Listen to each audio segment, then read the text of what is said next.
watch a man getting safe out. See some play game like snakes and ladder. My ex-base, come on, new one's better. It's a playground, better watch a man getting safe out. See some play game like snakes and ladder. My ex-base, come on, new one's better. Moves like Jagger, this come on, new one's better.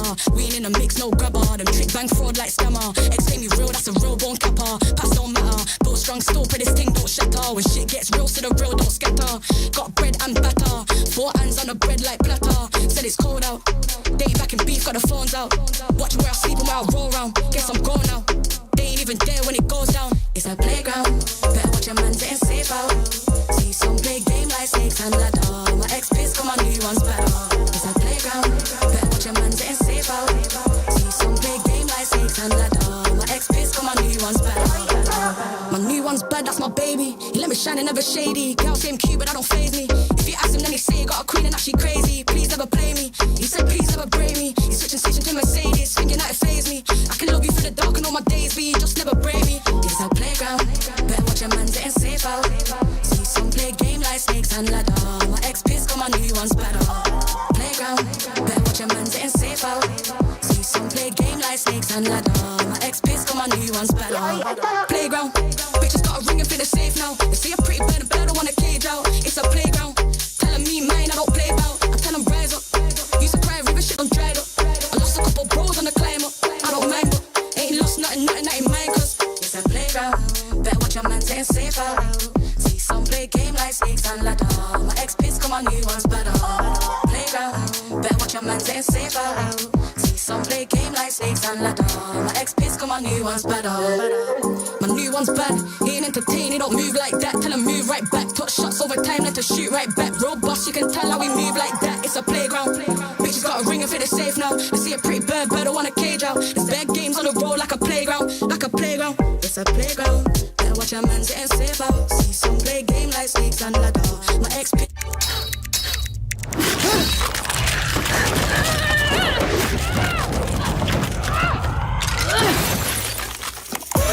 Reach your impossible. Lenovo Legion.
You know, Fasha Bunny, Yeah, what? I think everybody thinks MWI is all about reflexes and mechanics. But I think real fans know it's the heartbreak. Yeah, I think you can feel the tension in the air, you know, the drama or the emotions in every draft, every team fight, and every misclick. Oh, the joy of the clutch kill. Or the rage when your roamer's in the wrong lane. Okay, yeah. What about the scream when the lot gets stolen again? Again, you know, the semifinals are here. Emotions are high and the stakes are actually higher. By the end of the day, 2 dreams will go on. And 2 ends here.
Welcome back to the MLBB Women's Invitational here at the Esports World Cup 2025. My name is Renmar, and this tournament has been filled with surprising results.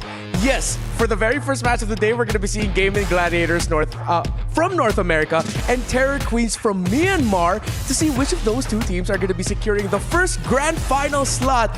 But before we got to today, there were some awesome happenings yesterday. And all throughout MWI, we've been joined by these 2 ladies. By my side here, we've got Chantel and Eterna. How are we feeling today for the semi-final stage of our tournament? Good day, guys. I am really excited for today. I won't be surprised if we will be surprised that some of the teams might go beyond whatever they can do for today's matches. Beyond expectations, going limitless, right? One of the taglines here at MWI, and I do agree. We saw crazy things happen yesterday, and I'm expecting a lot more drama today. Okay, so just so you're not thinking that we're thinking, oh, crazy things happened yesterday, where's the evidence? Well, here they are. It's the Kidia top place from day 3 of MWI. It was filled with a lot of surprising moments in game. Here, of course, Navi MY, Gaming Gladiators, to start off our day where we didn't know just yet that Gaming would begin their road to becoming Navi Slayers. Yep, and I think also one of the favorite plays from yesterday was the double Savage. We always remember that there's a potential for Savage, but double Savage in a single game in a very short period of time, this is it for Lunar's play. Yeah, and 5 times 2 is 10. That's 10 kills. That's amazing, right? A lot of records were broken yesterday. Amongst all was also the longest game we've ever seen. I think up until like 30 minutes, yeah. 32 minutes? Yeah, it was like around 32 minutes. Exactly. So I don't know. I mean, after seeing how all these teams have progressed from their group stages up until the knockouts, seeing our first match as well, it's not just the drama that we're looking in-game, but also the drama that we might be seeing out of the game. Yeah, I mean, what I love about MWI, it seems like the ladies of MLBB Esports are a little bit more not confident in a way, or sassy. Okay, I like that. They're a little bit more sassy with what they show heading into a game and then after the game itself. How do you feel about that, Chantel? As a woman also, I'm really proud of these ladies because if you compare also during interviews, right, I think for them sometimes they're a bit shy, but this year they are well spoken. They really tell to the people what they really feel about the game, how confident they are facing up against teams that are really dominating, and it's really about the progression of these players, and they have a clear mindset that I want to win this tournament. Yeah, it's like they're a little bit more straightforward and honest. So that also reflects in what happens all throughout the tournament. Some of the best reactions that we've seen here in MWI actually came out of day 3. The reason why Eterna keeps repeating that it's a little bit more spicier this time around. So we're going to be showing that for you. But I got Chantel's take on it. How do you feel as we head into the Sony top reactions about this more, how do I say this, expressive women's scene? I love it. I love it. I wish we had more, honestly, at the, MSC, right? A lot of the guys are a little bit more, humble. It was just luck, where you just want to have a good game, hope it's entertaining, and so on and so forth. But the ladies, man. I mean, Ashley yesterday, I think her lashes nearly fell off at some point. She was crying with tears of joy being able to win this. Arya as well. Look There at we that. go. Yeah. Goodbye. Even the expression of Arya, like just waving at the key of a Malaysian team. And probably one of the favorites also is that wholesome moment from previous teammates, TLPH. Oh, Hyde. Yeah. And Twisted Hyde. Minds, There was a heartwarming view for me. Yeah, so it's not all about the sass and the spiciness. We're also filled with a lot of wholesome moments here in MWI. But yeah, it's really great to see when the spicy and sassy moments come out. And I'm pretty sure we're going to get more of that considering we are in the semifinal stage of our tournament. So just in case you've forgotten, here's a quick refresher of how the brackets look like now. Compared to yesterday's beginning of the knockout stage, we are at the best of 5 series semi-final stage. Gaming Gladiators, Terror Queens, Team Liquid, and Team Vitality, they will be fighting for today's grand final slots. We're officially at top 4. We have the official top 4 from all their respective regions. We're not seeing double representatives from any single region, so everyone has a fighting chance here. And I think we did touch on it a little bit yesterday before we ended the day, with the fact that some of these teams are coming in with a little bit more experience under their belt. Some of these teams are new to the stage, like TLPH. Why do I keep saying TLID? I'm so used to saying It's that. right. It's like bring it always the Onyx PH. It's completely Right? fine. But back to the point is now going into a best of 5, it's not just going to be luck that's going to be a factor, right? It's not going to be a factor at all.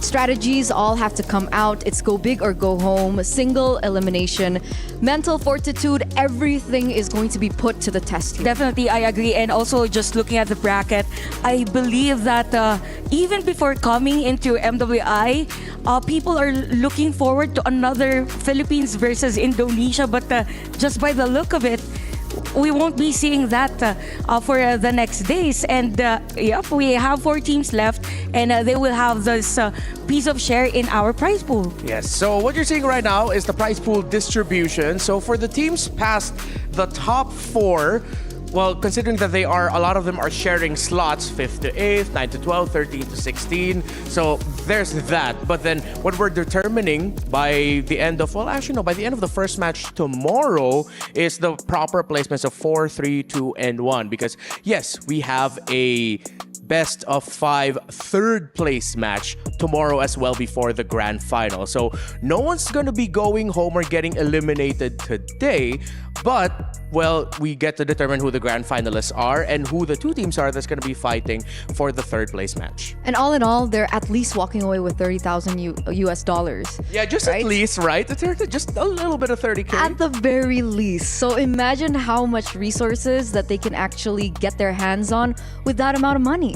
And you know what? Now that you remind me that we won't be saying goodbye to the teams, finally we get to rest on seeing those key crushing, because yesterday I believe it was plenty of teams. How many was that? 8? Yeah, there was a lot of key crushing yesterday happening. So today's the rest day. Yeah. And I think some of the players are now more comfortable or more lax. Or I'm not sure it's a do or die for a majority of the teams. Yeah. It's semifinals. Yeah, I'm pretty sure at this point though, they're treating it as if it's a do or die match, because to them, of course, all these ladies have been very vocal. It's championship or nothing.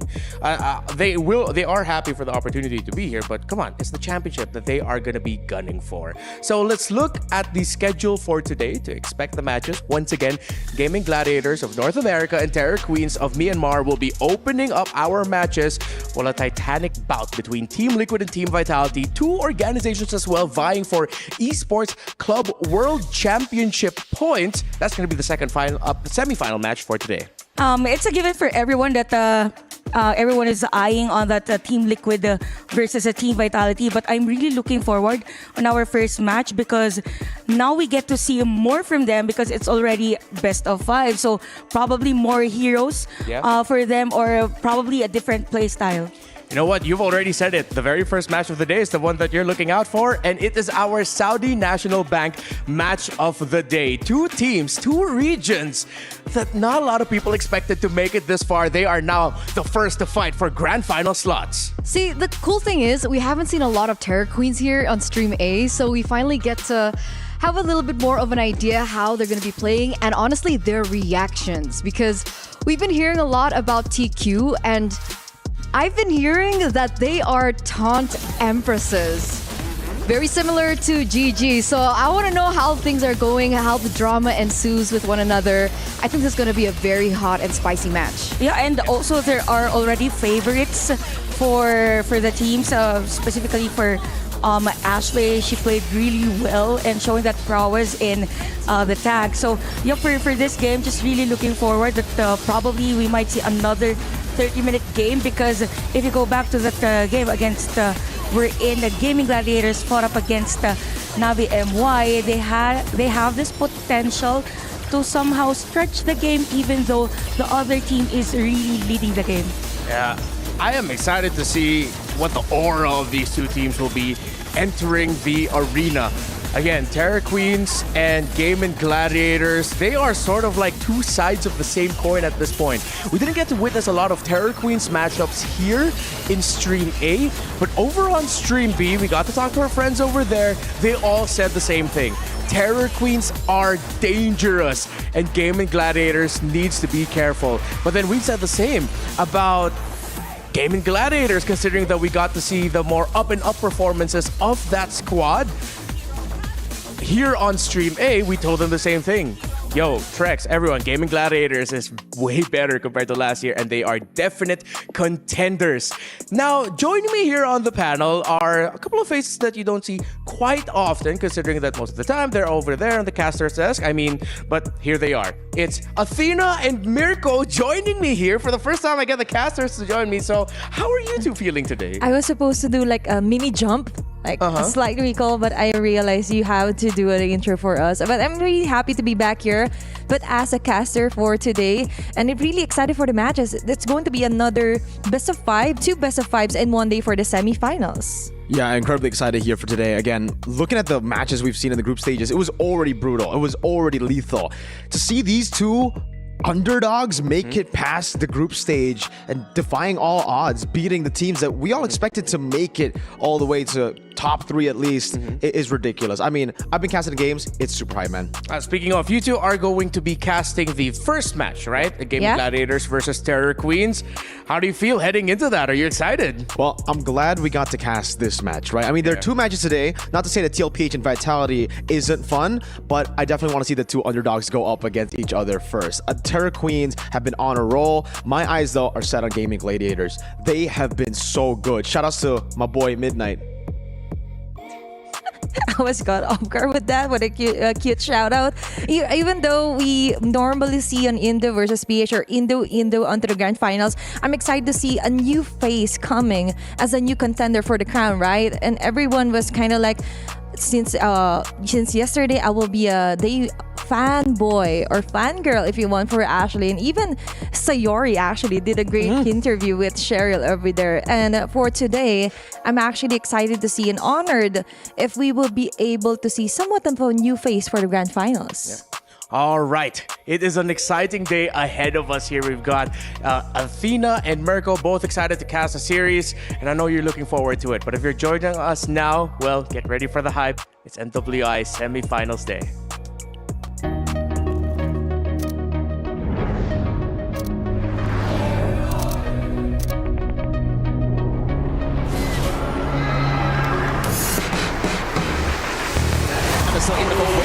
also not landing in the back. Khaled able to win out that red tree battle.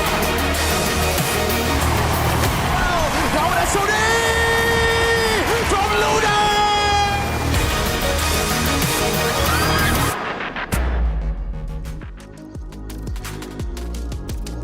Gaming Gladiators and Terror Queens. Yeah, these are two teams who have been very cocky and confident in MWI. I want to start things first off with Gaming Gladiators. You shouted out your boy Midnight there, Mirko. So what do you think? Are they building a house of cards that could easily fall, or are they just really that good now?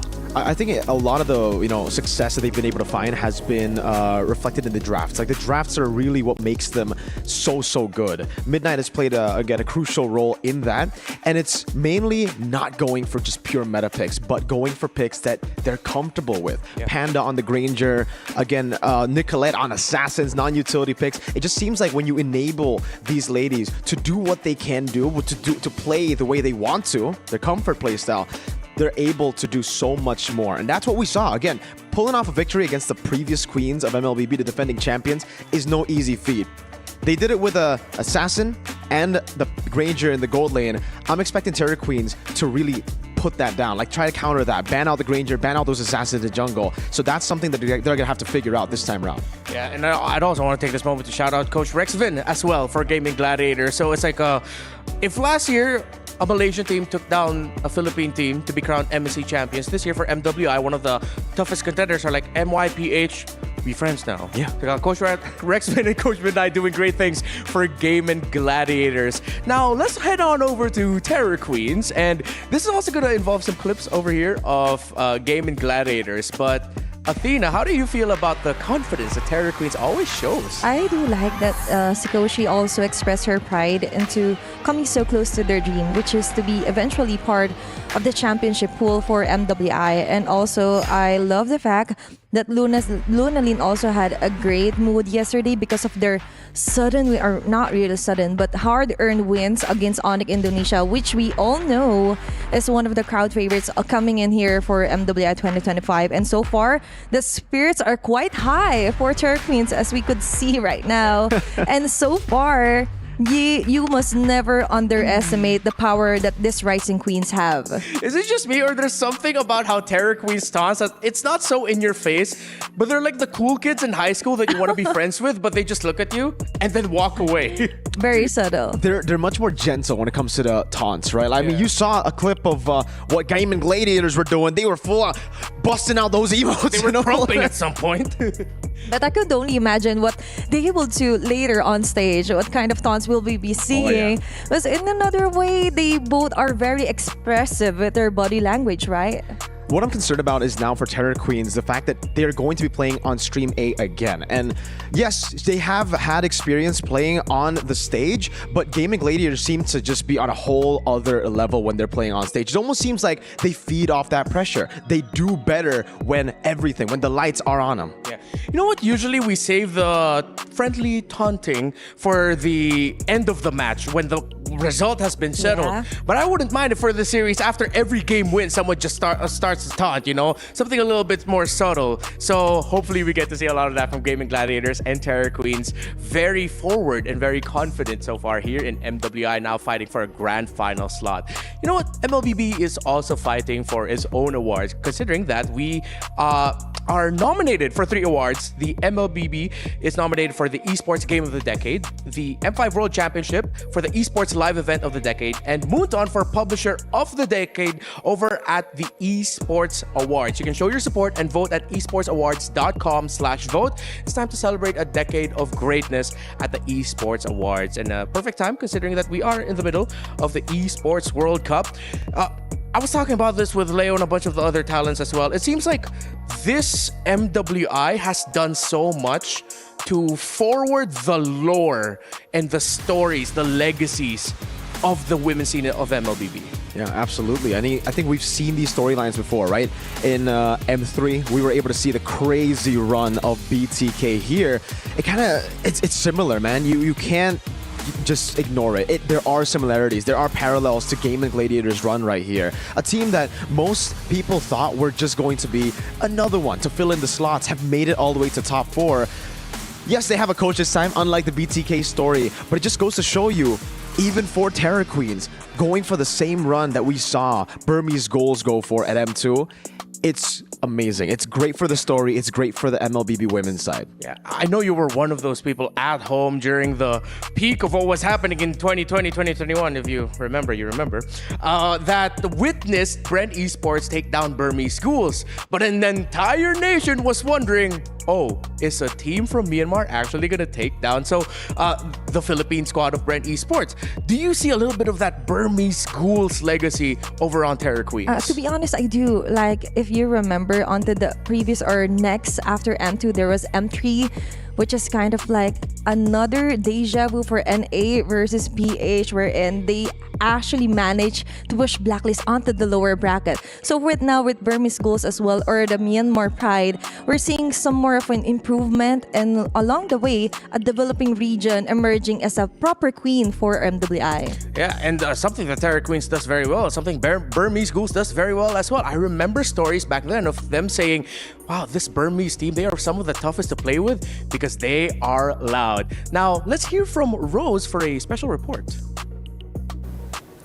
Hey guys, welcome to Reporter Hit. This is Rose, and today I am with a pretty lady from GG, which is Sayori. Now, yesterday was a day filled with plot twists and emotions, right? And I'm pretty sure Sayori felt it all as well. So I have a few questions for you today. Are you ready? I'm ready. Okay, now the first question would be, yesterday, the community was rather surprised at the turn of events in which you guys have actually eliminated the defending champions. They have sent Navi Philippines home. Now, how does it feel to be labeled as the Navi Slayers this time around? Honestly, it feels super surreal. When we first heard the news, or we were looking through the internet, we were all laughing. It was quite funny knowing that we beat two Navi teams back to back. And we were preparing a lot for Navi MY since they were our first game and revenge match. But for Navi PH, I think it was very unexpected. But we had really good mentality and mindset knowing that we can beat the champions. And we also had a lot of training from boot camp, which helped. And our coaches too. Yeah, so they were in Malaysia for like 3 weeks. I even met with Midnight while you guys were in Malaysia. Now, since you guys are going up against Terra Queens, who are the self-proclaimed dark horse this MWI, do you guys think you can easily defeat them this time around, knowing that you guys have just eliminated a stronger team yesterday? Honestly, I've not watched any of Terra Queen's matches, but I do know they've been doing well. But, I mean, we have beaten the number one team, so I'm like really confident in us beating them. Oh, they've beaten the best. So like, what's the worst that could happen at the... Yes. Now, last one. TQ has shared a little bit of spicy moments these past few days. And you guys as well on stage. You guys look very, very hyped these past few days. So is there any message for Terra Queens before we begin this match? I mean, I've seen Terra Queen. They've been teaching a lot of other teams. You know, it's not nice. But I just want to say that we're going to 2-0 you guys and do this on stage. Girl, it's a best of 5. Oh, best of 5. Sorry. 3-0. 3-0. And do this. Okay, 3-0 and a crying taunt. And there you have it. Thank you so much. Good luck for your upcoming match. And with that, let us show it back to the panel.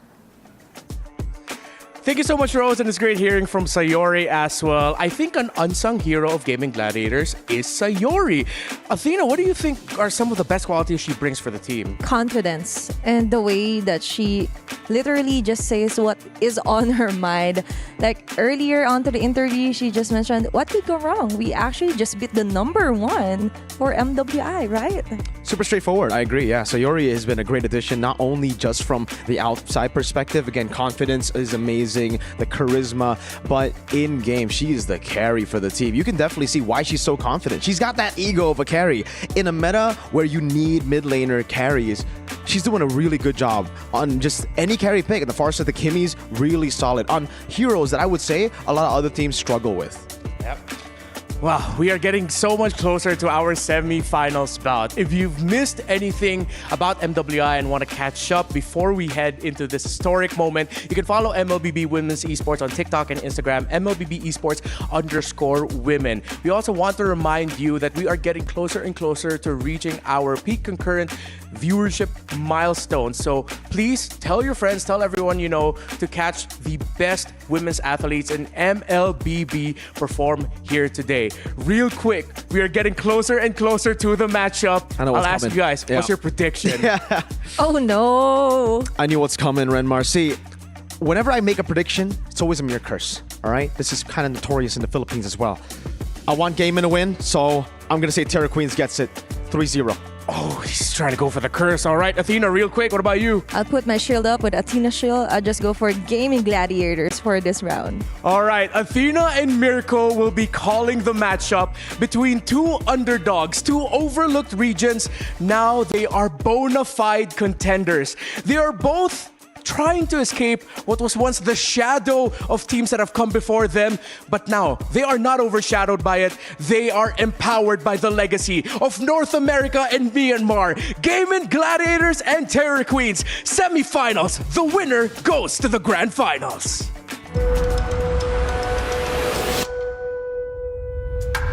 I think we're all very happy because honestly we didn't expect to beat Navi PH. None of us expected us to completely sweep them because they were the defending champions from last year. We're all pretty happy right now. We have to lock in again. My team is really don't care about the enemy. We just here to make it. We were trying to the best we can. We just focus ourselves and we will play the best. We've never made it to the grand finals, so I hope that we can make it to grand finals this year and prove that we are a strong team. We were trying the best. Of course, we want to be to the final. We really want the final because it will be greater history for the Myanmar Esports. We are still ongoing, so let's watch about the Myanmar thing. No, top 4 is not a good result. We're aiming for champions. That requires all of us to be 100% on match day for that to happen. I want to say to enemy, you guys need to have fun too. Don't be serious. We are just have fun too.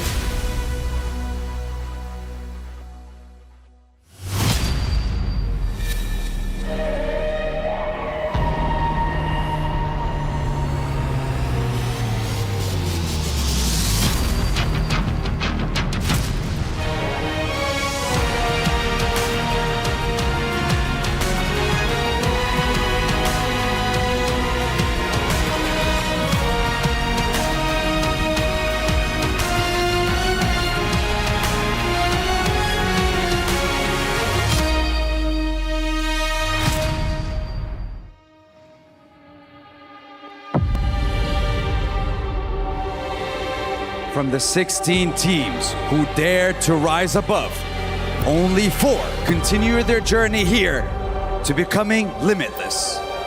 What a day that we have yesterday. Massive upsets over at the Land of Dawn. We've seen teams sent packing, especially the Indonesian representatives Onyx and even the reigning queens of MWI themselves, Navi PH, being sent packing. Which means only one thing. The throne is now left empty and defenseless. And the path to glory is now a free-for-all for anyone who dares to rise above and claim the crown. Now we kick off the semifinals of MWI at EWC 2025. 2 dark horses who evolved into title contenders. So make some noise for your first semifinalist, Gaming Gladiators!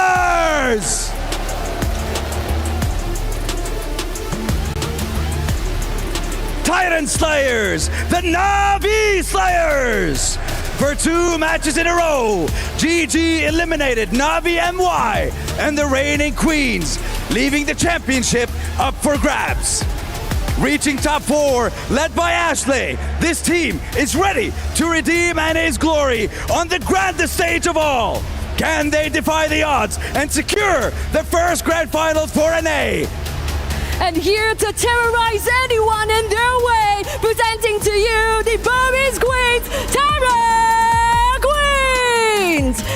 Now, Myanmar has always been known as a region that houses dark horses, but this self-proclaimed dark horse not only proved itself to be such, but with their win over the favorite Onyx, they're now regarded as a title contender. Now in the top 4, all eyes are on TQ as they attempt to rise above to the grand final, terrorizing anyone who stands in their way. And with that, The presence, the pressure is of course rising and the stakes are higher than ever. Who will rise to the top, to the coveted spot in the grand finals, and who will battle it out in the third place finish? Let's find out from the studio.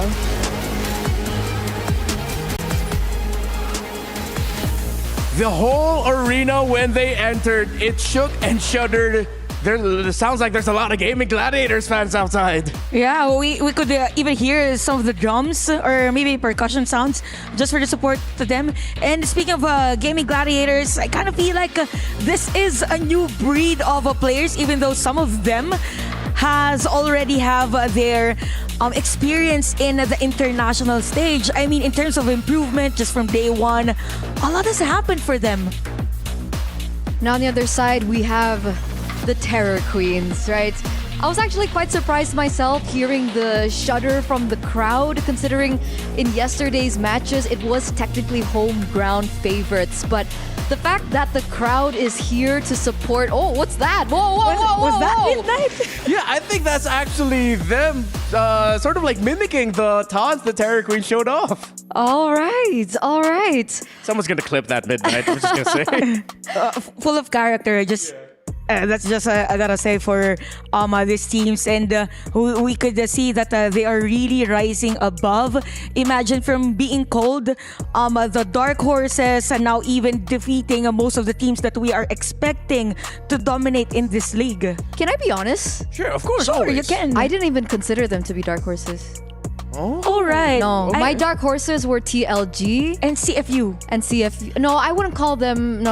CFU for me was a contender, an aggressor, right? TLG, WoW GG, I think I placed as dark horses. These two teams, I didn't even expect them to come this far.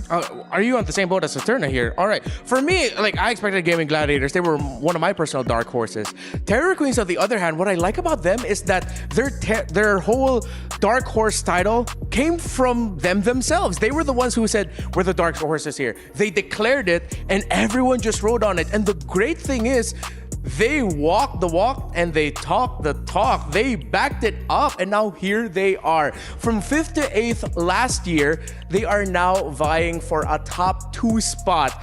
And then after this, of course, considering it's not an elimination match, we still have our battle for 3rd. 100% that means North America and Myanmar have secured their highest placements ever in an MWI tournament. And it's a good thing that these teams actually consider themselves as the dark horses because it just shows that they know that what they can do and they can beat those teams that we normally see. And if you're up against a dark horse, or if it is a matchup that is dark horse versus dark horse, it's difficult if the teams or even the coaches aren't really prepared or didn't have that enough time to study. But I think because of the plays that they had, then they have sufficient time. All right, let's get another closer look at the roster for Gaming Gladiators. We've already touched on, of course, their captain, Ashley, who was the MVP of the day yesterday. We've already talked about Nicolette multiple times. I think there's going to be a lot of pressure here on Panda, considering that the Burmese teams are known for really pressuring gold laners that they're up against. Yeah, that's true. And for Gaming Gladiators, specifically for Panda here, I think... no, it's not that I think. We see that she is mechanically skilled. So if they're up against a team that puts a lot of pressure in terms of the gold lane, now's the time for the other players of Gaming Gladiators to change things up a bit in terms of rotation. But Panda is really good in terms of positioning of herself whenever there's a potential threat from the other team, and at the same time knows when to give up that turret. Because sometimes, right, there are players wherein they force themselves just to clear the minion wave early stages of the game. But for her case, she knows when to back out. Now we got to talk about Terror Queens here because they have a prolific gold laner on their side. Sikoshi, who has not been shy in the past to say that Benny Cutie is someone who has inspired her to become a gold laner and to go above and beyond. And she has been terrific this MWI. And remember her story, right? She gave up her medical path, her medical career to pursue esports, to follow in the footsteps of Benny Cutie. So the fact that she's here once again, I mean, you mentioned how far they were able to place last year, and the fact that now they're top 4, it shows that maybe giving that up wasn't a facade, you know? They actually were able to achieve something. And I think one of the main highlights to TQ today is they're so intelligent in the drafts, and they're so intelligent in the game as well, because going head-to-head against Onyx wasn't easy. They actually allowed Fanny to slip in that game, and they were able to counter it really well. One of the unique picks from TQ was the Zask in the mid lane to kind of deny that pressure from the mid lane, as well as the Carmilla. So expect them to be able to figure things out and to figure GG out, because we have seen apparent, I would say, template games and template strategies from GG so far. And going up against a team that is very knowledgeable in power spikes, I think that's the best trait here for Terra Queens, because if I remember it correctly, when they faced up against Navi PH also, there's this tendency for them that they know when and where to disengage, and it's not every day that we see female players do that, but same goes for Gaming Gladiators. I mean, Ashley has been the center of their strength, all those initiations, so there's a formidable force for Gaming Gladiators in front, but same goes with the understanding for Terror Queens. So it's a good clash between those ideologies,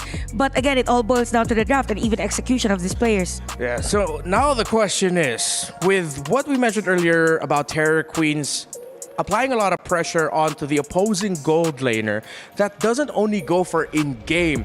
They are gonna look to take out some of the comfort heroes here of Panda.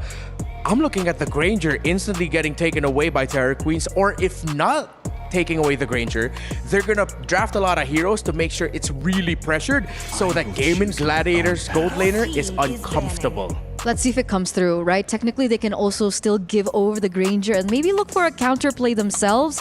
I feel like that's a little bit more in line with how Terror Queens likes to play, right? Yeah. Beat them at their own game.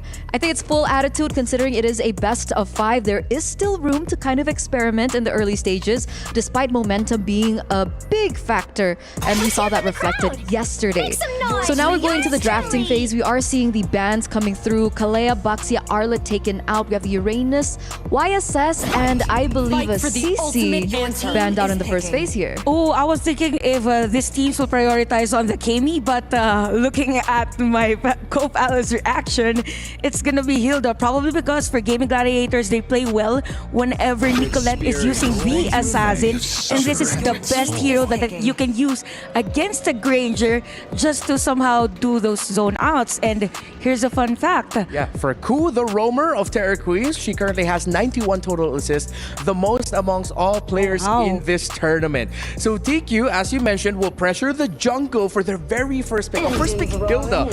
At the same time, that's respect for Nicolette. But as expected, Gaming Gladiators rush the Granger and they still play a Lancelot. I think this is the best heroes used by Gaming Gladiators, even if even in their game against Navi PH yesterday. And wow, it's a fast Irithel and a Joy pick.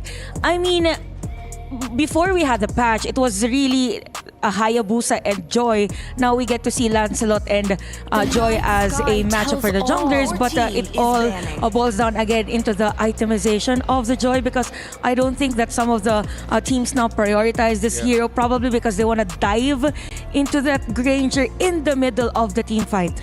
Is it just me, Eterna, or does it feel like the first 3 picks of Terror Queens instantly shut down the Lancelot and Granger already? That's the point, right? We were talking about them maybe respecting the bans, the hero pool coming through, but it doesn't feel like it's TQ. So they want to figure out a way to beat them at their own game. They're going for counterplays themselves. And what I do find concerning, however, as we get into the second phase is The Joy's win rate at MWI has been very up and down. And I think one of the main reasons is, I think it was from Stream B. We didn't get to see it, but we saw that the Belleric was a really good answer towards the Joy as a ways to prevent, there you go, to prevent the Joy from running around rampant. So the Belleric ban comes through, completely makes sense. So we're thinking about heroes for Ashley now, right? Considering she's been playing the Hylos, the Badang, and the Gatot, and the Minotaur. Yeah. I think out of all of those, my vote would have to go to the Minotaur. I'll be the big cow there, the roam. Right, I think I would agree with you because you also have the sustain or healing from the Hilda, so just for them to somehow stay longer in the team fight. But I really like how Gaming Gladiators is actually banning the Zask because it's nice against an Esmeralda. So I think now for Gaming Gladiators, they need a hard crowd control for Ashley, which is the Minotaur, and we could see a ban on this Khalid. Okay, so Terror Queens for their there's a high chance that the Hilda is going to be their post 5, like their tank. Possibly. I like the bans coming through from GG. It's full respect, right? Usually we see the Hilda plus the Khalid to have that aggression in the early game against assassins. We've seen that time and time again. The Zask, on top of everything that you mentioned, is also a respect ban against Lunalyn. Considering her Zask was one of the main reasons why the Fanny from Onyx failed to have that aggressive stance in the early towards the mid game. It's also sitting at a 50% win rate. She was able to pick it up twice. We have a fun fact though. Yeah, she is actually undefeated with the Lancelot. It's not just a signature, it's a bona fide best pick right now for the jungler of Gaming Gladiators, Nicolette, the Blade of North America. Okay, you know what? I'll workshop on monikers. That's what I do as a Filipino. Okay, so for the second phase, that's another comfort actually for Ashley with the high loss. So they really wanted a stable front for the roamer. And they want to somehow put up a speed also for some of the heroes during team fight. And Jushin is expected from Terror Queens. This is their usual combo every time they get the Hilda. So with the Lapu, it is expected that it is to dive against the Granger. I'm just not sure about the matchup up against the Esmeralda early game. So yeah, definitely it is crucial whenever those skills will hit the players of GG. So the last pick here of Gaming, are you going to go for utility like Zetian, or you need burst? I'd love the Farsa here, honestly. Farsa? I'd love the Farsa here just because that it can accentuate the playstyle on the Granger, go for the high ground, but it looks like the Valentina is going to be picked up here. Yeah. Interesting Valentina. Yeah, it feels like they really want to dive. They want to stick close. And that Valentina, of course, I think they settle for that because they just want to be able to get the ultimate of the Joy and use that as one of their best options of dealing damage. Welcome to the semifinals. Terror Queens and Gaming Gladiators, Mirko and Athena. Let's go. And we're off for the first ever semi-finals. It's going to be the battle of Gaming Gladiators versus Terror Queens. It's me, Tina. Together with me is Mirko. Ladies and gentlemen, welcome to the Land of Dawn for the first ever semi-finals game. Terror Queens versus Gaming Gladiators. Go ahead and check out the link also. Earlier, we saw value your feedback. Tell us what you think can be improved for MWI. You can just scan the QR code right now, scanning onto the map. Heading on to game number 1. Very strong contenders being marked as the dark horse for MWI this year. And so far, both of them already did an upset onto the running favorites, right? The powerhouses here on MWI. And looking at the draft itself, there were certain things, in my opinion, that Terror Queens just got the gist of it, like banning out certain heroes versus Gaming Gladiators, and mostly looking at the early good pickup of the Hilda as full. Yeah, interesting start to the game already for Gaming Gladiators. Terror Queens, I saw in the draft in the first phase, yes. As the panel pointed out, that was already a great way to shut down the Lancelot and the Granger. That obviously I think was expected. When you're up against Gaming, I think now you will expect the Granger and the Lancelot, or at least just assassins on Nicolette plus the Granger. But Gaming cleaned that up really well into the second phase, right? I mean, right now, Nicolette doing a lot of damage on the Cool. Arya's coming in. This should be first blood, and it is. Too aggressive from Cool. Wow. Look at the fans in the building for GG. For Nicolette, also, she just doesn't want to have a kind of a negative deduction onto her 100% win rate, by the way, for her Lancelot. And so far, for Gaming Gladiators, they just want to punish everyone that's overstaying their welcome. And same goes for Terra Queens right now. A bit of a question there for Cool, but we do know that that is some of the factors that you would want to pick up on Hilda this early, right? To check on, to somehow navigate through the bushes on where Nicolette might be hiding or might be going in. Speaking of going in, there's Cool yet again being punished here by Arya with a falling Starman also. Rui walking up, able to get the stacks already. No stun from Lang, but Arya, is able to run away for a bit as the electrifying beast gets her down. Okay. Rui able to escape now, so Yori has the Crimson Beacon, gets lifted up by Lantern Flare. Will be able to get the Crimson Beacon now, and a flicker out the Lang follows through with her own flicker to get the last shot in. Panda kiting away, rotating to the fight as the Aerithal stays bottom lane. Ashley picking up the kill now as Nicolette jumps in with the puncture and gets caught by the Lantern Flare. Who's right there? Swinging that War Axe. Rui picks up the turtle, and it's a win for Terra Queens. That is a nice risk here for Terra Queens, although it might look a bit messy, but that's the thing. Messy is somewhat what you would want versus Gaming Gladiators, more on the systematic approach here. But looking at our instant replay, just Lunally throwing all those Lantern Flare Snow Snares stacking up. And even Sayori there was forced with the flicker just to try and disengage onto the fight. But the one thing is for sure here, Rui has most of the control on the map, has the mobility, and the moment Nicolette was down, that was just a free turtle for Terra. Great start to the game here for Terra Queens again. Okay. The Gladiators are here in the arena. You guys can come over as well, watch. It's free ticket, free entry for you guys if you want to support Gaming Gladiators or Terra Queens in the SNB arena. But we could see a rise onto the supporters here for Gaming Gladiators, right? Because of yesterday's matches, of course. But most of all, right now for Terra Queens, it's really important to somehow shut down the early game, knowing that you have the Hildy on your hands and you also have Lunalyn with the Jushin. This is what exactly are they supposed to do. But Ashley, on the other hand, having a hard time. Oh, Rui jumping in. Ashley has the glorious pathway, but Rui is a bit too lethal. Electrifying beats under the turret. Sayori still holds on to the Crimson Beacon. Arya just walked into 4. And she will be punished. That's 5, actually. Nicolette looking for a trade. That is dedication right there for Terra Queens. Just going on out of their way, just manipulating all of the members here from Gaming Gladiators onto using their ultimates this early. 1v1 onto the jungle. Rui versus Nicolette there. Quite a hard impact there onto Nicolette, especially onto the first blood. But Terra Queens on the other hand, very relaxed stance, and we're liking how things are going onto the way that they control the wave, and as well as trying to predict where Arya and Ashley might go. And right now, they're being showed out. They're being denied, even onto the vision here for the second turtle of the round. 4 members in. There's going to be a Lantern Flare going in. Sayori with the Terrifies. Little Lin, Cockthorn, Road's already there. Rui still wins out the retreat battle. Nicolette running away. Arya trying to get away, but gets caught by Rui, who's on a killing spree. Sayori in the mid lane trying to clear out the waves as Slang keeps on pushing in. Good Terrify down. Nicolette has to be careful, has a minute for the puncture, but she actually missed it earlier.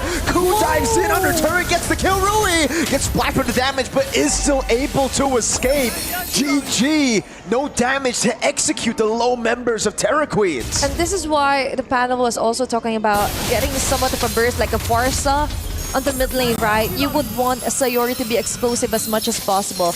Yes, Valentina has some of that damage as well, but mostly she also relies on who to target when she uses her ultimate onto copying. And looking at the gold difference right now, some of it is going onto the hands of Terra Queens, equally distributed. But let's take a closer look onto mid to mid, and even the gold to gold actually already has a huge lead. And another turret destroyed here for Sakoshi's lane. This is looking bad for Gaming Gladiators. Amazing it is for Terra Queens. 3,400 gold lead already with so much damage output early on. GG have not respected that damage output, that early potential of Terra Queens, and they're really getting punished for it. Lang? Interesting bravest fighter there. I guess there's a reason it's called Bravest Fighter. Nicolette. You just have to be brave. You just have to take the leap of faith. But Rui, on the other hand, versus Arya and Nicolette, might be somewhat of a bait poke around here onto the jungle. But that is the glorious pathway. Use is early here for Ashley.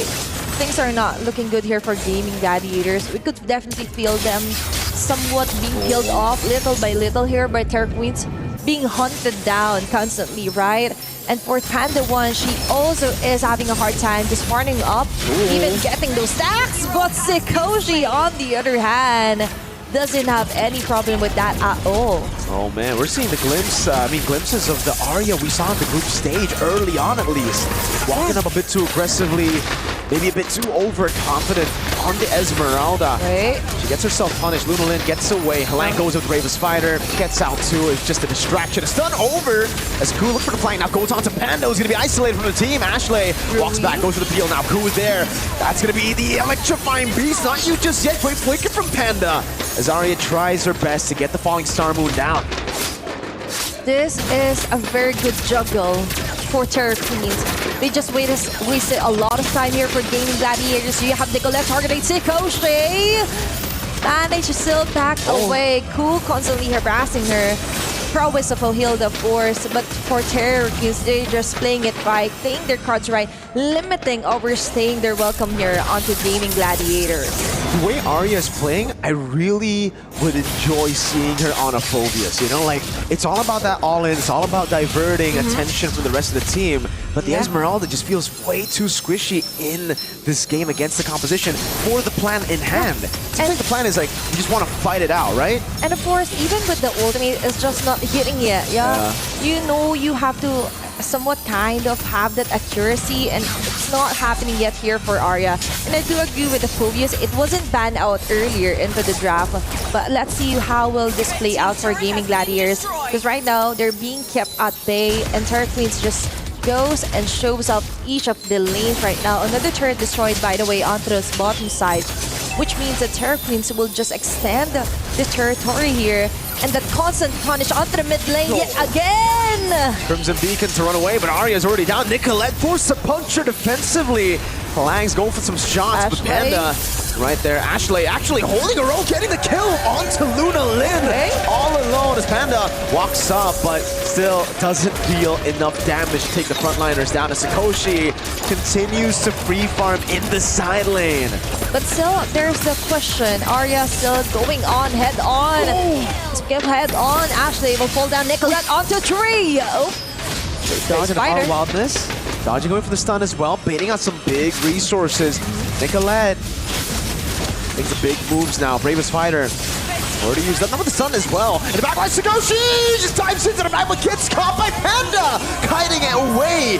It'll still be a trade 1-for-1, but Nicolette will have to be careful here. Rui's walking up electrified beast. Nicolette gets the puncture out perfectly. Sayori walks up, gets terrified down. Ku will not take the last turret shot and will be able to get away. Okay, that was a heavy sacrifice here, but Sikoshi still managed to finally get Panda 1, but on the middle lane.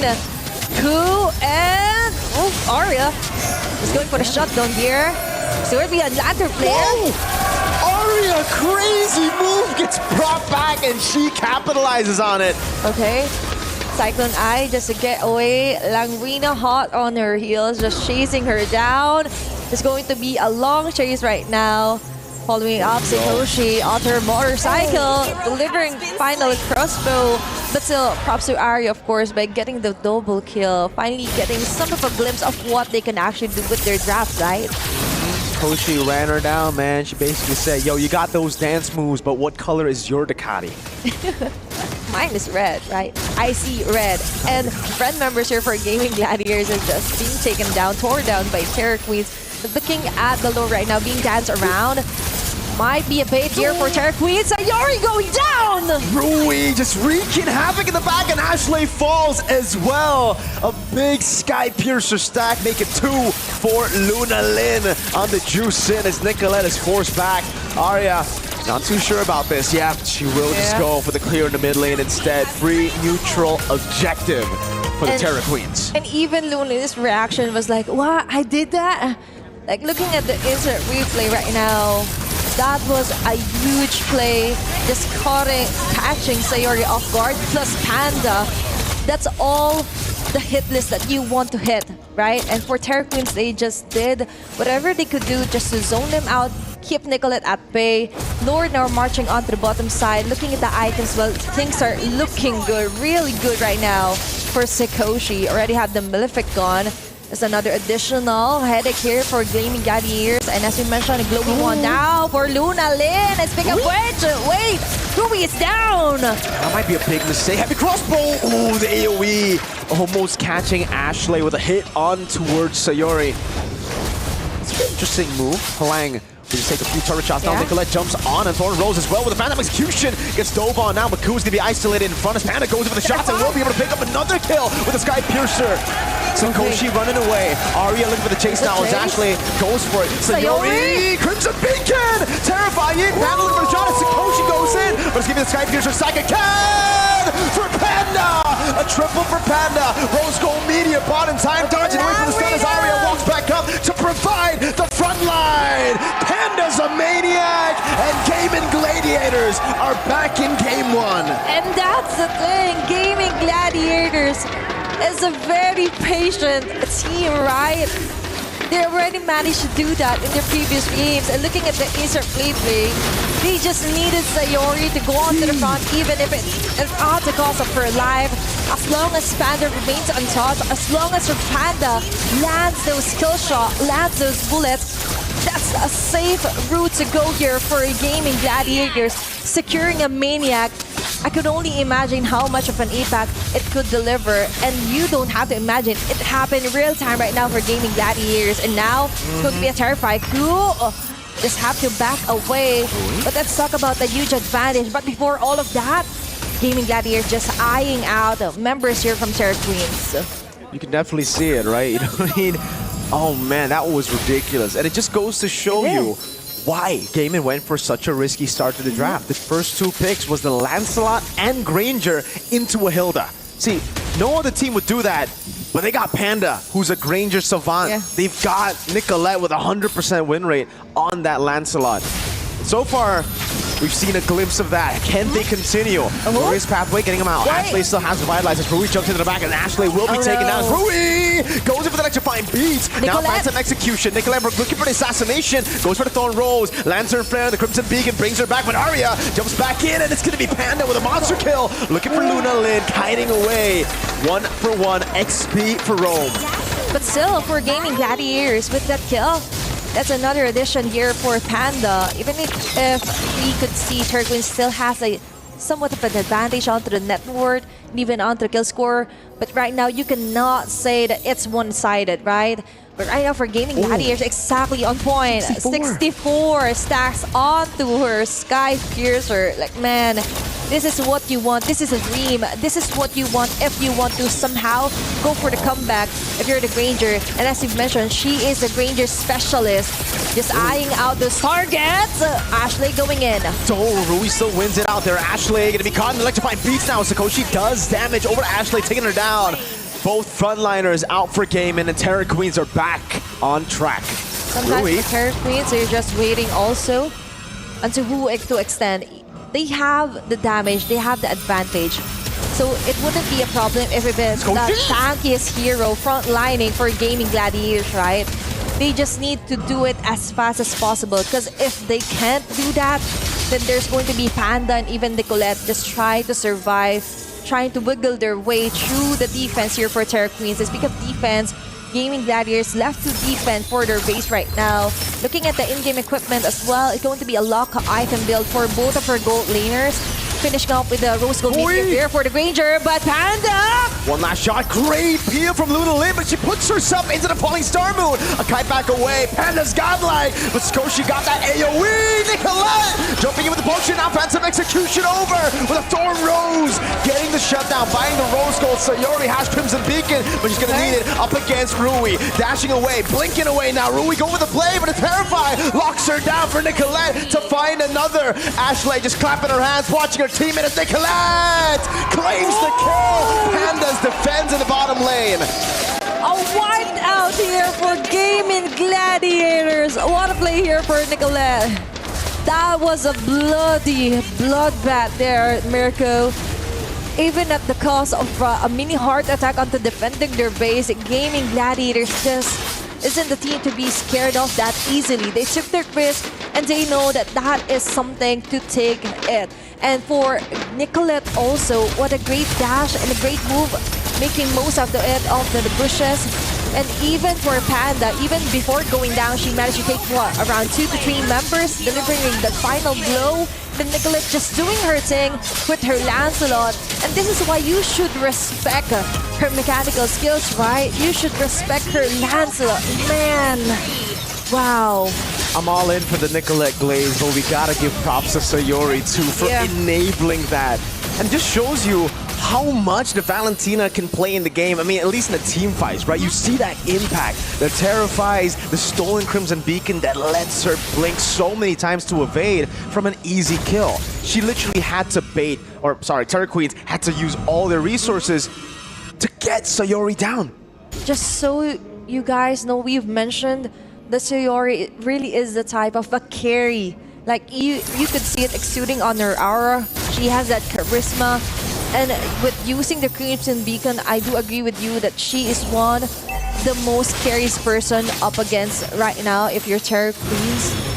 Because she's wasting so much of your time. She's wasting so much of your energy. Nicolette? But actually falling down. Nicolette from the back. Darkness Ikoshi! Able to get the unstoppable there. Finding the assassination by Immortality as well. Ku pops into the crowd now. Nicolette able to get the Thorn Rose in time into the puncture. Back away for Panda to secure the kill. Rui sees an angle to end the game. The base is wide open.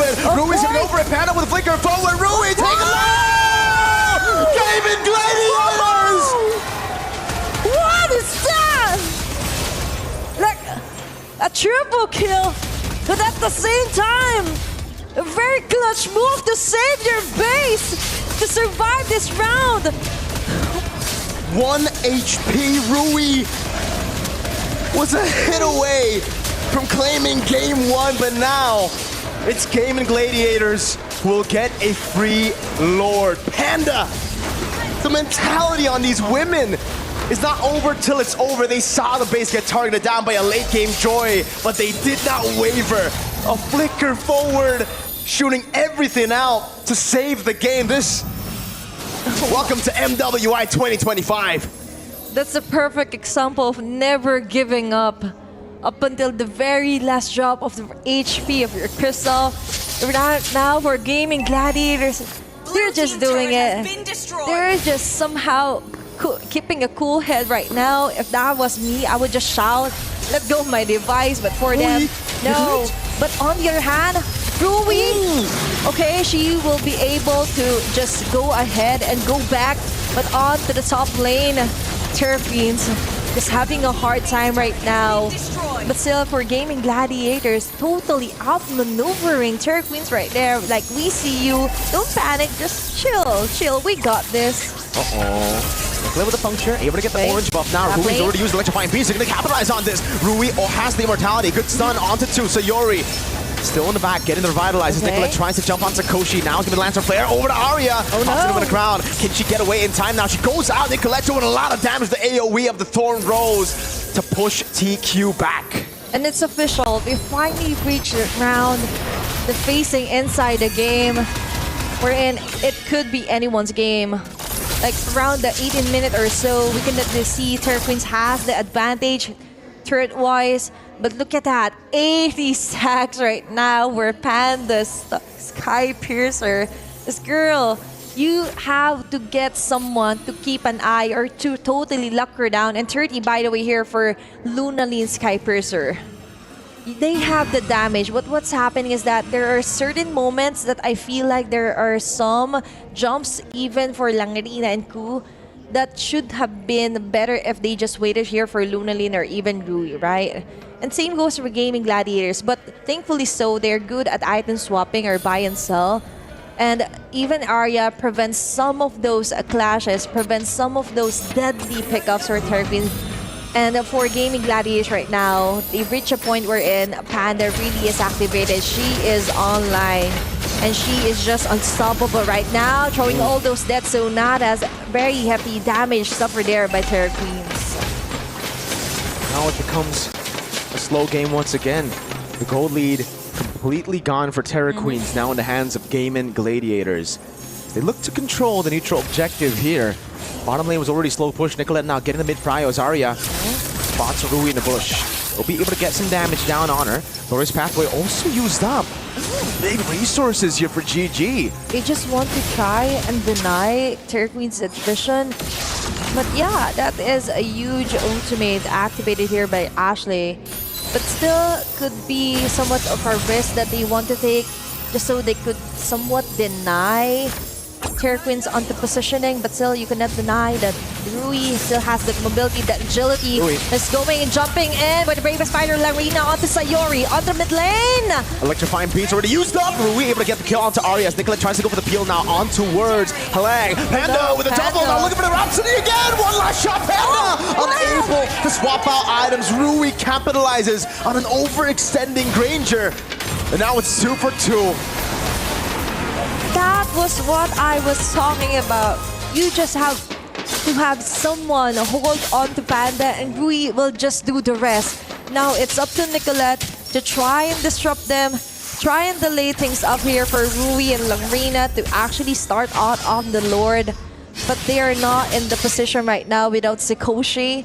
I think this will be a very messy Lord dance if ever Terra Queens would like to force that. But Larina up onto Ashley, and even for Gaming Gladiators, they also have to consider the fact that their minion wave isn't looking good right now. So Nicolette is also trying to leave some of the pressure onto the top lane before starting anything. But Rui is cutting onto Nicolette. There's going to be a chase.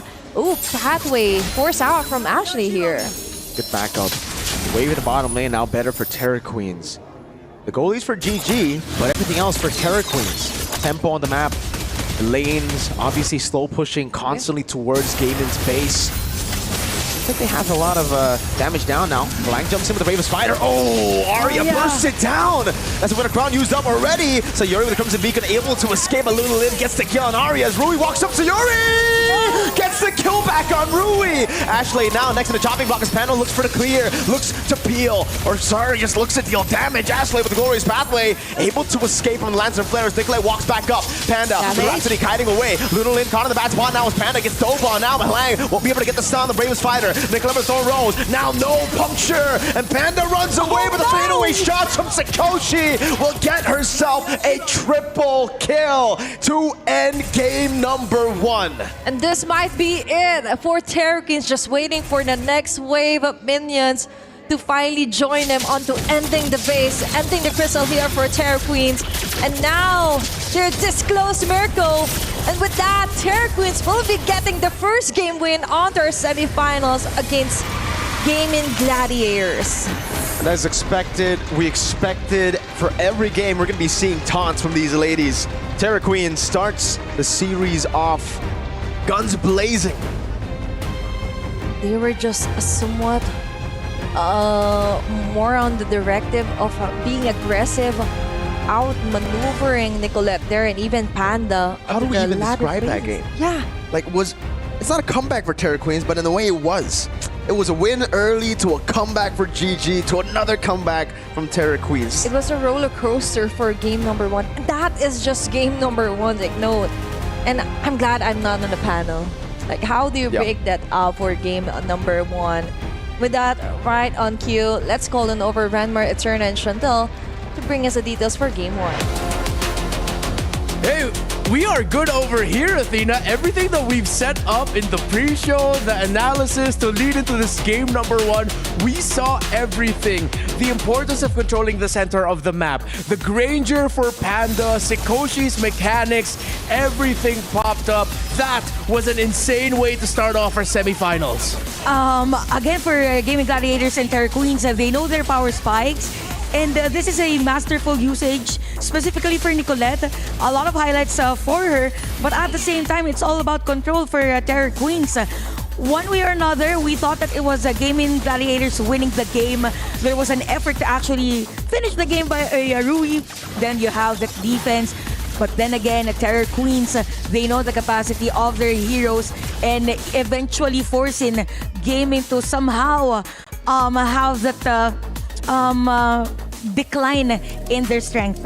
Absolutely, absolutely. I think when it comes down to pure mechanics and skill, both teams are on par. But I feel like in game number one, what we saw and how Terror Queens were able to find their comeback, we can't consider that as a comeback, is their knowledge of the macro. I think there were a lot of moments where Gaming Gladiators forgot the basics of housekeeping, which allowed opportunities for Rui, like you mentioned, on the Joy to go in for that final push into the base, despite it actually not going in favor of them.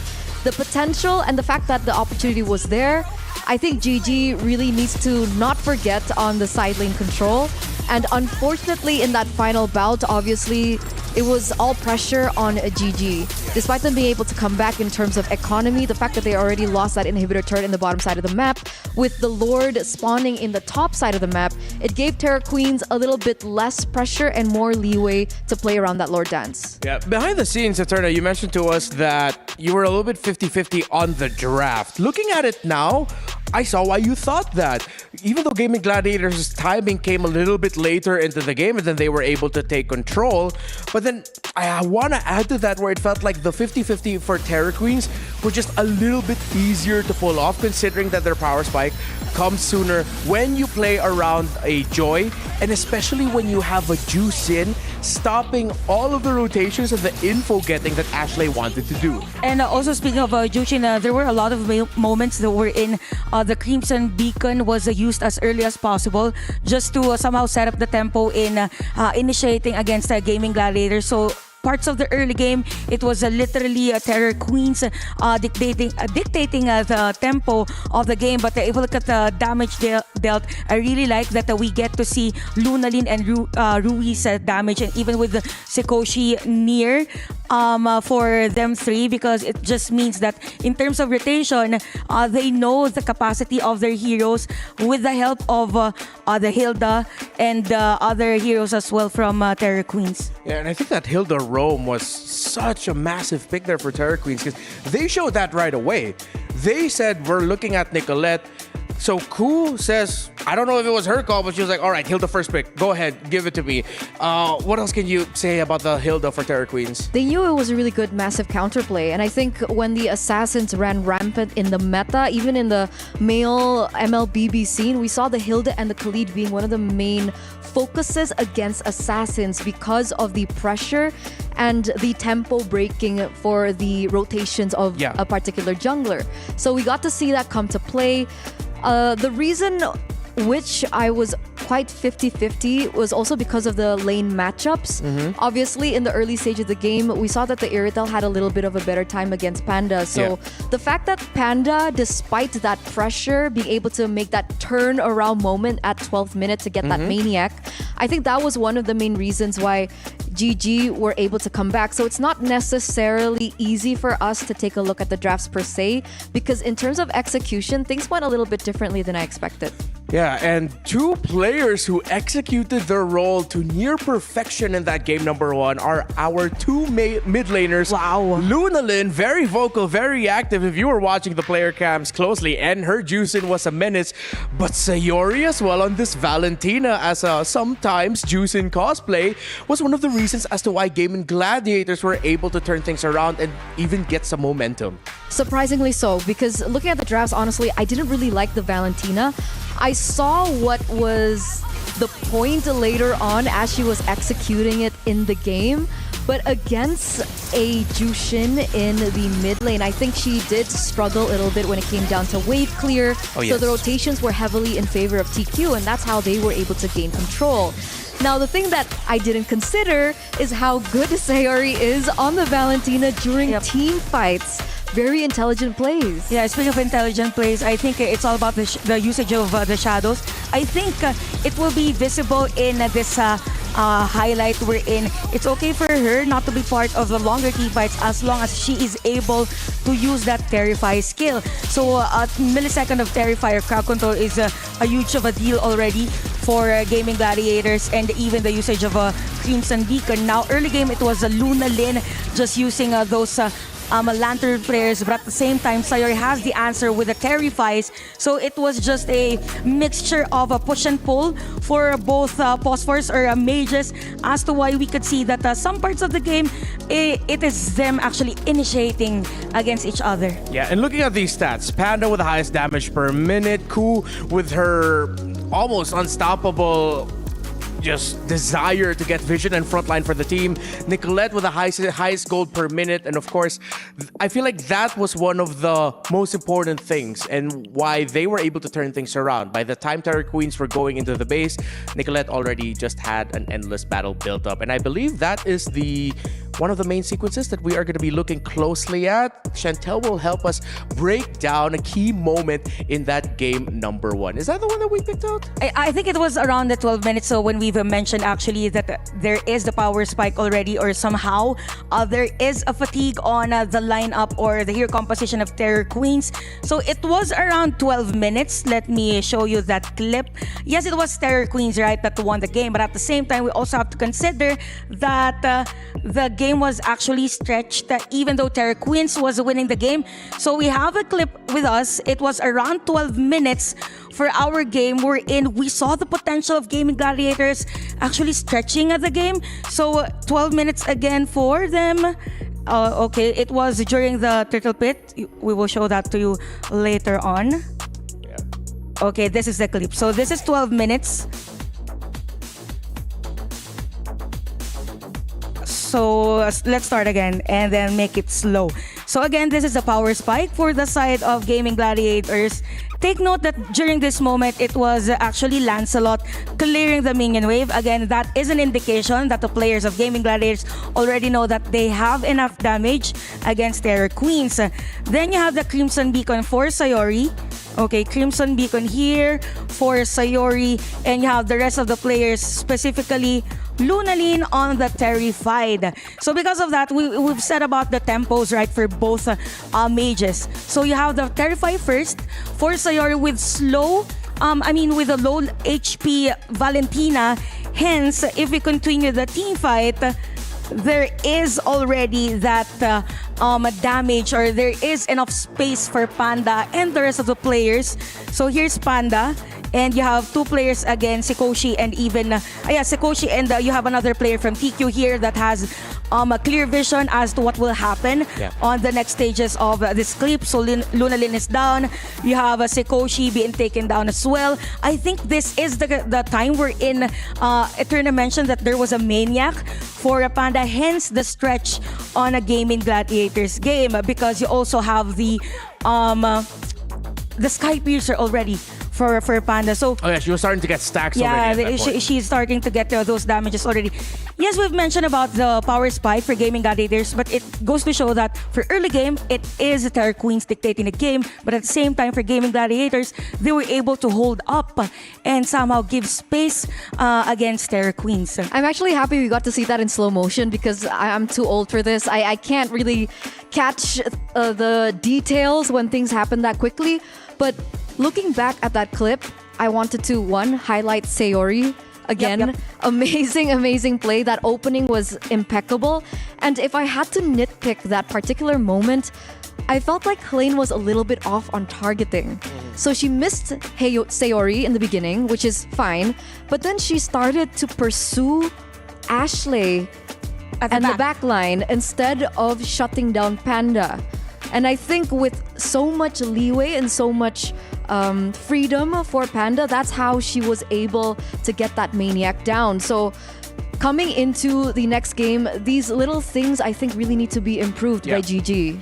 Yeah, so let's see if GG will be able to improve on that. While for Terror Queens, if they can keep up the strengths that they showed in the second half of that game, wherein they cleaned things up, they, cooled off a little bit from their overheating. Like that came from an overheat moment, the play that we just broke down. And then they were still able to get the win. So let's know more about Terror Queens, the winners of game number 1. Who takes the longest to prepare in the morning? Who is always late for practice? We late for practice. Who like to eat during practice? Who like to eat during practice? And this too. the most skin in the game? Just rich. Who have the best fashion style? I didn't know about the fashion. Who is the best singer in the team? Can you say? Show me just here. Come check it out. Show me. Yeah, go. Show me. Who is the hardest carry? I just get it. Me.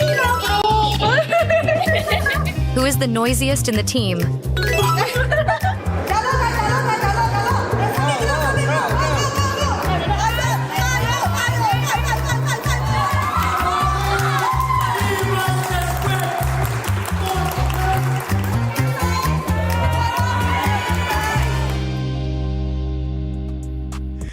Good to know more about Terror Queens, and I have a special announcement for all of us here. Thank you so much for showing your support, not just for MLBB, but most importantly, the women of MLBB, as we have now achieved 240,000 peak concurrent viewers, and we are just in the first semifinals match for today. Thank you so much, and again, use this if you want to redeem some diamonds. These are case sensitive, so it's capital MWI Limitless. You type that into your game, redeem your codes, get your diamonds, and help us celebrate MWI here at EWC 2025. So just from the very first game alone, we're already breaking records for our second to the last day of the tournament. The sky is limitless, and I'm really, really happy to see this, right?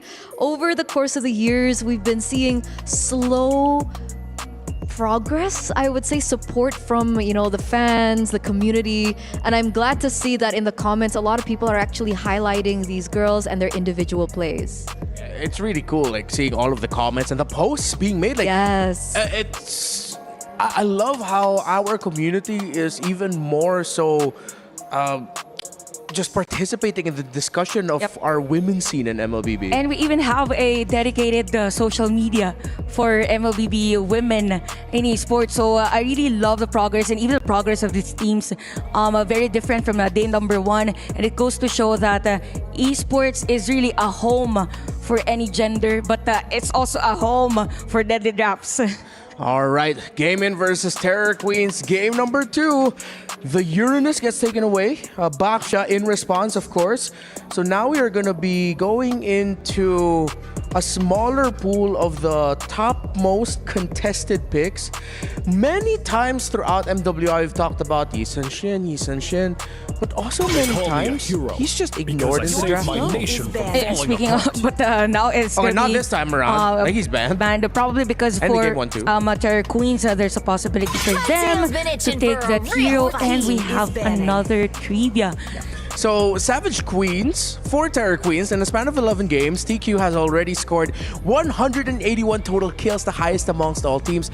Onyx ranks second with 129. I mean, Terror Queens have also had their fair share of long series, long games. But you can see it from their gameplay, like, whether it's a good thing or a bad thing, they're willing to give up some moments just so that they can get kills and solidify their lead through that. But it's very different to the aggression like from Foot, right? When we saw yes. Foot play, they were aggressive, they were able to get a lot of kills, but rarely do we see them be able to convert that on anything else on the map. So that was just, pure blood aggression. But what I love about TQ is that aggression is usually utilized for something else that they want on the map.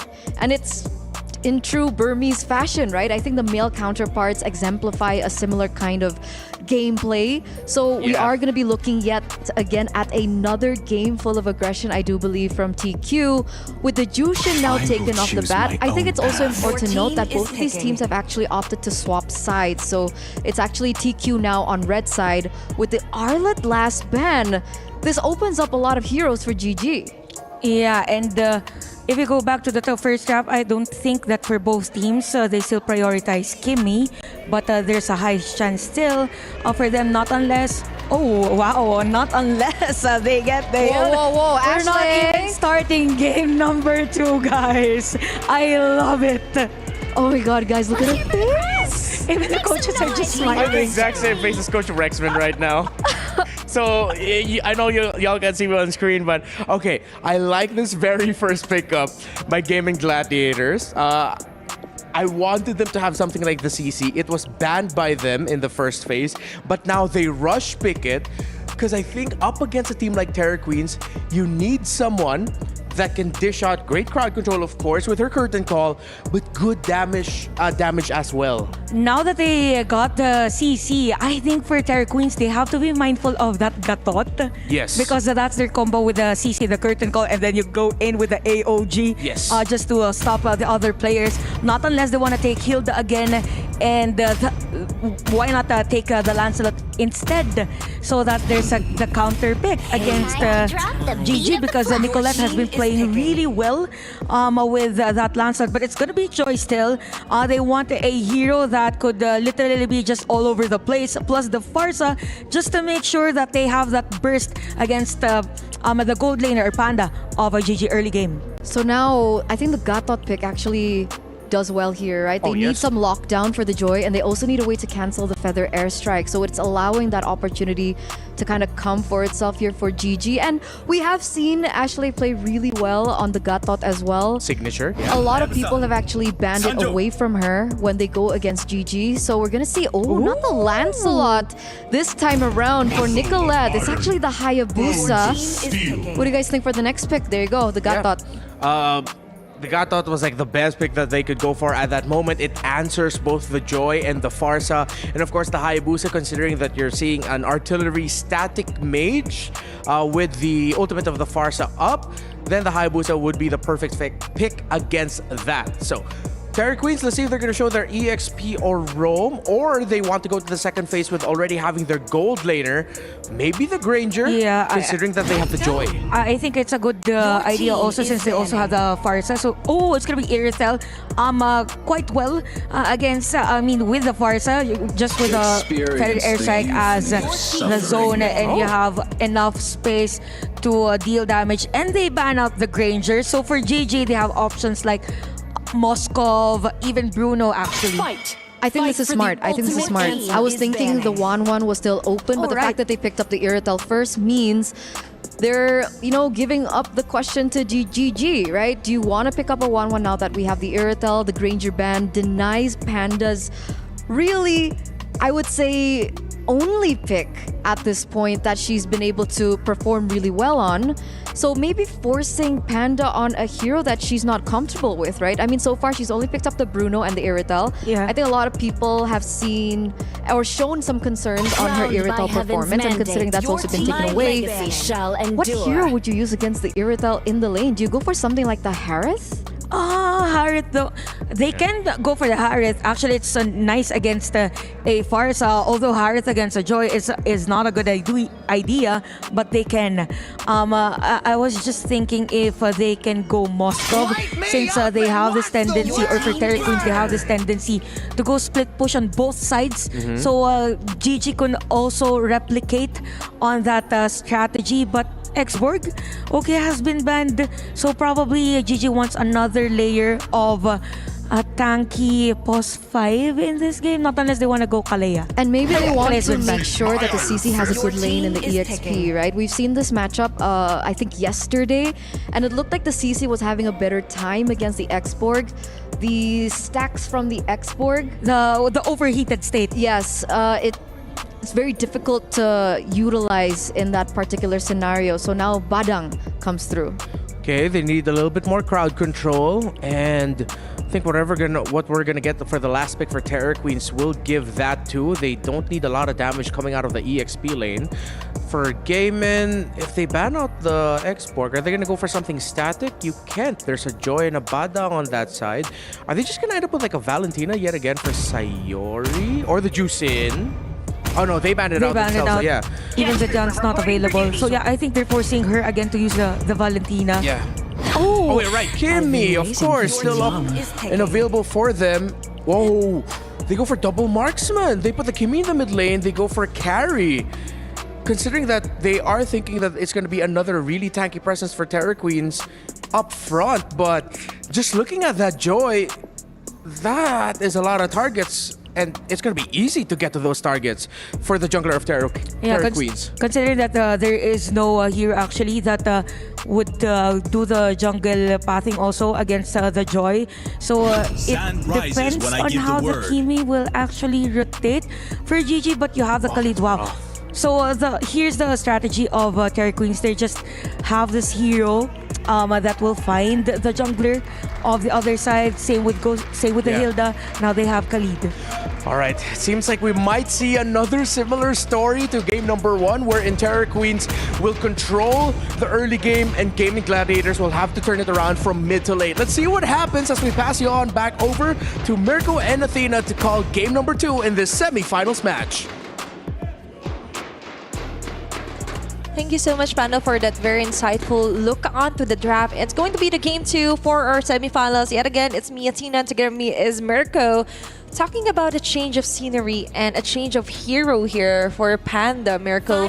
There is a sudden question mark because whenever she's not using the Granger, those games that they played all throughout the group stage and the knockout just wasn't giving. And actually, guys, you could share your experience with us with the Esports World Cup by filling out the survey, and we really do value your feedback. Just scan the QR code under the lower left. But moving forward, Mirko, thoughts on to this carry for Panda? Honestly, not too big of a fan of the carry pick here. You're right, you know, it's different. Whenever Panda is not on the Granger, she's just not as active around the map. She's not as comfortable for sure. So kind of leaves her to be weak side, I believe. Like, whenever we don't see her on Granger, I think Gaimin are going to be playing much more for XP, for Arya, and that's why they've set up for a winning lane this time around. And it's interesting to see that Terror Queens have actually picked up the Khalid against the CC. This is, I think, a matchup we saw yesterday too for GG up against Navi Malaysia. Exactly. And yeah, CC definitely gets the better of the Khalid. So actually suits to Gaming Gladiator's strengths here, at least if they do want to play to the XP. They want to somehow negate their weakness onto game number 1. I believe there was Eternal that mentioned that their side lanes just wasn't strong enough, right? Arya was really struggling with the Esme. So for Gaming Gladiators, the plan here is to somehow lift off the pressure here for Arya and just trust the process here with Panda's carry. So far, we are on our semifinals. We've seen just 3 heroes that she actually used. That was Irtel, Bruno, and then most of the time just Ranger. But let's see, for Terror Queens, I like the fact that we kind of just went ahead, getting on to the next here for Gaming Gladiators draft. And so far, I'm liking that they also have the Farsa finally here for the instant burst and the jump. And if ever you want the crowd control, you also have Cool for that setup play. Now first turtle is up for grabs. Arya just hiding out on the bush. Very nice hit here onto Lagrina. Ulti already exhausted there. 2 big ults already wasted there. Shadow kill over to the turtle. Interesting choice. Arya pops into Vengeance, now pinned down as well. Traction Pulse gets her out with Vengeance there. Back to the Ashley with the AOG, looking for the taunt, able to find it. Nicolette getting the damage, but not enough to get Lang down. This is what we're talking about, right? If you want the dive, you have Lamrina. If you want the crowd control, you have Ku. And most of the time, though, even though it's questionable, still, they're doing it right. Gaming Gladiators getting the first blood at the first turtle on an unorthodox way, but still, they managed to get the job done. Yeah, strong side XP. It works for neutral objectives especially, and we can see it. Terror Queens, though, they gotta be much more clinical, much more patient with a lot of their resources, because the fact that they burned Farsa and Khalid ult early to get a catch on Sayori, who's again on a Kimmy, very, very mobile, led to Gaming Gladiators getting a free turtle. Yeah, that was exactly what I was thinking. Like, that is too early. Like, you would want to somehow just adjust a little bit more, be more patient, and for Gaming Gladiators, that is just what they want. Like, Terror Queens being impatient, and them just going for the counter attack, counter engage. Cool being cornered out. Great pick now with the quad shadow backwards. Lang able to get the Raging Sandstorm on Panda, but just quickly out. Rui goes for the next fine beats, finds a kill back on Nicolette. 2 for 1 in favor of GG as Luna Lin gets caught by the immobilization. No capitalization just yet here. The turret shields. Koshi's punching on it. Okay, for Terror Queens, even if they were kind of patient, but Sikoshi just getting most of her nourishment here onto the top lane, being left alone. Hefty gold plating shield got there for Sakoshi's Irrital, but looking forward here for Gaming Gladiators, that was a huge risk, even though Rui was able to somehow target, negate Nicolette there. But still, we cannot deny that with this Kimi mid lane, there's so much more that Sayori can provide, right? With the continuous damage and even the crowd control with the traction pulse. But now, almost on to the 10-second mark, and Arya, even before the turtle has respawned, has already been slain down by Terra Queen. Yeah, she's got to be way more careful here on the CC pick. Again, CC, main counter to CC is actually CC2, just a different kind. Crowd control. Yeah. You get locked down, even with the Vengeance, you won't be able to survive. You need to stay and dish out damage consistently throughout a long team fight for you to be really, really strong. So, yeah. Terra Queens have that already. It's stored. Whoa, that's a bad reset from Rui. Okay. An angle of a possible contest now. Nope, still taken. Traction pulse gets thrown away by Sayori. And Nicolette shoves in bot. That is somewhat scary for Terra Queens, as you mentioned. A questionable kind of a reset here for Rui. But still, they managed to get the job done. And moving forward here for Gaming Gladiators, as you mentioned, they want to somehow be strong on the side lanes, but also try to be more proactive. As you mentioned, Arya needs to be very careful on to conserving when and where she could go for the Vengeance play and even the curtain calls. Looking at the goal difference, not much of a difference. So, like literally, Terra Queens just balance it out the map. There are around hundreds here in favor of them, but still we cannot say that that is already a huge advantage. But 3 members here rotating onto the top lane. Nicolette could just easily go out of there with a quad shadow. But still, right now, the map is being too quiet. Still waiting for someone to dive in. Speaking of which, there you go. Flicker out for Langrina. Yeah, big resource burnt out. Only for Panda's ult, they'll be back in a bit.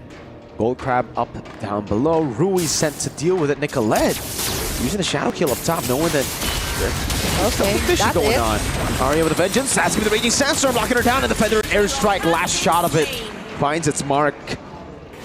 And that is something that Terra Queens just wants to punish. Because whenever you see Arya just go, even if it's the cost of their ultimates, and it's working, right? Terra Queens still hasn't given their Game Gladiators that much need the space to go and pull off another, like, go onto the front, let Panda do her job. But instead, Panda will not be able to somehow spread out here onto the map. Just constantly being hunted down by Rui, and might be a turret takedown onto the bottom side. Still waiting here for a big control, big setup clash. Is this it? Pinned down onto Arya again, taken down by the heavy crossbow. Sakoshi doing a bit too much damage for even Arya to handle. TQ. This will be another free neutral objective to them. And similarly to the second turtle, it's off of a pickoff on Arya. That's going to be a huge advantage here for Terra Queens. Like, very fluid onto the map, and even if nothing is not happening yet in terms of overextended team fights, it's still favoring onto their side, right? No one is stopping Rui, no one is stopping Sakoshi, and even Loon Lane, right? You have to have an answer of that if you're Gaming Gladiators. And looking at the items, it's just continually growing, right? You have to find an answer as soon as possible if you're Gaming Gladiators. And even if you're not being taken down continuously if you're Nicolette, but you have to have those numbers, right? You have to get those kills. And is this the kill that she needs? Luna Lane? Gets a shuriken down with the Quad Shadow now. It backs away into the Quad Shadow. Ku's right there. Sakoshi walks up. AOG. Great peel, but he's still going to be the pin down as Ku. Will be taken out by the shuriken. Sayori taken out by Lang. But it's a Panda response to get a killing spree. Just on time. I was talking about Nicolette has to get the numbers, has to get the kills, and right on track. They were just, sure, why not? And that is how you pave way for Panda to just like go for the speedy light wheels and basic attacks. And definitely for Terra Queens, just need to somehow rethink of their strategies on when and where Lunalin should pop those feathered airstrike. We get the idea they want to constantly harass Arya, but look at the live cam view. It's going to be an almost off-cam kill here on the Sakoshi. Yeah, Ashley picks up the kill, so not the best of targets to give kills to. Panda's just going to go on to continue the chase. Lang using a Raging Sandstorm defensively again. And GG, they're slowly but surely coming back in this game. Right? The double marksman setup is crazy right now. They're dishing out much needed damage even on the early phasing of the game. Panda will still be able to get out. Circle of Predator Airstrike over Lunalin. But for Terror Queens right now, I feel like they're just crumbling around. Not really much of a blueprint to follow. They're just launching around, finding the right target. But for Gaming Gladiators, they're really hard to catch by. They're just waiting and praying and waiting for someone to overplay their stay or a rotation here. Lunalin with the wings by wings. She doesn't have any flicker, no way out there.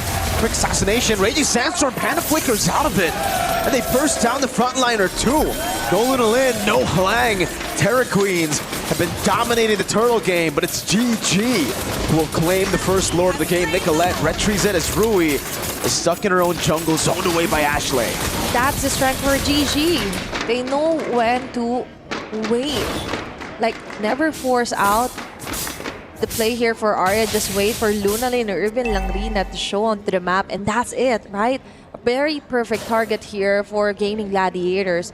And now there's a bit of a struggle right now for Terror Queens to somehow lock in on Nicolette, and even Panda, still untouchable by the way with the 3-0-2. Looking good here, even though this is not usually the hero that she goes to or she uses a lot here on MWI.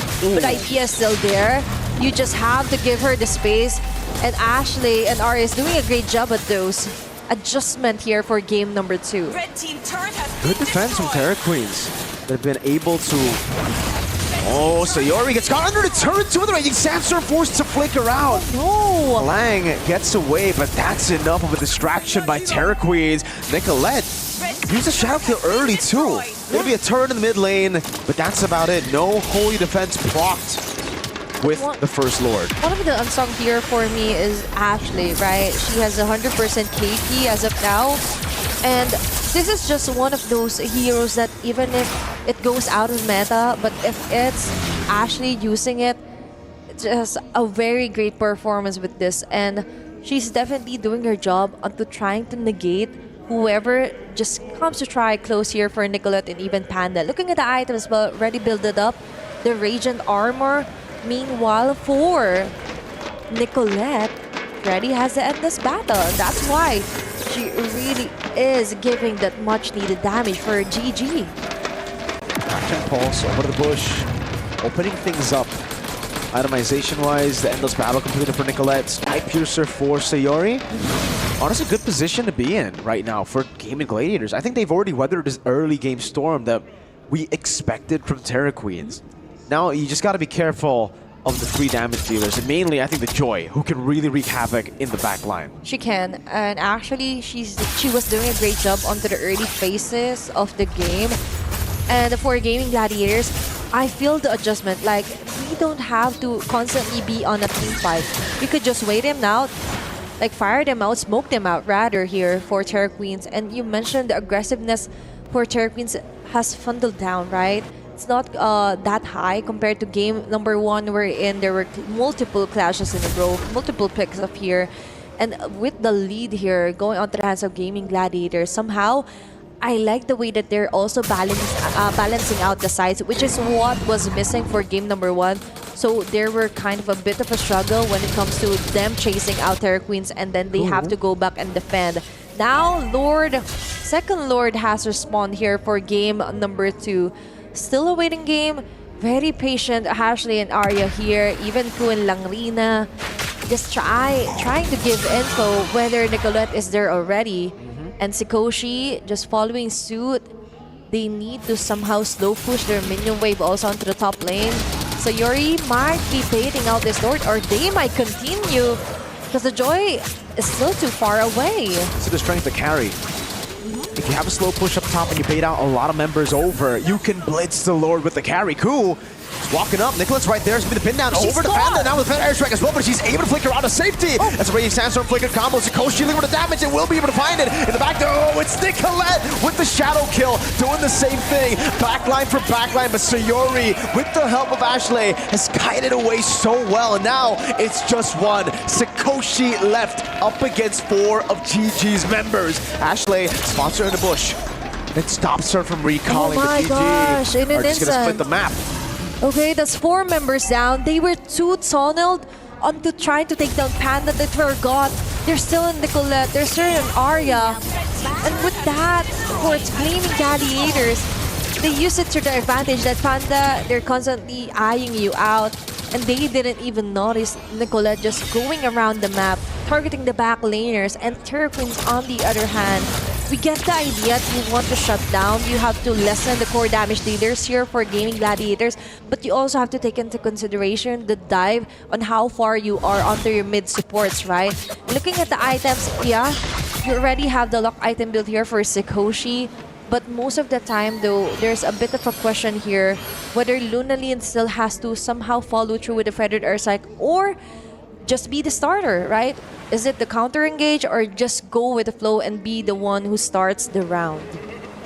Let's see how they manage these waves. That capitalization off of the team fight was phenomenal, by the way. They instantly split up, got tier 2 in the mid lane, got the turret super low, 1 charge and it's down. Baser down up top, Feather Airstrike used defensively over to Nicolette there to zone him away. Nicolette watch out on the shadow kill. Sikoshi isolates herself and has to use the Wind of Nature to escape as Arya stands her ground up top. It's the curtain call down onto Ku. AOG won't land. Attraction pulse will though. And that's going to be the taunt now, forcing him in the crown over from Rui. Gunned down by Sayori. Slowly but surely as Nicolette finds the Rose Gold Meteor. Sikoshi doing a good job at peeling away. Halang goes in Raging Sandstorm, but will be melted down, forcing to flicker out. Now pin down from Ku. Rui gets the kill back. Sikoshi laser down by Panda and Sayori. 3 base turrets down. GG are looking for the end. Cannon in the mid lane already. Nicolette jumps into the quad shadow. Now he's giving Rui in the back of Sayori's able to flicker on the shadow kill. Deals enough damage. Lunalyn very low. Forced back onto the fountain. Rui dashing forward. Panda goes in. Targets the base. And we've got an equalizer in a best of 5. 1-1. We could just see them somewhat celebrating Ashley there with the taunts as well. All won for our first semifinals of the day. Gaming Gladiators just doing all that they can. Huge adjustments, but they managed to do it quickly. Right on track for game number 2. Let's up to the panel to break down game number 2. I asked for taunts after every game. We got it. I asked for damn good MLBB and we got damn good MLBB. Gaming Gladiators clapping back, tying up the series. And I feel like Terra Queens over-respected the signature pick of the Gatakacha on Ashley because this time around, with Sayori and Ashley just free to get info, to press on forward, TQ could do nothing. Yeah, I would agree that they were just reacting whenever there is a play from Gaming Gladiators. And gotta say, it is a nice formation for GG. You have Sayori sometimes up front, and you have Panda in the back, just dealing damage. And at the same time, Nicolette has already mastered on using that moment wherein you have 4 players together, and then she is at the side lane just farming. So there was a lead, or there was a gap actually in terms of the levels. I think she went to level 15 a minute earlier than the Joy. So it just means that in terms of the resources available, it was just a GG having control in the jungle. And I think that comes full circle to the point that Renmar was also making earlier on, right? The fact that there was the Gatot for Ashley. You would expect a little bit more space for the Joy because of the Farsa in the mid lane.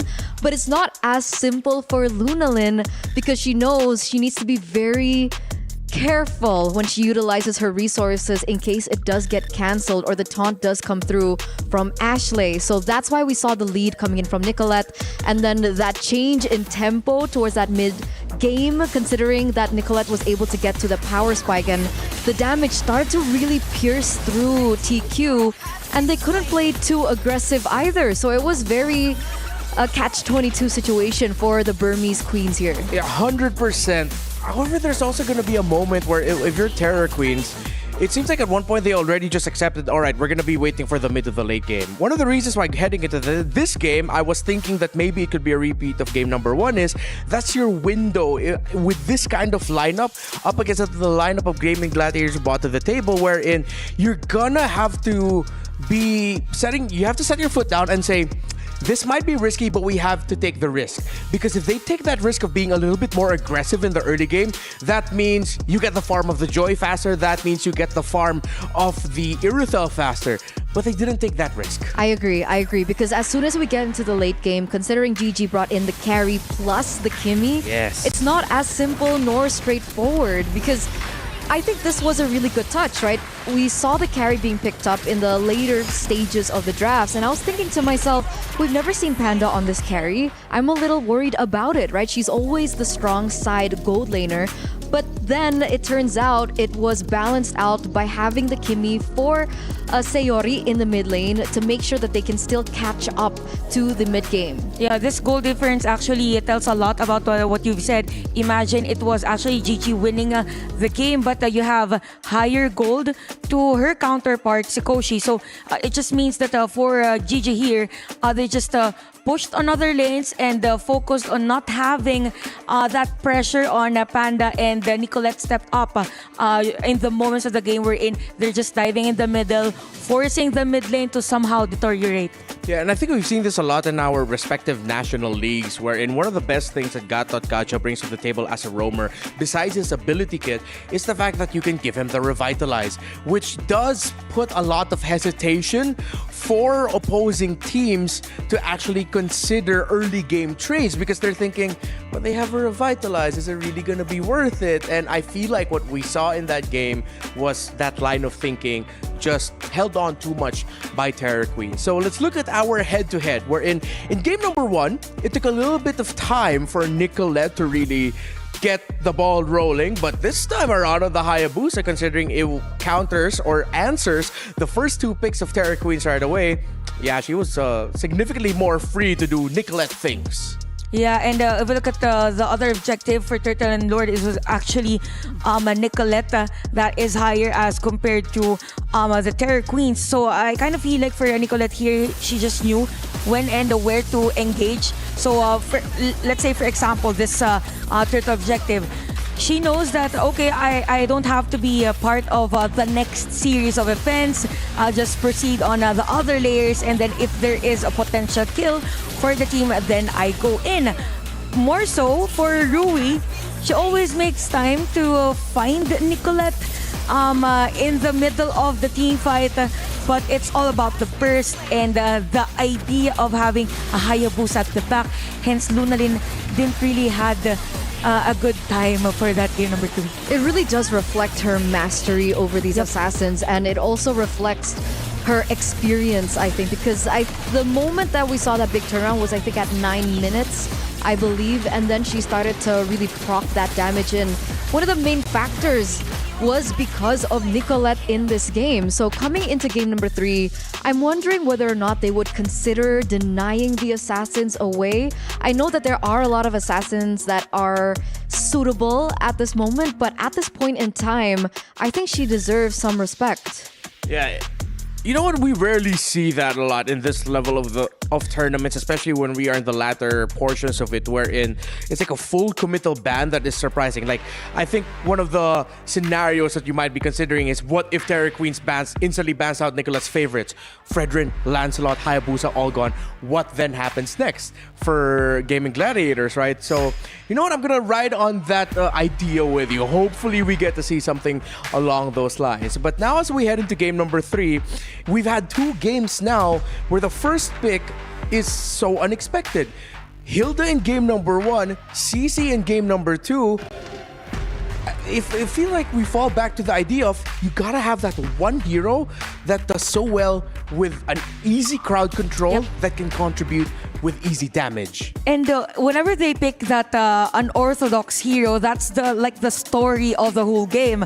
When it was Hilda the other game, it was just literally zoning out or finding the jungle of the other team, potentially killing some of the players that has low HP. Same goes with the CZ.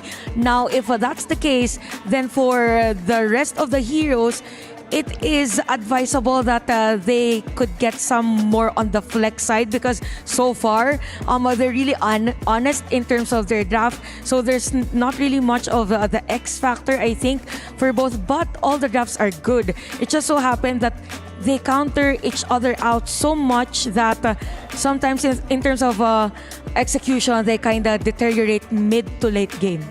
Makes sense. The CC first pick for me personally was one of the main reasons that GG was able to come back. Because if they didn't have that CC strong lane against the Khalid, I think it would be a very different game from the early game. I think Mirko touched on it as well when he was doing his cast, considering that the carry was already a losing lane. They needed a lane to work with, and that's how GG was able to gain control over the neutral objectives in the early stages. So I agree with your notion that we are going to be seeing, I think, more peculiar picks in the first phase, and it all boils down to counterplay, right? Yeah. Hilda was a counter. CC was also the stone that they needed to utilize to set things up. Yeah, so now I feel like with everything that we've seen so far in this series, there's going to be 3 key positions that we have to look at in terms of the drafting, their priorities, and what heroes they end up with. Roam, mid, and EXP. Because it seems like a lot of our major discussions revolve around the heroes in those spots. Yeah, that's true. And I really like, by the way, the Kimi against Farsa. So I think if the other team is to get the Farsa, it's not advisable for them if they open up the Kimi, because if I remember it correctly, it was the Setyan that they banned. So when drafting, it is really nice for them to consider who is better in the mid lane, better in the EXP lane, just like what Renmar said. But at the same time, if they are to get the hero that is expected to win, then they have to make sure that all factors are going to be covered, including range, including the longevity in terms of team fight, in terms of the skills that they can use every second of every skirmish. I agree. I think mid prio is going to be very important. I think they might have overlooked the Kimi. Yeah. So to shift things a little bit, I think in game number 2, TQ heavily focused on denying Panda's heroes, right? The Irithel pickup, the Granger ban, forcing the carry, and it turns out it didn't work.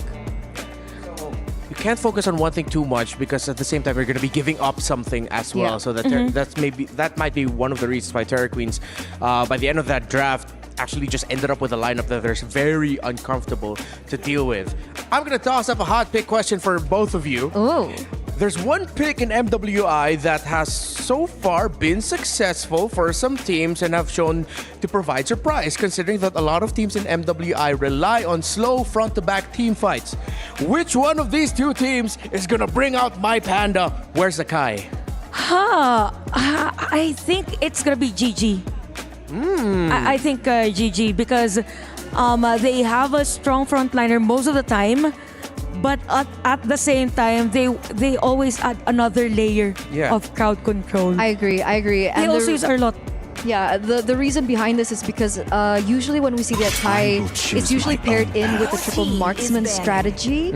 So, or double marksman strategy with the Kimi. And so far, we haven't seen Lunalin pick up the Kimi, but GG has. So we might be seeing that potential. And it isn't just me just being an absolute Akai stan. Really, the teams that have picked up Akai in MWI have ended up with a pick that is so surprising that it ruined the team fighting abilities of the opposing team. Again, because of what Heavy Spin brings to the table with so many displacements that you have to deal with and so many blocks and dashes that it stops. But are we talking about Akai jungle? Because I think that would be a waste for Nicolette. I'm talking about Akai anything. Okay. Akai Roam, Akai EXP, Any lane. Akai Gold, Akai Coach. No, I'm kidding. Mostly on the EXP lane, I think, is where we might see it pop up. If ever it does pop up. Not unless they have another strategy in mind, right? So, yeah po, we see Uranus and even YSS being banned by GG, the usual. I think they are to open the backsha. I think they're willing to give up the backsha because they changed the sequence. Yes, but also TQ are shutting down Ashley. Yep. Right? Arlut ban, Kalea ban, Gatok ban, forcing her on either the Minotaur or maybe the Hylos, who we have seen work, but it's not as easy to execute. Yeah. We might end up in a scenario here where Terror Queens, if they don't end up with a traditional gold lane marksman now, they might end up with a Harith, meaning we're going to see the Harith Minotaur relationship again, something that Gaming Gladiators were able to excel with. But knowing Terror Queens, they might not go for that. I'm not sure if GG now will prioritize Kimmy and Baksha. Yeah. Yeah, I think it's a given that Terror Queens is literally just giving them those heroes, and there's a high chance that you get the Balearic on Terror Queen's side. So I think it's gonna be Badang and Hayabusa still prioritizing that hero for Nicolette, sticking on the Assassin. Now for Terror Queens, they can now get the Granger just for the sake of counter pick and somehow limit a hero pool for Panda. So dangerous though. I mean, yeah, it's a good setup for, you know, the gold lane, but against the Hayabusa and the Badang, it might be a little risky. Maybe they go for something a little bit safer. Yep. I wonder what that pick might just be. With Joy already shown up, they do have the Badang. They still have room if they want to go for either the Irithel or the Granger for the marksman, for the gold lane of Gaming Gladiators. Considering that Badang in itself is already enough of a stopper against the Joy. Ideally, you'd have to have one more, whether through the mid or whether through the EXP pick. I'm still thinking this Badang is most likely going roam. So they still have other options. So I think, by the way, for Terror Queens, this is a nice pick. Both Joy and CC, since Forza is still open, it literally shouts no Forza for you. I think it's not a good idea for you to pick. That's why they will prioritize on Zetian. Yeah. So for GG, they can still pull off that Zetian very hard tank, or probably sustain that has crowd control on the side lane if ever they go for Badang as their roam in this hero composition. Because we're looking at two heroes coming in from TQ that are so weak to CC, right? That's why we see the Zetian and the Badang come through. It should be okay. One of the crazy things that I was thinking in my head for TQ is Chikoshi comfortable on a Ruby in the gold lane? Ooh. I mean, with the CC pickup, the Joy pickup, that's already some damage. I think coming into the second phase, we would expect TQ to look for yet another winning lane for the CC. But the Hylos gets eliminated here. If they go Ruby gold lane, that means Terror Queens will have to play Kimmy in the mid lane. Because they're still going to need sources of basic attack damage, and that's sort of going to be like your actual carry in the game. You have two main carries, but both of them are going to be dealing magic. I will keep that possibility up in the air. That might be something that we'll see, considering that they have strong sources of physical through the Hilda Ruby CC that way. Great crowd control. Might just be crazy enough to work, and that's an option for Terror Queen. So they even shut down that possibility. They ban out the Kimmy instead. Yeah, a very nice ban for GG because you've already discussed that possibility. So I think because of that, for Terror Queens, they will just shift again into those usual burst damages. I won't be surprised if we might see a Farsa Faramis for this match, just for them to just dive in against the GG and somehow negate that shadow kill from the Hayabusa. But for another ban, I won't be surprised if they get or they ban out another Ashley hero, because they're literally focusing on that. Could be Minotaur. Yeah.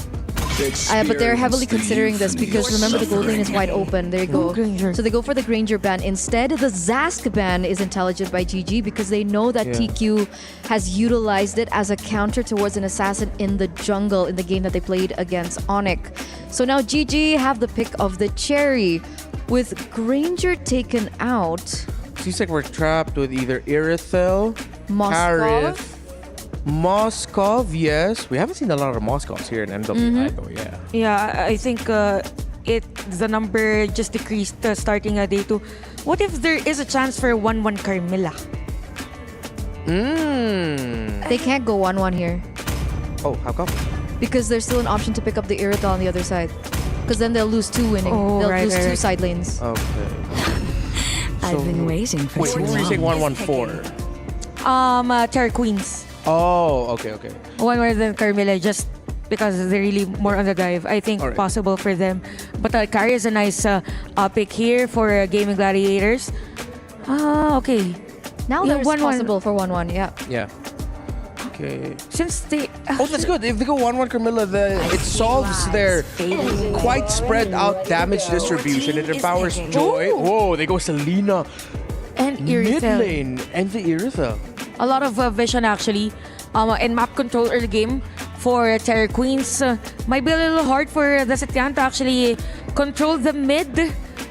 For Gaming Gladiators, I think the Kali? Badang's going Rome already.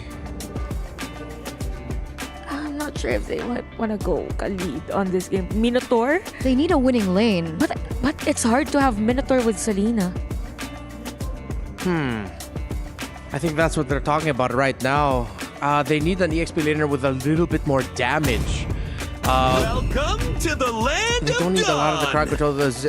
Oh my goodness, no Wow, way! there it is. We answered Gigi earlier, also for who has the potential to use the Akai. I told y'all, the Panda, just put him anywhere. There's a lot of dashes. They want to go close range. The Akai would be good. Oh wait, I forgot. I have to do my job Yes, here. yes, All right, yes. so game number 3 now. Terror Queens between Game and Gladiators. Winner of this game will be at match point. Mirko Athena. Do you guys like the Akai? I love it.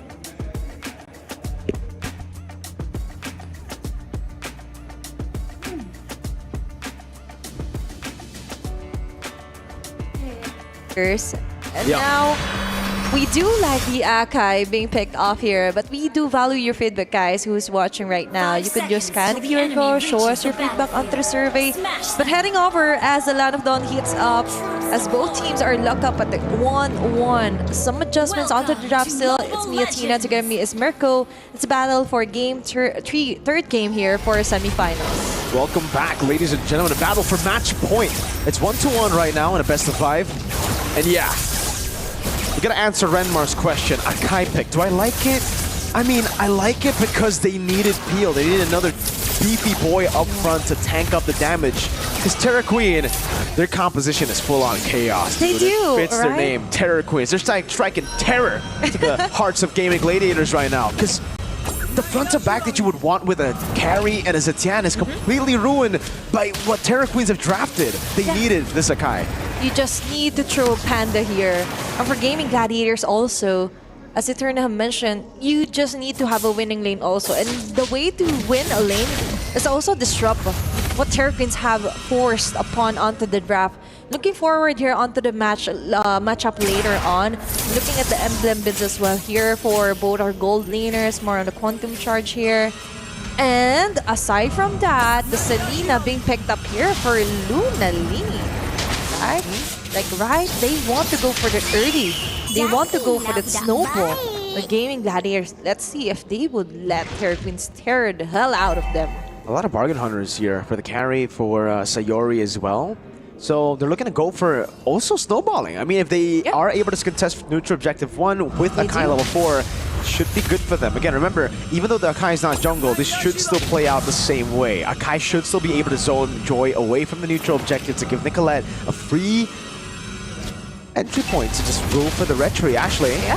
For game 1, actually, Terror Queens have shown such ruthless aggression.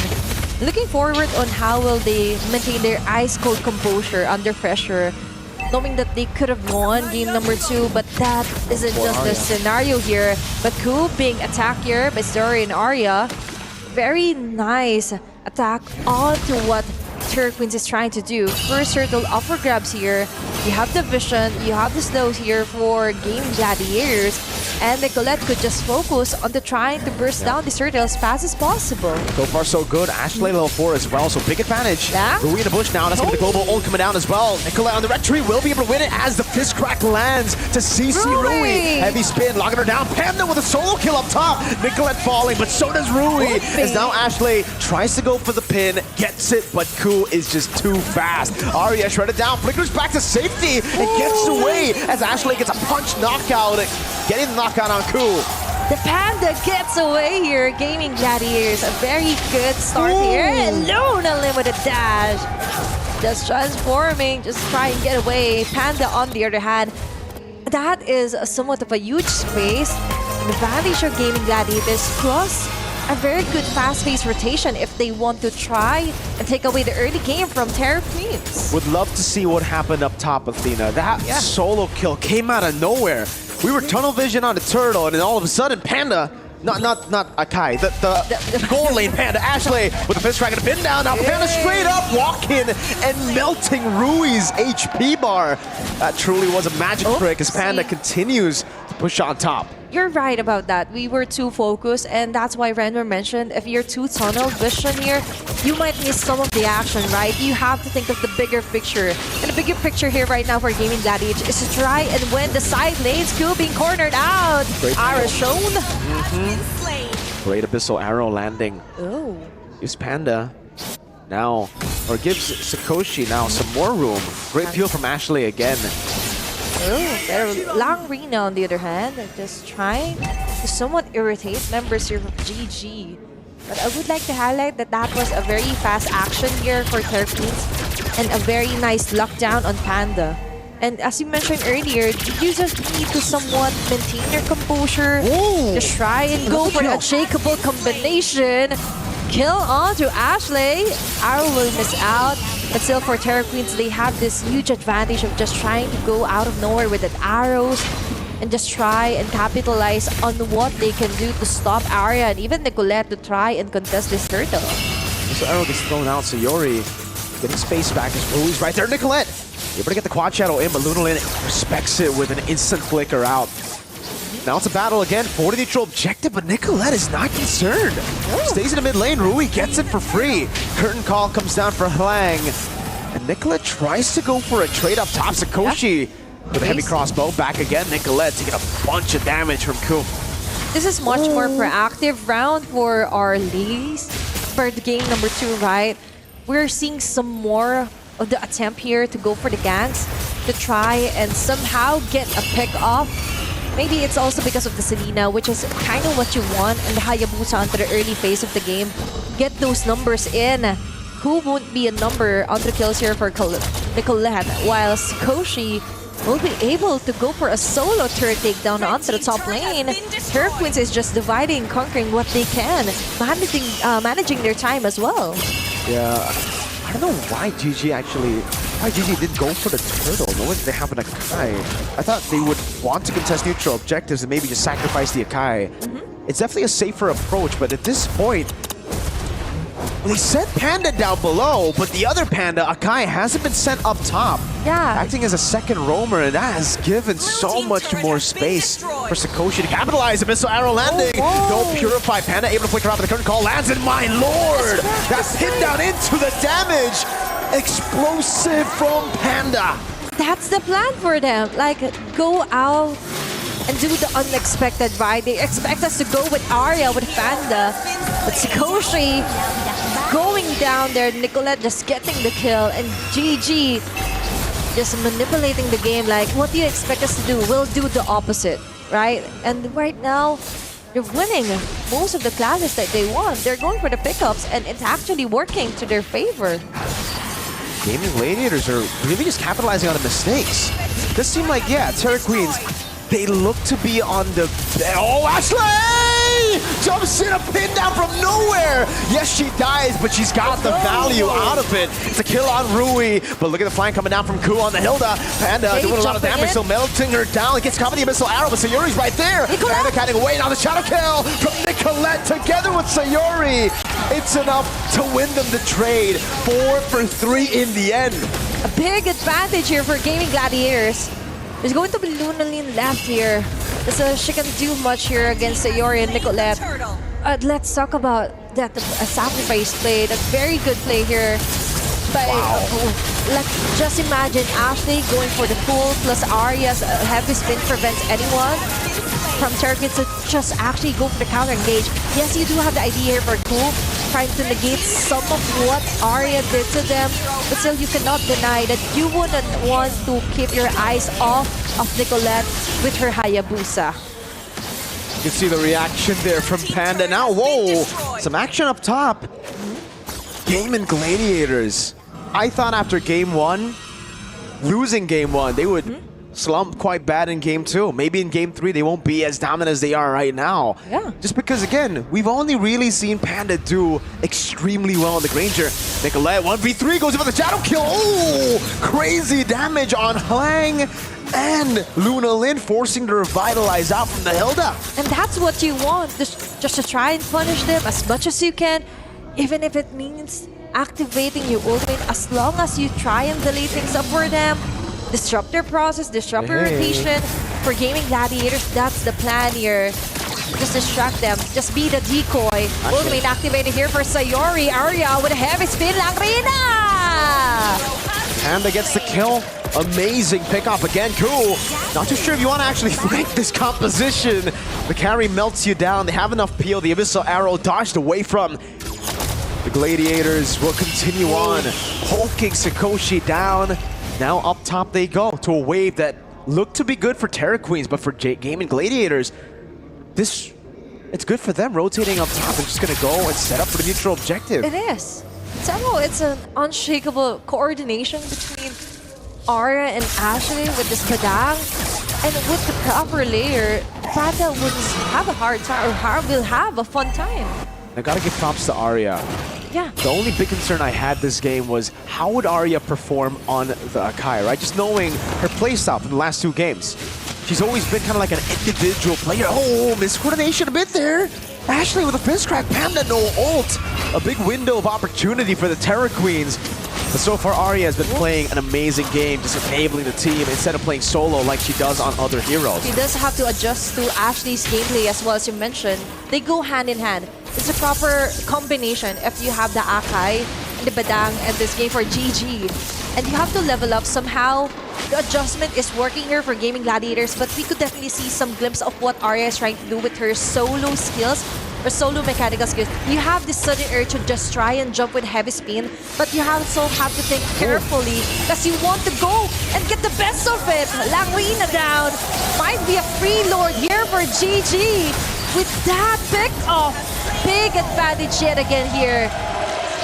Absolutely phenomenal from Gaming Gladiators.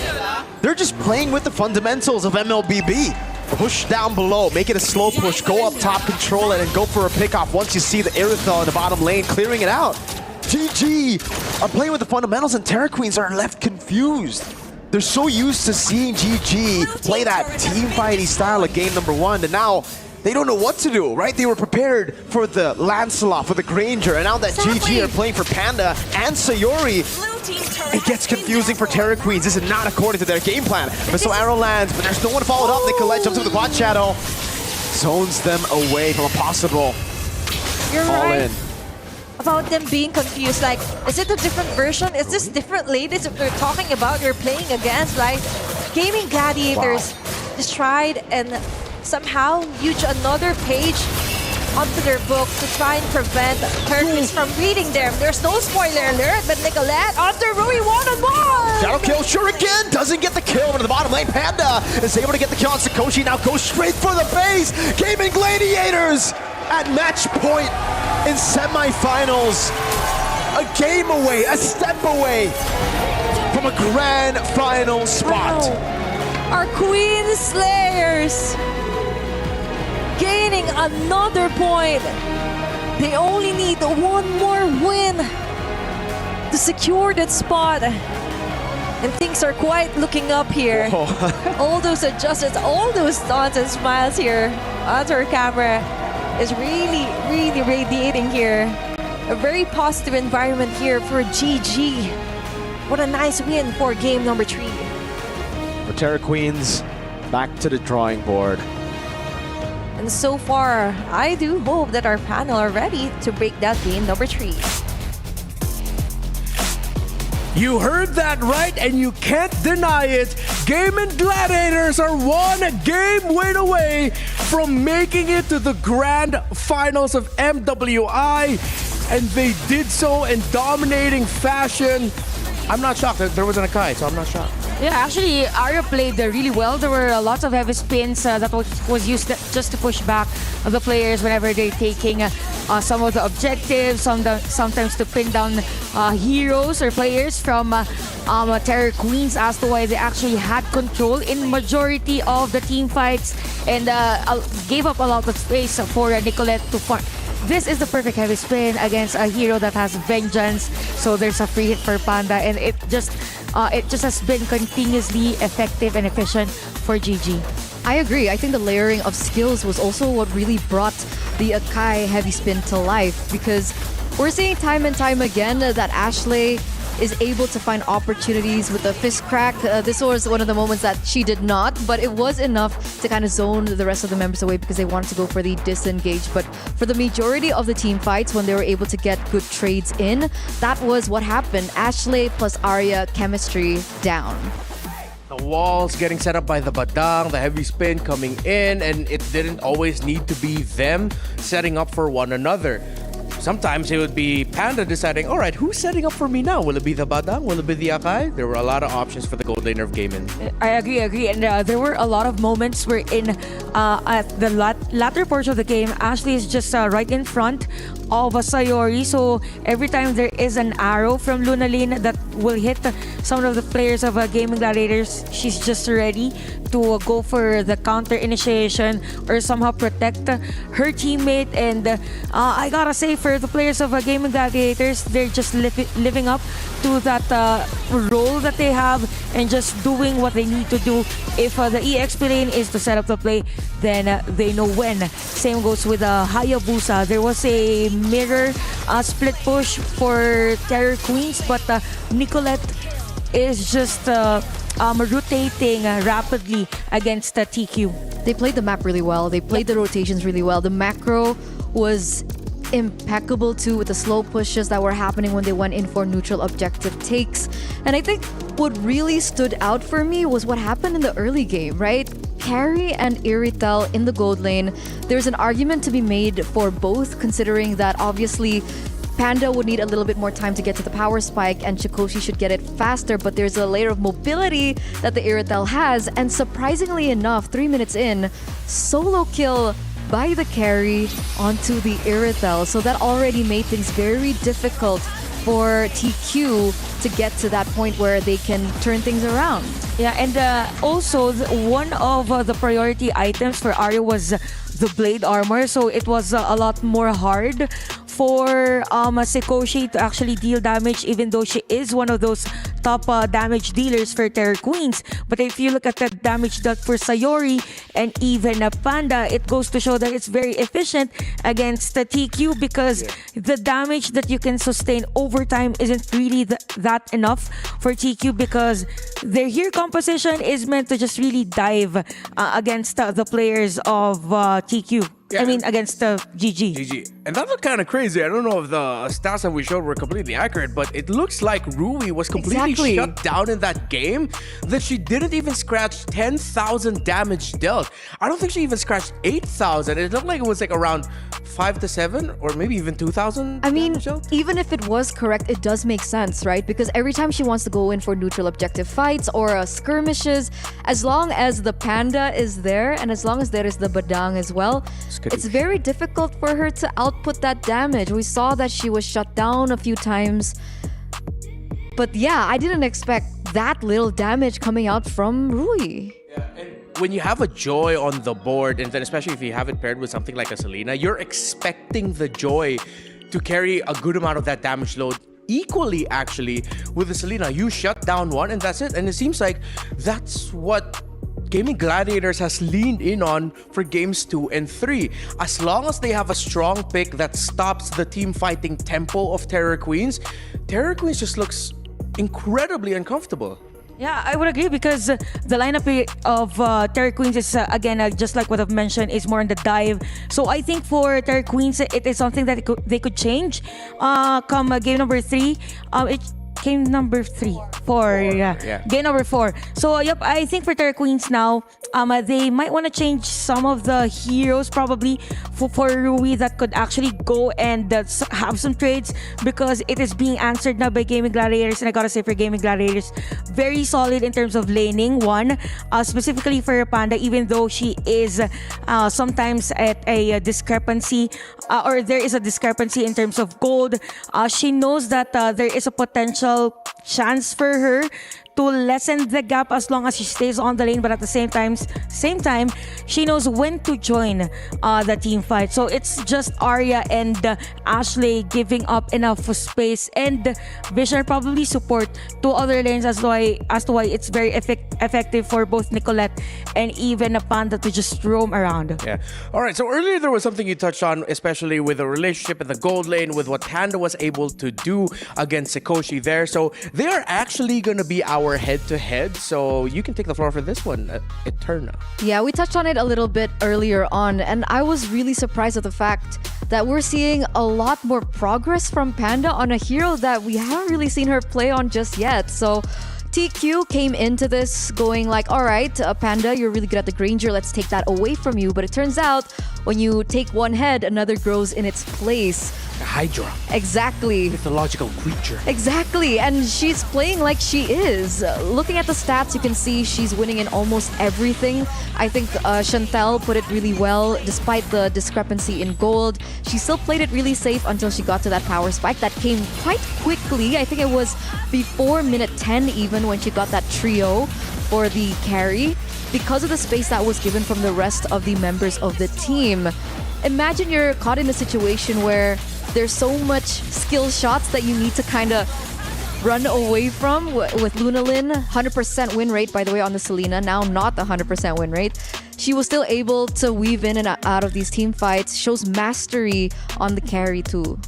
I'm gonna have to echo that statement. It seems like from day one compared to now, we've just seen the steady growth of Panda. For Gaming Gladiators, they're a type of team that, of course, the middle of the map draws so much views, so much eyes, but then it sort of ends up overlooking the side lanes. But then eventually Arya as well as Panda have just progressed to the point where it's sort of like you can't ignore them anymore. You really have to look at them as much as you look at Ashley, Nicolette, and Sayori. Now, one moment they are on a defensive stance, and then the moment you blink, already on the offensive stances. And I kind of feel like here for Gaming Gladiators, every time that they change their pos 5 or their tank hero and even their EXP lane, the dynamics of the whole play or how they roam around the map is different.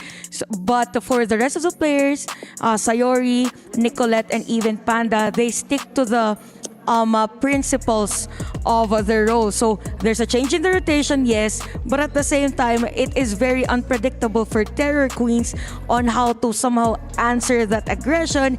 And for Terror Queens, they haven't really brought up much of a surprise coming into this series. So it's just unpredictable versus predictable. Yeah.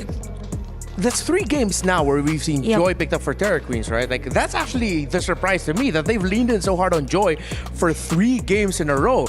Gaming Gladiators have shown that, okay, if their rotation in the center of the map gets busted, that's where they have difficulty. Terror Queens, when their team fighting gets interrupted, that's where they have difficulty. I agree. That's why game number 2, game number 3, the way that GG played the team fights, the way that they were able to layer the skills and ruin the formation of TQ was just on point. It was brilliant.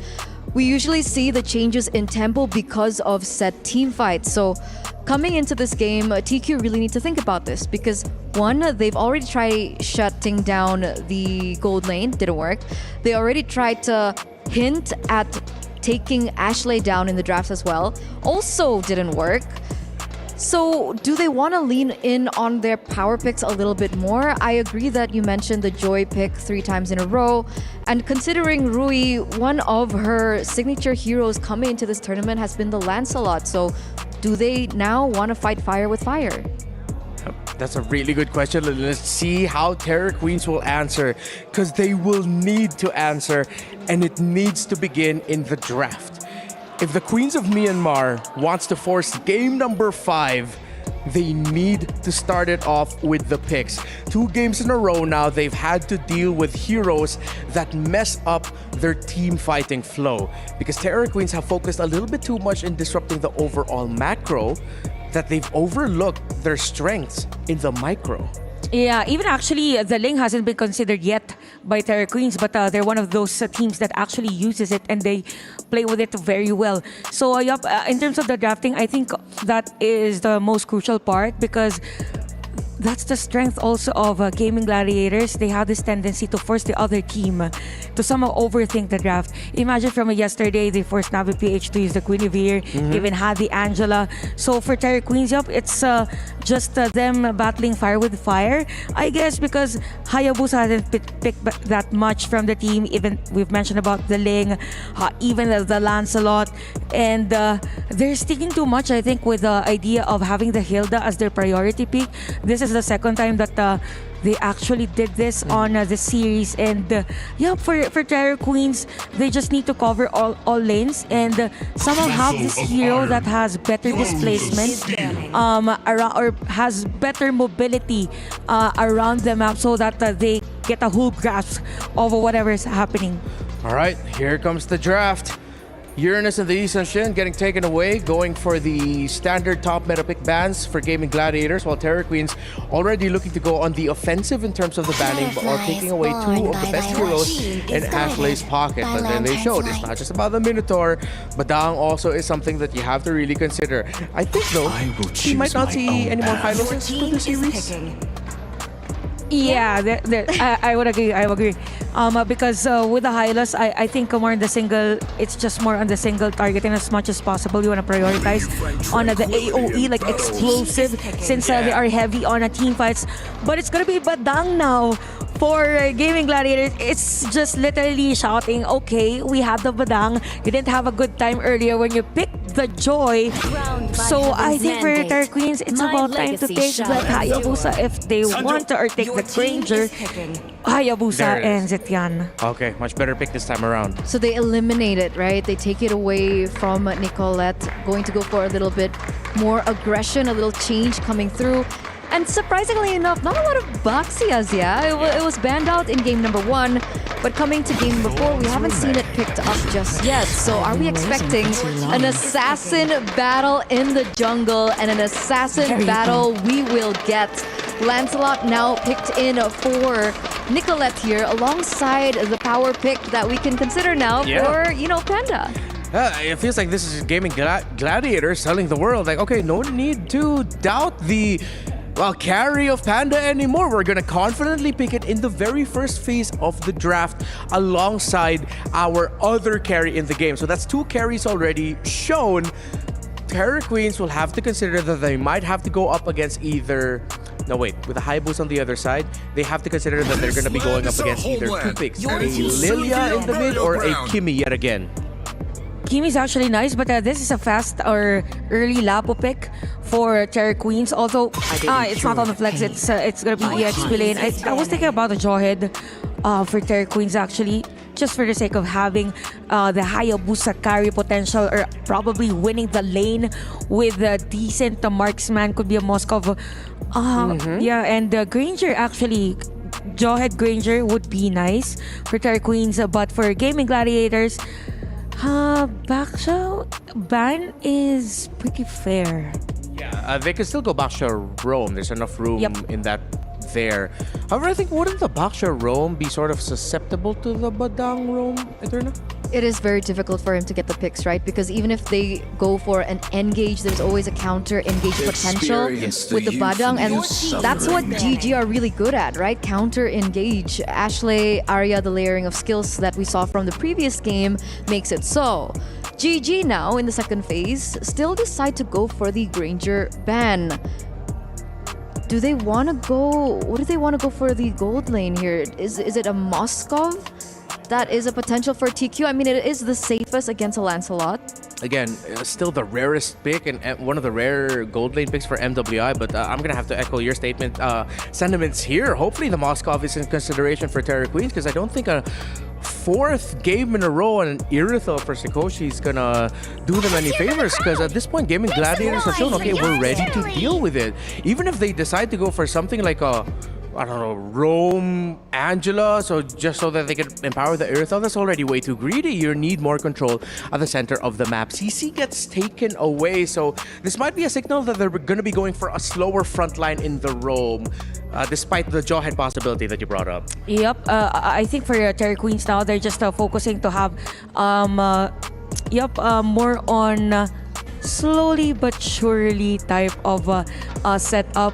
But for Gaming Gladiators, Bruno could be an option for the ban. Probably, it's gonna be Moskov. So yeah, it is a Moskov. More on the safer route for Gaming Gladiators, since a Moskov could be a headache for them just in case it goes for that split push, and you don't want a hero that will surprise you with a Spear of Destruction. Yeah. I think they have to go Harith here, right? They need more magic damage. That's already way too much physical on the side of Terror Queens. Or maybe they might even consider going Kimi Gold Lane. Kimi Gold Lane, I would agree with that. Kimi Gold Lane, because of the range also against a carry, and if the Badang will rotate on that area, and then it's gonna be hard for them. Now that you have the Carmilla, they can go 1-1 actually. Carmilla 1-1 or any Gold Lane would be nice to be paired with a Carmilla. No, I agree. I think the 1-1 is a potential here. Technically, she should be able to dodge a lot of these abilities as well. Level 1, level 2, the 1-1 is also very kind of gross in the lane, right? Being a lane bully. But let's take a look before that potential at GG. They're now looking for a mid laner and potentially an EXP laner, right? The Badang should be for Ashley. Do they want to fight fire with fire? I think Farsa is a little bit too difficult. They go, Paramis and Akai into the Carmilla? Yeah, they really want to go all in here. Then again, if you drop down the Curse of Blood by the Carmilla, the Akai, as you called it, the 1-1 combo, the Akai can push him out, and then they want the Faramis for safety because they're going to be very aggressive in this game. That's a signal for GG. Yeah, I think Coach Rexvin and Coach Midnight actually knew that 1-1 is going to be the last pick for Terra Queens, hence the Faramis.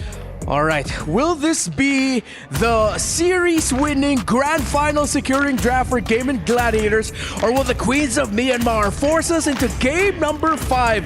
Athena and Mirko, let's go! And here we go. It's a do or die time in MWI 2025 semifinals. The score stands at 2-1 in favor of Gaming Gladiators. And we do value your feedback, guys. Share your experience with the Esports World Cup by filling out this survey and scan the QR code onto the lower left of your screens. And now, we are now in the brink of what could be the final game for this epic best of 5 series, Mirko. Yeah, and I gotta again emphasize what Chantel said. Yes, you don't want to pick Faramis against Carmilla, but I think what Coach Midnight and Coach Rexvin knew the 1-1 was coming. The Faramis is a great way to nullify the 1-1. So we'll see how they execute it, because at this point, it really comes down to how you use the Netherrealm. If you use it early, that Carmilla is just going to have an amazing time. But if you use it at the right time, up against the 1-1, then GG could very well be our first grand final. Is almost a soul kill up top. Sikoshi with the Inspire. Sayori rotating down below with a Stampede, who gets to revitalize down and actually win out in that trade. We could definitely feel the anger coming out from Sikoshi with this 1-1. She already played the Irithel 3 times in a row, and for the final game, this is what our panel was talking about. They need a change of scenery. They need a change of facing here for Terror Queens. You're away on to Nicolette. First blood, well played to Rui. Utilizing the Quad Shadow efficiently, pops it in, doesn't use it to the end here. Almost a kill. Sayori walks back outside of it. Ashley gets a punch, knocks Ku out. Okay, there's going to be somewhat of an equalizer here for GG. But let's go back to the topic here. But before we go back, going on to Panda, who is just on fire with this Hayabusa. 2 kills at the start of the game for the Hayabusa is not what you want to see for Gaming Definitely Gladiators. not. But for Terra Queens, this is amazing. Probably the best start they can hope for here. It is, actually. It's a great head start, especially here for Sikoshi, eyeing out onto building up earlier items here, basing on the MDM builds. But they don't want us to analyze the game. They want to go for continuous attempts here onto the mid lane. And we do understand Arya. Flicker forced out. Different matchup entirely this time around in the XP lane. Arya can't just go and CC lock Lang with the Lapu Lapu. You've got a lot of tools, man. Anti-CC built in. Ashlay's thrown down below. Yes. Arya knows there's no Bravest Fighter, so they're still going to try to contest for the neutral objective 1. Yeah, for Terra Queens, even if they have the 1-1, as you mentioned, it's all about the timing here. The layer for GG to totally somehow disrupt the process here. But Ashley being targeted by Cool. There's going to be the Fury of Phoenix activated. Turtles, if all for grabs. Rui might reset that. That was a way too early Curse of Blood. Arya now looks for the heavy spin. Gets Lang. But that's about it. Now use the second part of the Bravest Spider. Actually looked for it. Panda now in rotation earlier. Okay, Sayori. Oh, shout out to the flicker. Sayori sets up for the blast of Gaming Gladiators now. Gosh. That's a free turtle to GG. It's just like a slingshot. They pulled over 2 members down in Vincent plus a turtle. Big opportunity here for Gaming Gladiators. With that said, they easily eliminated the gap earlier established by Terra Queens even onto the top lane. Although Sikoshi being cornered out, can she do it? Nielsen Flower activated Breast Wolf Tongue! There you go. That's another realm to beat out the Wanwan. You see it here in the game. For GG, yeah, 700 gold lead, despite giving away a big chunk of the turret shield over to Sikoshi. I think it's fine, it's a good trade, and so far Panda has been winning out of the gold lead. Not through laning, but through being more active around the map in all, 3 games you've seen so far. It's all about how you somehow get what you need in other factors, right? You don't have to be solely focused on the gold lane. You could just try and join them. And look at that cute reaction here for Sayori. I would be like that too if I managed to try and pull 2 members here. Very crucial play right there. A carry literally here for Gaming Gladiators mid laner. But going back to topic here, as you mentioned, Panda wasn't winning onto early onto 1v1, right? Onto Sikoshi. But it was very crucial of her to be present.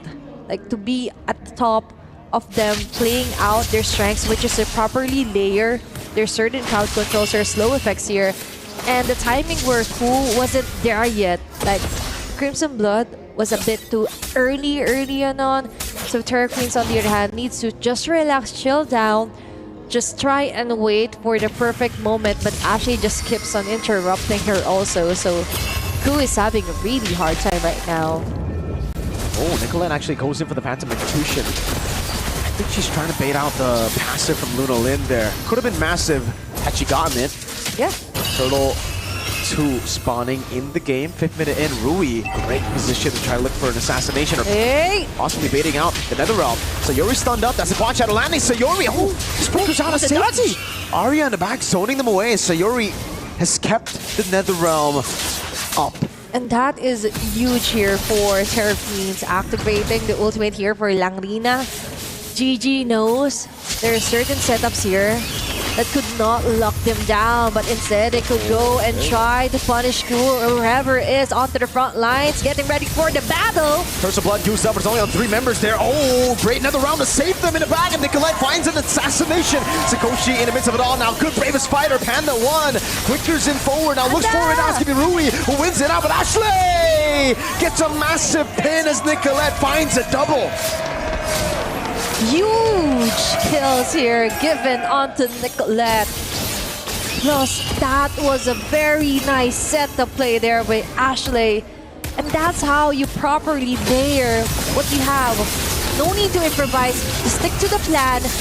Let Arya do her job. The show of Sikoshi, even if they have or take down 2 or 1 member, because of the passive for Sayori, she could be just needed, or she could just go back onto the clashes if needed. And Nicolette just trying to annihilate each and every one onto her pathway. TQ needs to rethink of their strategy right now. And again, Athena, it's the battle of execution. Cool has been way too early on the Curse of Bloods. 2 out of 2 times now.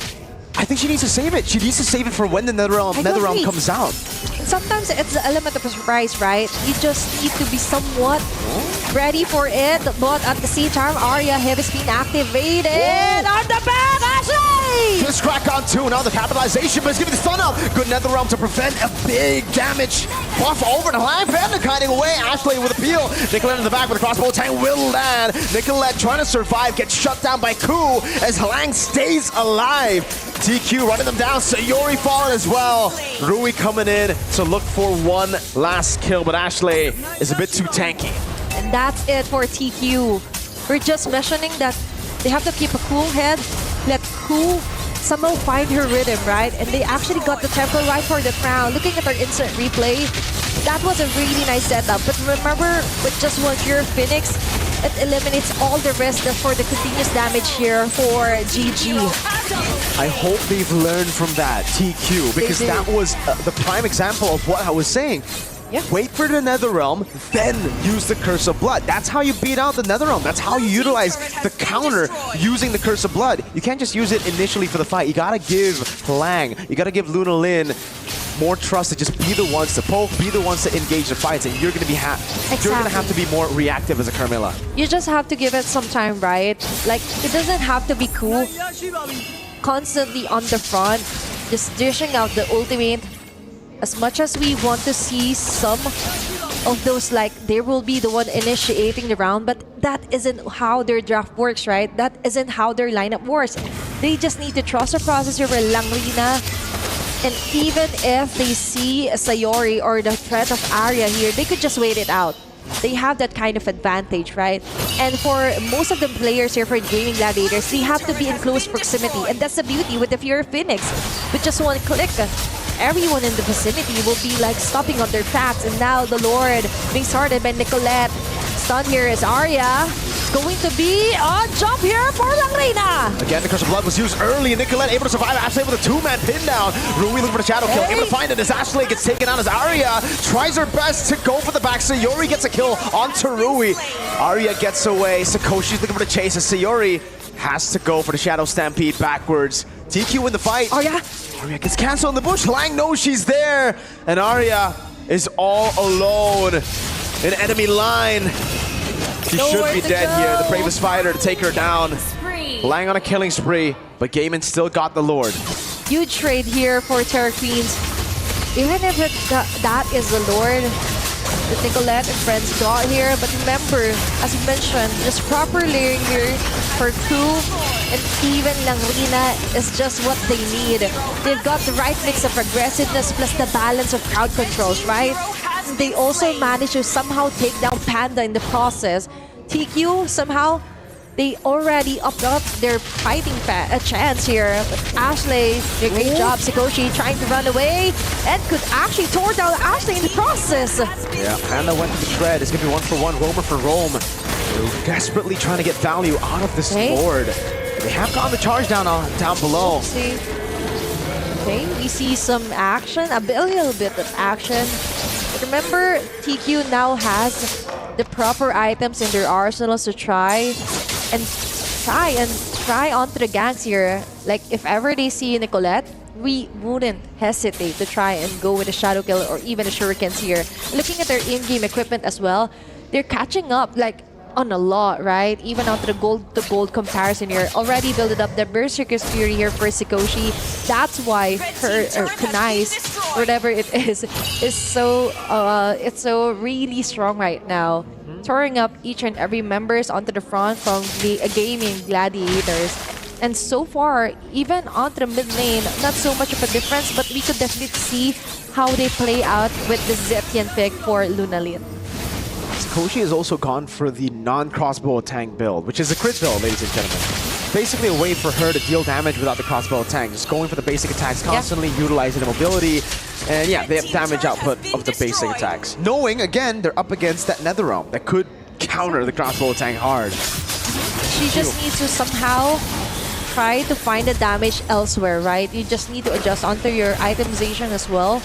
But for GG, they also need to adjust somehow onto where to fight onto TQ. There are certain aspects here onto the map that you wouldn't want to be really close onto corners, because that is where Langrina and also Lunalin shines out the best. But it's also somehow of a good position if you want to go for a very powerful pickup here for Ashley.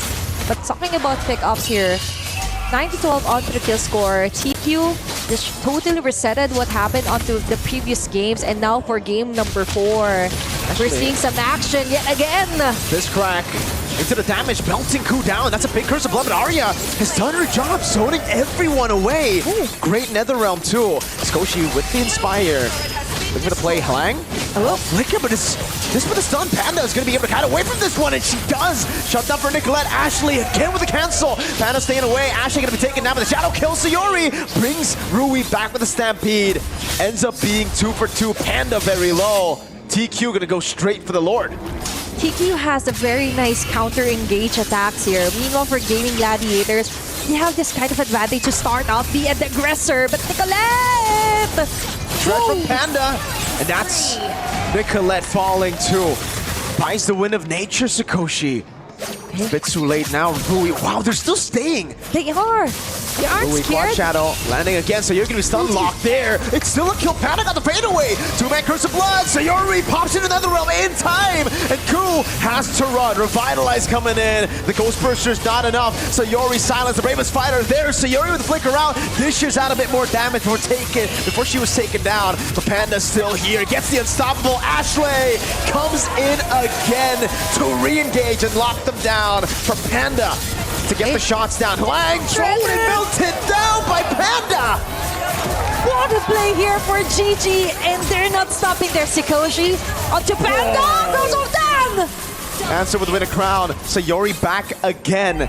Those sacks really helping her here. Double time respawning quick as Nicolette has to deal with the wave up top. But we know what the main goal is. It's the Lord. Winter crown built for Nicolette. So far onto the chase down, we were kind of like, why are you coming back? It's only you and Sayori, right? But that was a plan to just try and dish out as much as they can onto the damager for Panda 1. A very perfect example of what Arya play or gives onto the table with her Panda picker, or Akai pick rather.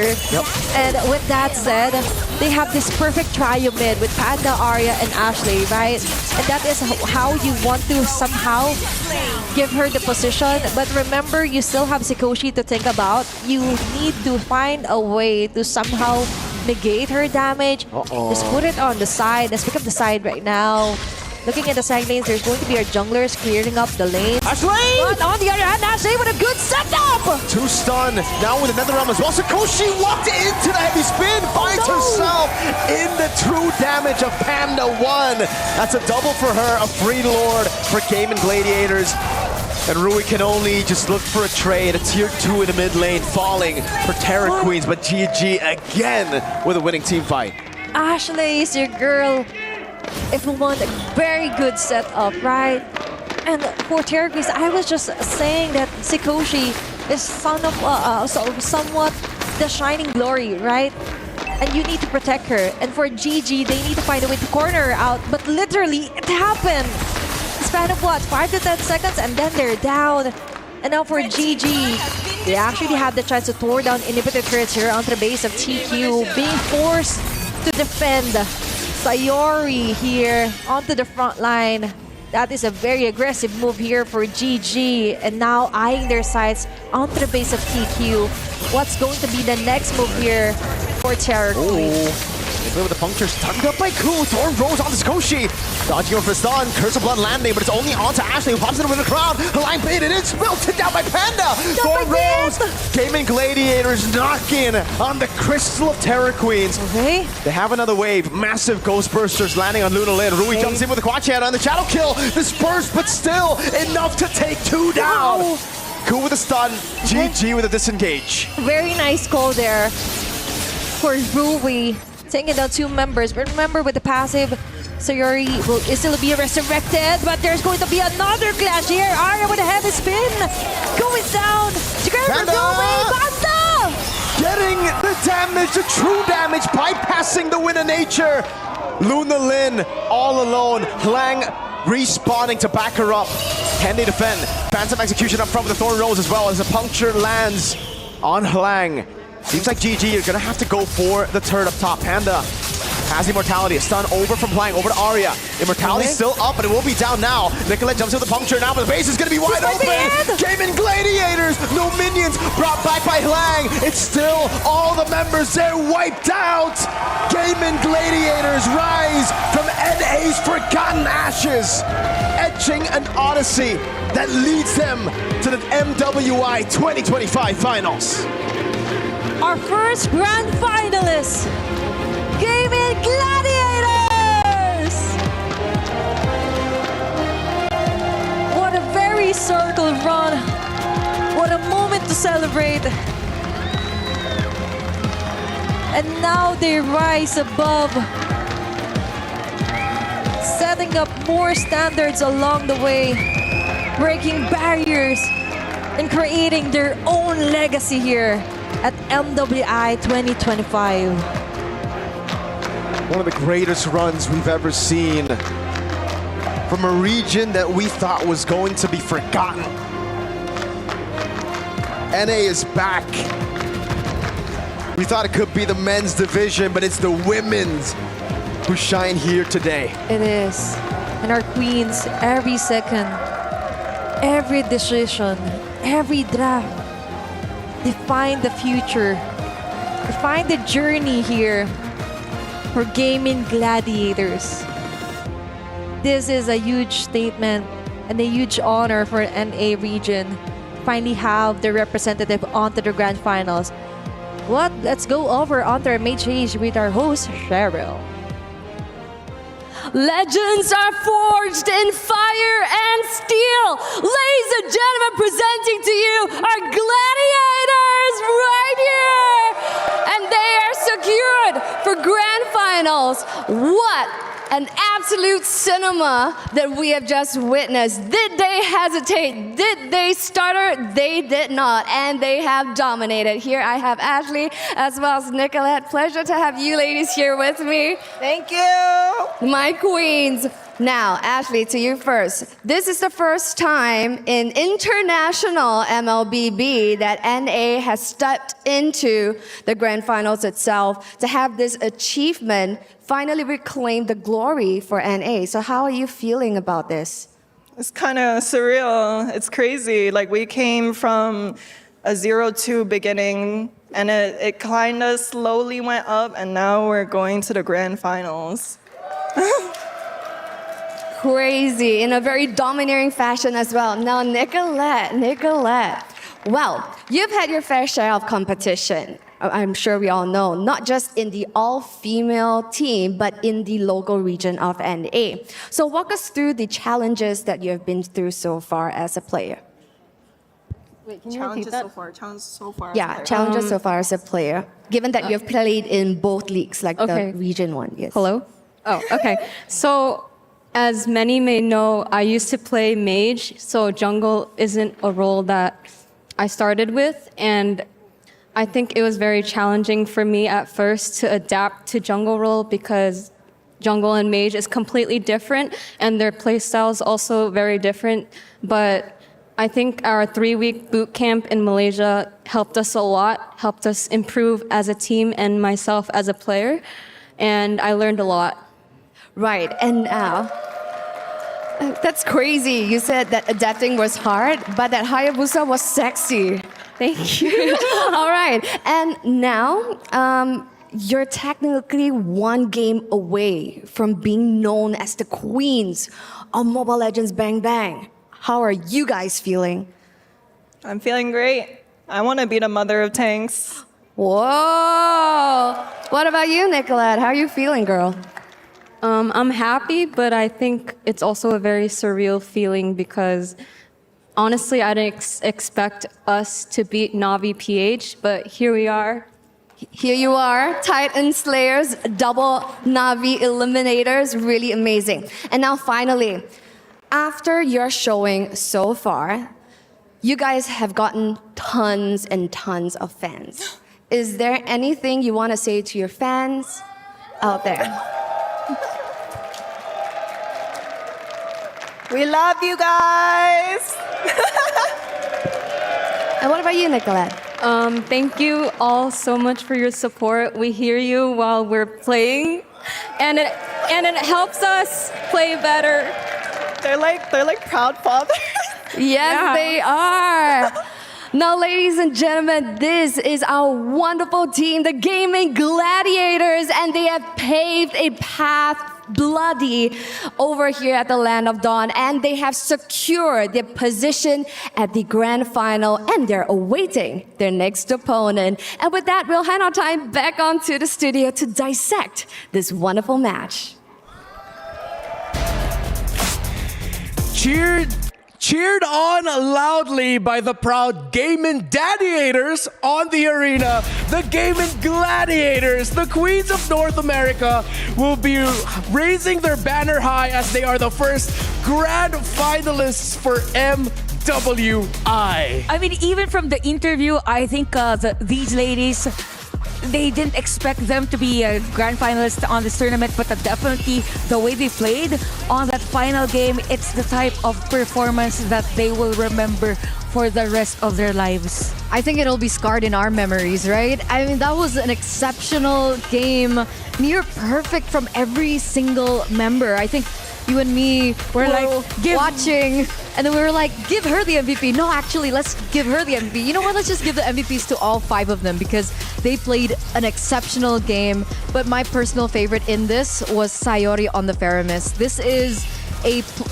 meta where usually utility in the mid lane doesn't really work out. You need that damage to come through from the early game to gain that momentum. But the way that she played it was so aggressive. Shadow Stampede, I think in the first few minutes, was able to take 2 down. Yep.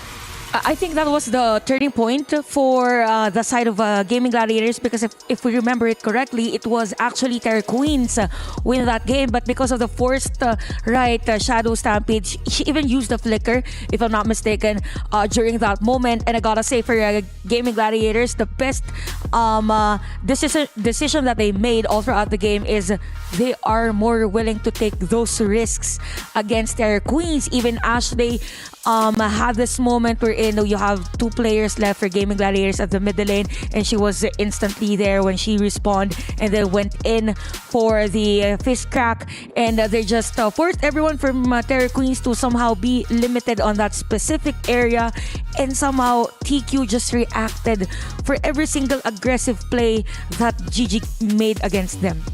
Quick shout out to Kaisami Vez Wolf No Pueto, who in a group chat did mention after game number 1, the Terror Queens did a fantastic job of holding on to their flickers so well. That's why GG had a lot of difficulty against them. One of the reasons why. The next few games after that, and especially this one, I want to highlight 2 people who used their flickers incredibly well.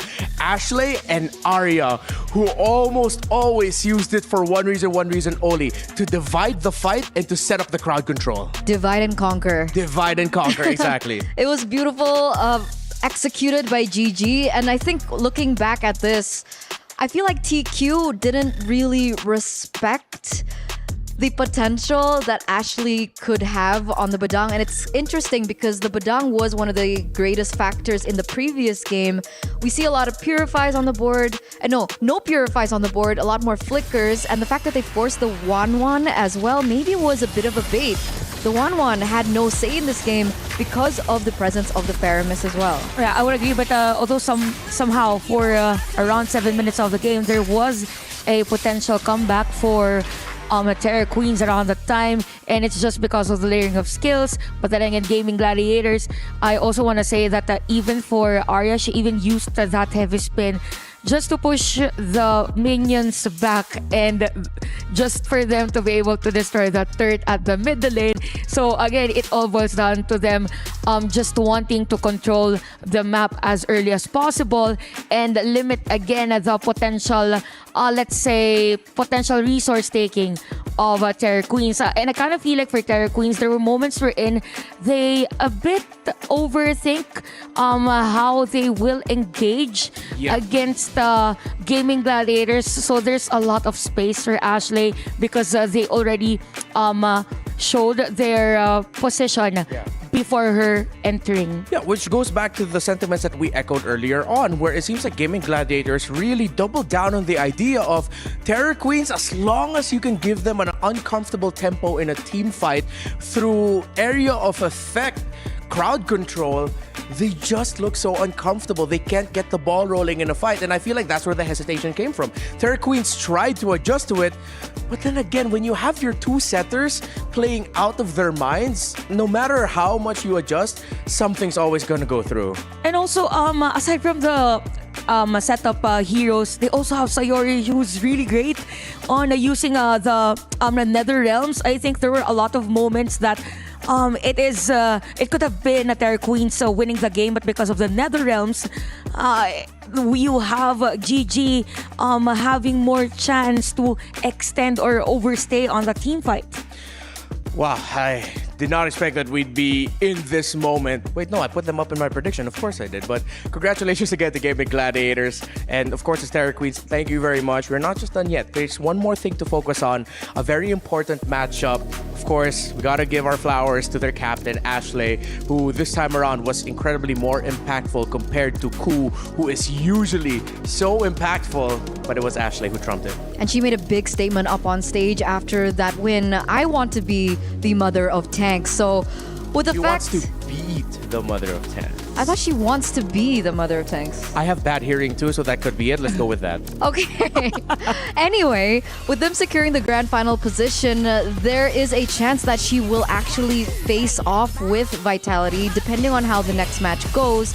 And I think that would be the ultimate test, right? Considering Badang players, I think Vivian has been playing a huge amount of Badang, but we are seeing highlights of everything that we've already mentioned at this point. The layering of skills, the fact that Ashley is always really quick to look for these opportunities on the map. I think this was a really big pick in for Arya as well.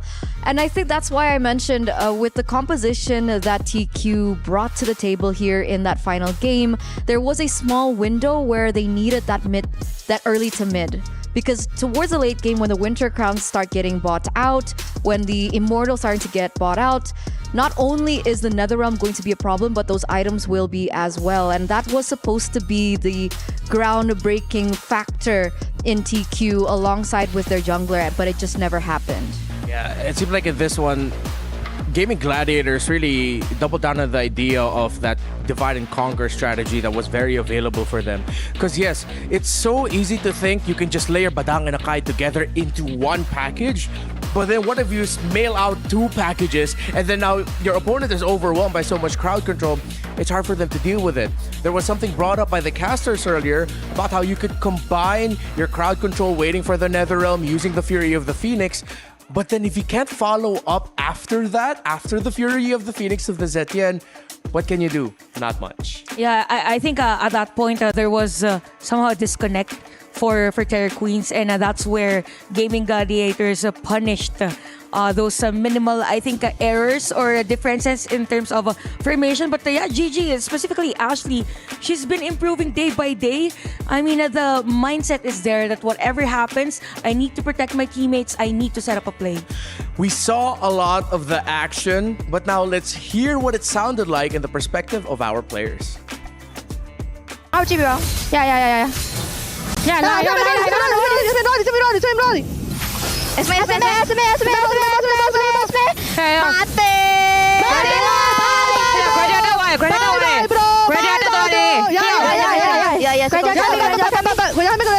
Udah guys.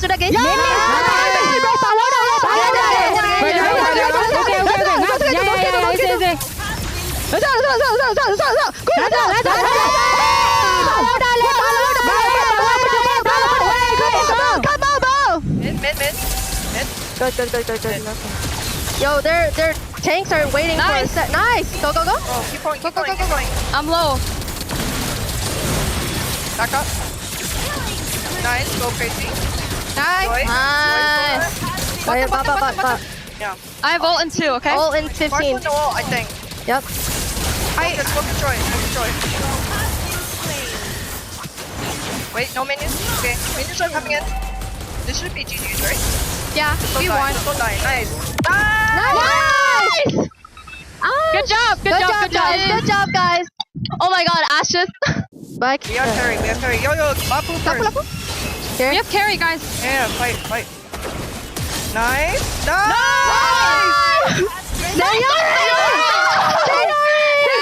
you're good, bro. Sayori, playmaker, bro. Alright. Let's go bot. Let's go top. Sorry. It's always great to hear the player comms here at MWI 2025. And once again, I hope you can join us. So please don't miss out on the part to witness the pinnacle of women's MLBB Esports Live here at MWI at EWC 2025. It's free entrance. Today is the second to the last day. We have one more match coming up. Tomorrow will be our battle for third match and our grand finals. Eterna will be casting later on. So, just real quick, Chantel, what is your final word of the day for our viewers? Final word of the day, watch. They need to watch all the games because, this game was interesting already. How much more for the next match? Watch. All right, I agree with that. I echo Chantel's statement. Thank you so much for joining us here for the very first match, but we have one more left. Two titans of esports organizations in Team Liquid and Team Vitality. One of them will be meeting Gaming Gladiators in the grand finals of MWI. My name is Renmar here with Chantel and Eterna. We'll see you back after a bit.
This land is calling.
after an absolute amazing matchup. Previously, where we see Gaming Gladiators going to the grand finals, now we're seeing the next matchup. Team Liquid going up against Vitality to fight for the next grand final slot. Whichever wins will go up against Gaming Gladiators, and whoever loses will be going down lower and try to fight for third place. But either way, what was that opening match? Going all the way 4 games. Hello everyone, welcome back to the MWI here at the Esports World Cup. My name is Afed. I gotta say, today has been crazy. Today has been wild. Speaking of wild, we gotta talk about MLBB All-Star, where this year has gone pretty wild. Because for this year, we're going dinosaur. We're going pretty historic. The buffs changes, the lord changes, the turtle changes. If you guys slay the lord enough times, you guys can get some goodies for yourself. Even a Popol and Koopa skin. Heck, if you're able to make content out of it, then you can even grab yourself a battle emote. Anyways, my name is Afed, and alongside me are our casters for the match. It's Naisu and Eterna. Naisu, you're about to cast the next match, determining either Liquid or Vitality goes to the grand finals. How are you feeling, man? I'm feeling good. That last match, we got the chance to watch it. GG.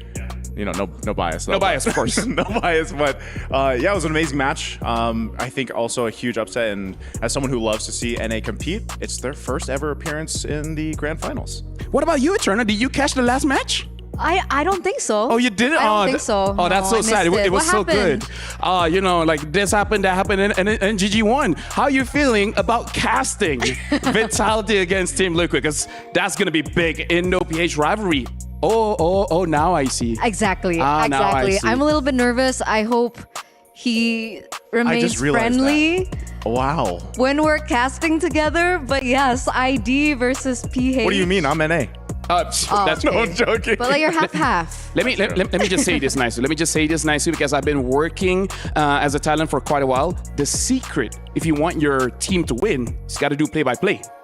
That's not true. So are you like Eterna? Come on. Eterna. You guys are putting me on the spot. I have not touched the play-by-play in so long. Well, you're about to touch it today. A little, I guess. So actually, nice. let's talk about the upcoming matchup, even though I really want to talk about the previous one, because that was insane. Team Liquid going up against Vitality. Vitality is, I think it's no secret that they are the favorites. And I think they've been very vocal as well by saying, now that Navi PH is no longer here, who's going to stop them? That's a great point, because I think a lot of people, every time you come into an international tournament, some of the top teams that are, you're thinking are contenders for the grand finals, PH and Indo is always there. But you take away Navi PH, the previous champions of MWI, that's a bold statement to make, but I think a lot of people might be thinking the same thing. So I think you want to kind of shake up maybe the potential for that destiny to happen for either of the teams, really. Now, I got to ask you, this is a very difficult question, but have you seen any weaknesses of Vitality throughout this 4 days that maybe Team Liquid could try to exploit? Honestly, not just yet. Because technically when it comes down to hero pool, like maybe there's an argument to be made that Vivian has been performing back-to-back on Badang. But we know for a fact that she has so many other things under her belt, so I don't think hero pool can be exploited here. There was an argument to be made maybe last year when it came down to the drafts, but this year with Coach Casius, taking down the 4 tier for Vitality, things are looking really clean by them as well. Maybe the one thing that could be exploited is overconfidence, but I don't think Vitality would make the same mistake 2 years in a row. I mean, this is a best of 5. Even if you do get overconfident, say game 1, game 2, there's time for you to adjust, for you to recuperate, and then try your best for the next one. Now, Team Liquid, I gotta say, this is very unprecedented to say that the Filipino team is the one fighting an uphill battle here, Naisu. I think we're, maybe in a sense, sometimes I think both regions are used to that uphill battle. For TLPH, though, specifically, this is a battle that they felt time and time again regionally, like back in in the Philippines. They've really had a difficult time being, for example, the champions in certain regional competitions and, you know, trying to take down the now lineup that we saw from Navi Philippines. So this is a great opportunity, I feel like, for Team Liquid from the Philippines to prove themselves. Like, at least here on the biggest stage so far for, you know, our women's MLBB tournaments, and then against a team like Team Vitality, maybe this is their opportunity to replicate what former Smart Omega Empress did last year in MWI. And if we take a look at the head-to-head, the numbers seem to be more in favor of TL, but it's also important to note that Vitality has not lost a single game just yet, right? So the amount of games that they have played compared to TL is definitely much lower. And they're looking to maybe find someone who can finally take a game off their hands. And if there is going to be one, I think it could be TL today.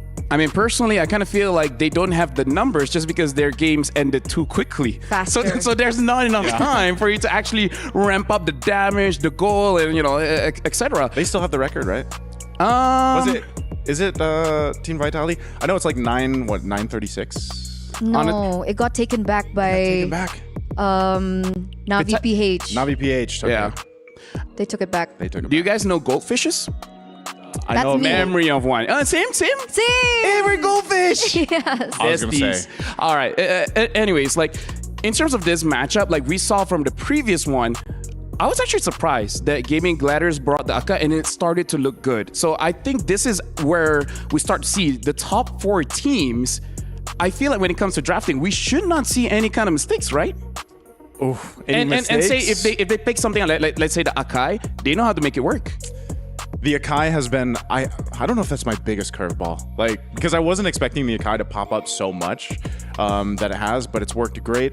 Also, I think there's been a bunch of contests for Granger. Oh, yeah. Like, Claw is one of them where, you know, her KDI, I think at one point in one of the games I remember was like 15-0 and something. It was insane. Now is the highest with 16 kills, and now we got to look at the Aramco power ranking, but we're doing it a little bit different here because now there's only 4 teams, so we're going to predict who's going to the grand finals. And it looks like Eterna predicted for GG and Team Liquid. Wow. Who made this? Wow. Who made this? What do you mean, who made this? You did. I did not.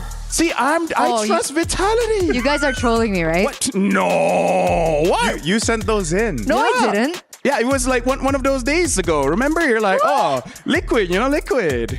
Just say if it was Lafel or Naisu. Neither. Neither. It was you. Either ways. It's nice to see some kind of balance here, Vitality, the underdog, I vote for them. I feel like they should get it. Surprising enough, the Indonesian vote for the Philippine team, but this shows that you're not biased, right? You're not biased, Eterna. Yay. My DMs won't be filled or anything. Let me just say one thing. It was You know me. what? Okay. It was Lafel. It was me. Let's rock with the storyline that Caster Curse. I was gonna say she could just play the Caster Curse card. Caster Curse. Yeah. She could. But my curse is pretty strong, so there's a chance. But now, outside of curses here, do you feel, because I believe in regional matchups, they do play a few best of 5s. Do you think TLPH, if they go all the way, go all 5 games, do they have that mental stamina to keep up with Vitality, where we see Vitality every other tournament they've won? MWI is the only one they haven't gotten yet. I think TLPH, I would say that they have the endurance, the mentality. Pretty much all the competitor teams and players in the Philippines do really well at having that mindset, I feel like, in competition. So if they go against Team Vitality like this in 5 games, I think that's, again, a great limit test for them, and hopefully they can pull it off. By the way, Vitality's used to a best of 9. Best of 9? So I just want to put that on the table. Right, I forgot. Right. But now, speaking of 9s, actually, that's nothing to do with the transition, but we got to look at a key crushing here. And now this is going to be tough to watch for a lot of people, but I got to say, I feel like Gaming Gladiators have gotten so used to crushing people's keys. This is like what, their third? Yeah. Third or fourth? Third or fourth. I hope by the end of this, man, especially with whatever happens tomorrow, they have a montage. Oh, yeah. Because, like, you take that iconic clip of Ashley handing over the key last year. Oh yeah. And then you have this. Look at this. Sayori's just waving by, right? So you have to have a montage of all the keys that they have crushed so far in their run here at MWI. By the way, Eterna, I was in the crowd yesterday, and that's very loud. Oh, really? Yeah, he played the clip. I have the clip. I can show you. It's just like silent, silent, silent, and then all of a sudden, Oh, like I was far away in the audience, and you can hear it pop. It's that loud. But yeah, split in half. GG looking pretty good, even though I heard Arya was, a little bit sick, but she's like, sick or not, I'm gonna celebrate for this one. Look at Midnight, so happy. Yeah, Midnight's so happy. I'm so happy for them, man. And the so sweet. That's always my favorite thing. The crushing of keys. And that's a your favorite thing? Yeah. No, honestly, I get it. Maybe there's something wrong with our heads, but either ways, that's a combination of what? NA, Malaysia, Philippines, the power of friendship. Power of friendship. Power of friendship. That is. Oh, that's us. Hey, that's also us. Oh, yeah. That's also us. There seems to be maybe that's the secret combo. Friends.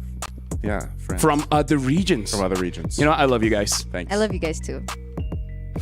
The people in the casters, we don't care about them. Which, by the way, you guys will be casting for the next one. So, personally, for me, Eterna, you've been here for quite a while already. Do you feel like we're gonna go home a bit late today? I hope so. I hope so. I hope we go all the way best of 5. She's all got the way. She's got her play-by-play ready, man. For 5 games. Dude, she's so excited. She's got forgot about that. She's got that fire burning in her. She's waiting for that moment because it's been a minute since she's been able to do it, so she's ready to unleash right now. Shout out to Icy Baby. Yeah, just be like, a car! Yeah, just shout prolong when you have no idea what to say. Just, Akai's not even on the game. Akai's not even in a game. But either ways, this will be our casters, Eterna, as well as Nice, who are going to be casting. After this, I'm going to be calling in my panelists to actually help me out, dissect the game, which, again, winner will go over to the grand final. So I'm going to let you guys go later because we're about to invite both teams onto the stage very, very soon. We're going to be inviting Team Liquid all the way from the Philippines, as well as Team Vitality from Indonesia, where again, this is the rivalry. So we're going to throw it over to the stage and invite both teams for the chance to go to the grand finals. It's a good result for me, but of course, I still want to strive to be top 1. Menurut aku, selama aku di EWC dan target aku menang, aku bakal kalahin siapapun yang menghalangi aku buat menang. We're here for the title, the trophy.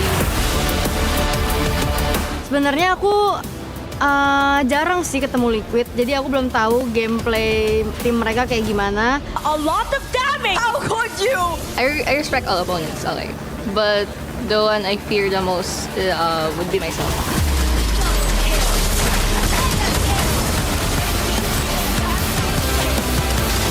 Untuk sampai saat ini, aku masih belum puas karena tujuan aku menang dan siapapun yang akan aku lawan nanti, yang jelas yang sebelumnya aku lawan itu udah nggak aku lawan lagi kan. Jadi aku akan tetap lawan dia, siapapun itu.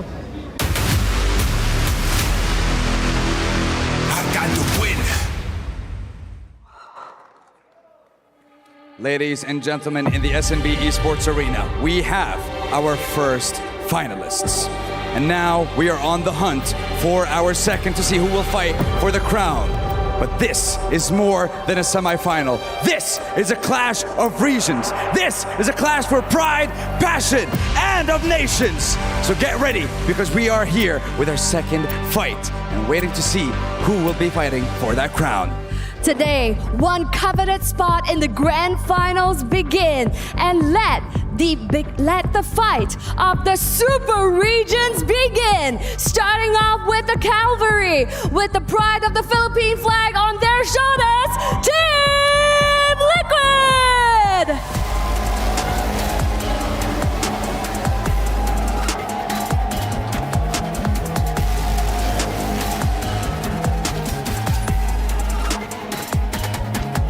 The cavalry rides on, reaching the semifinals under overcoming an unexpected matchup against their former teammates from Twisted Minds. With the reigning queens bowing out, they carry on their shoulders the hope of the Philippines. Can they overcome the titans that they are about to meet and complete the cast of the grand finalists?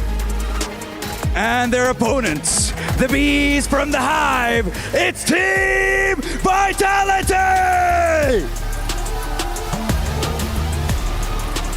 Representing Indonesia, a region that has long reigned over MLBB. They come in calm, they come in confident and battle-tested. This is a team built on chemistry, discipline, and the will to return to the top. This is Team Vitality!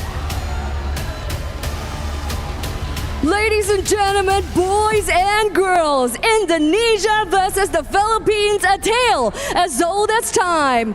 Clashing once again in this epic regional showdown for a shot at the slot of the grand finals. Let's hand it back to the studio. Thank you very much, Cheryl, as well as Dawood Sandstorm. Looking at the ladies coming in, this is the match that people would have thought this would be the grand finals. But no, this is the fight to get to grand finals. So one of these teams will have to be ready to actually face tomorrow, but not the grand finals, but at the third place battle. And now we're gonna look at Team Vitality going up against Team Liquid. By the way, you guys don't see it yet, but soon I will have different people here on the panel. This is going to be an insane match, and this is about Team Vitality becoming limitless. Because overall, all throughout this year, they have their own golden road, winning every single competition that they've been in. The only one that they're missing is the Mobile Legends Women Invitational here at the Esports World Cup. So for them winning this, literally means winning the world. Yep. And I believe that even for Team Liquid heading into this match, they are well aware of the fact that their history, it has been quite challenging for them. Not just locally, but even in that one instance where they were given a chance to go up against Team Vitality, because this is not going to be the first time actually. They are already able to previously meet.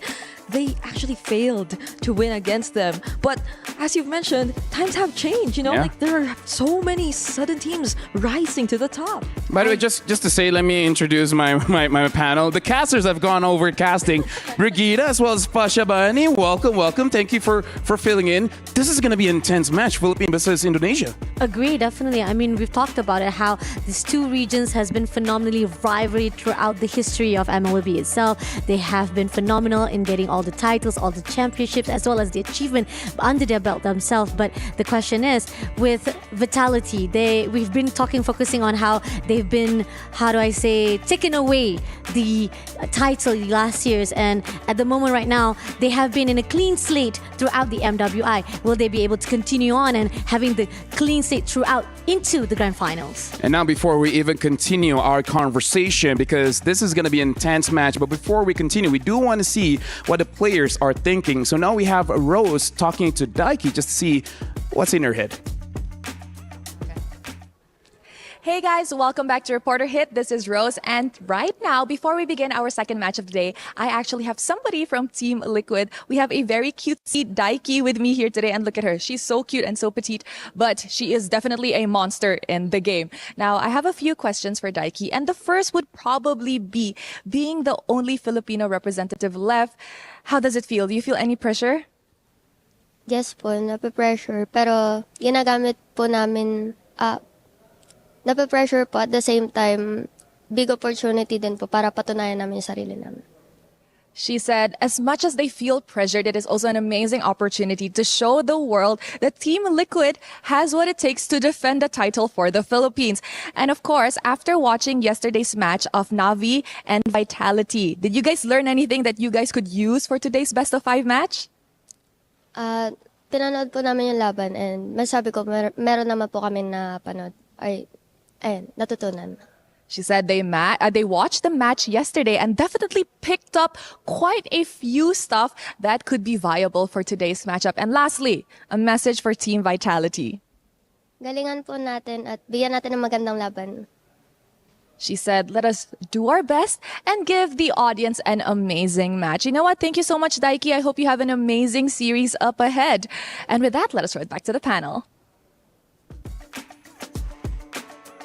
Thank you very much, Rose. Either way, that was an amazing interview. Sorry, gotta give the Hell Kurt voice every once in a while. But yeah, Daiki saw a few things yesterday. That was me. Daiki saw a few things yesterday. She's like, okay, maybe we have something here to go up against Team Vitality. Now I just wonder, like, what that could be. Yeah, I mean, even... You want to try the voice? I'll try. Oh. Okay. Let's not. No, it's a fail. But I feel like, yeah, they did. So that could be their main preparation because I actually encountered them roaming around last night. I know this is going to be a very important match for them, but I feel like they had to equally, take some time off as well. But that doesn't mean that they didn't prepare, Yeah, but now, Fashamani, we're going to talk about Team Vitality. We're going to look at their roster here. And again, these are the clear favorites. People thought they would have won last year. They didn't, so they're going to try again this year. I mean, talking about how they've been doing so well throughout this MWI, and I think we've seen so far that they've dominated throughout the whole games, and I think they showed us how the double sister showdown is much more better compared to the rest of the teams itself, because they know for a fact that they have their synergy, their chemistry that built even more so compared to the rest of the teams that are here in MWI. Honestly, now that I think about it, Team Vitality in that regard, I think it's a no-brainer. They literally have possibly one of the best chemistries in the game already. And for Team Liquid, it has been a recent adjustment for them to add in a new jungler. It was opened up yesterday that formerly they were with Hyde. So now that they added in Ramisi, which was again vocally they mentioned one of the best things they've ever done because she fits in so well. Hopefully now Team Liquid get to really showcase how they're just able to keep up, how they've been able to overcome all these challenges, because previously again they're yet to win against Team Vitality. I guess that's the story of this matchup. Vitality has been growing their strength all these years. It's not a one night kind of thing. But Team Liquid, they only had, a few weeks, at most a few months to build their strength. So we gotta see, how does this newly established team deal with one of the longest standing rosters in female MLBB? I mean, talking about how we see Vitality right now leading up to the top 4 in shortest average game in MWI itself, right? They were the first one who actually established that. And then Navi PH, they say like they want to do more, they want to break the record as well. But Vitality, they don't care about it. They pretty much say that they want to contest even more. They want to make sure that they can break their own records as well. And even on the average total kills as well, they're actually one of the highest as well, 2.17, as well as with the goal per minute. And this is the questions of how Vitality has been profoundly doing a great, massive achievement and breaking their own records in every single games in MWI. Yup, and it is indeed Team Vitality who I feel gets the fastest games. Oh yeah. So far, like whenever they do go up or they actually have a match, it has to be either a 2-0 or really fast games if ever it does reach a game number 3. But Team Liquid, nonetheless, I'm liking their confidence. I'm hoping to see that same level of confidence heading into this match, because even in their first match in MWI, they went out of their comfort zone, I'd say. It's not entirely an assassin jungler that Ramisi picked up. Again, if you would recall, she started this tournament showing us an Alice. Yeah, I feel like for Team Vitality, they mostly end their games very fast because they have this eye for opportunity. Like, if you just show the same picture to an average viewer, they're like, I don't see the problem. This guy's in gold lane, this guy's in mid, this guy's in EXP. But if you show it to them, it's like, oh yeah, this is a very gankable lane, right? That's a different kind of eyeballs that they have compared to normal people playing around. But now we're jumping straight into the draft here. Team Liquid going up against Vitality. Liquid is going to be first pick, Vitality second pick, and they're already done with the bans. Team Liquid betting out the far side, the 1-1 as well as the Badang. Vitality betting out Uranus, Gatukacha as well as Yi Sun Shin. I mean, pretty much they know this is a little bit of a respect ban because we saw how it was when it comes to Gato Kacha being actually picked out by the Team Liquid Philippines itself. They're monsters. Those are the things that when they have the sustain, they have a really good hold of Gato Kacha, they will definitely be able to hold out a lot of the team fights themselves, and Team Vitality does not want that on their own sleeve. Yep.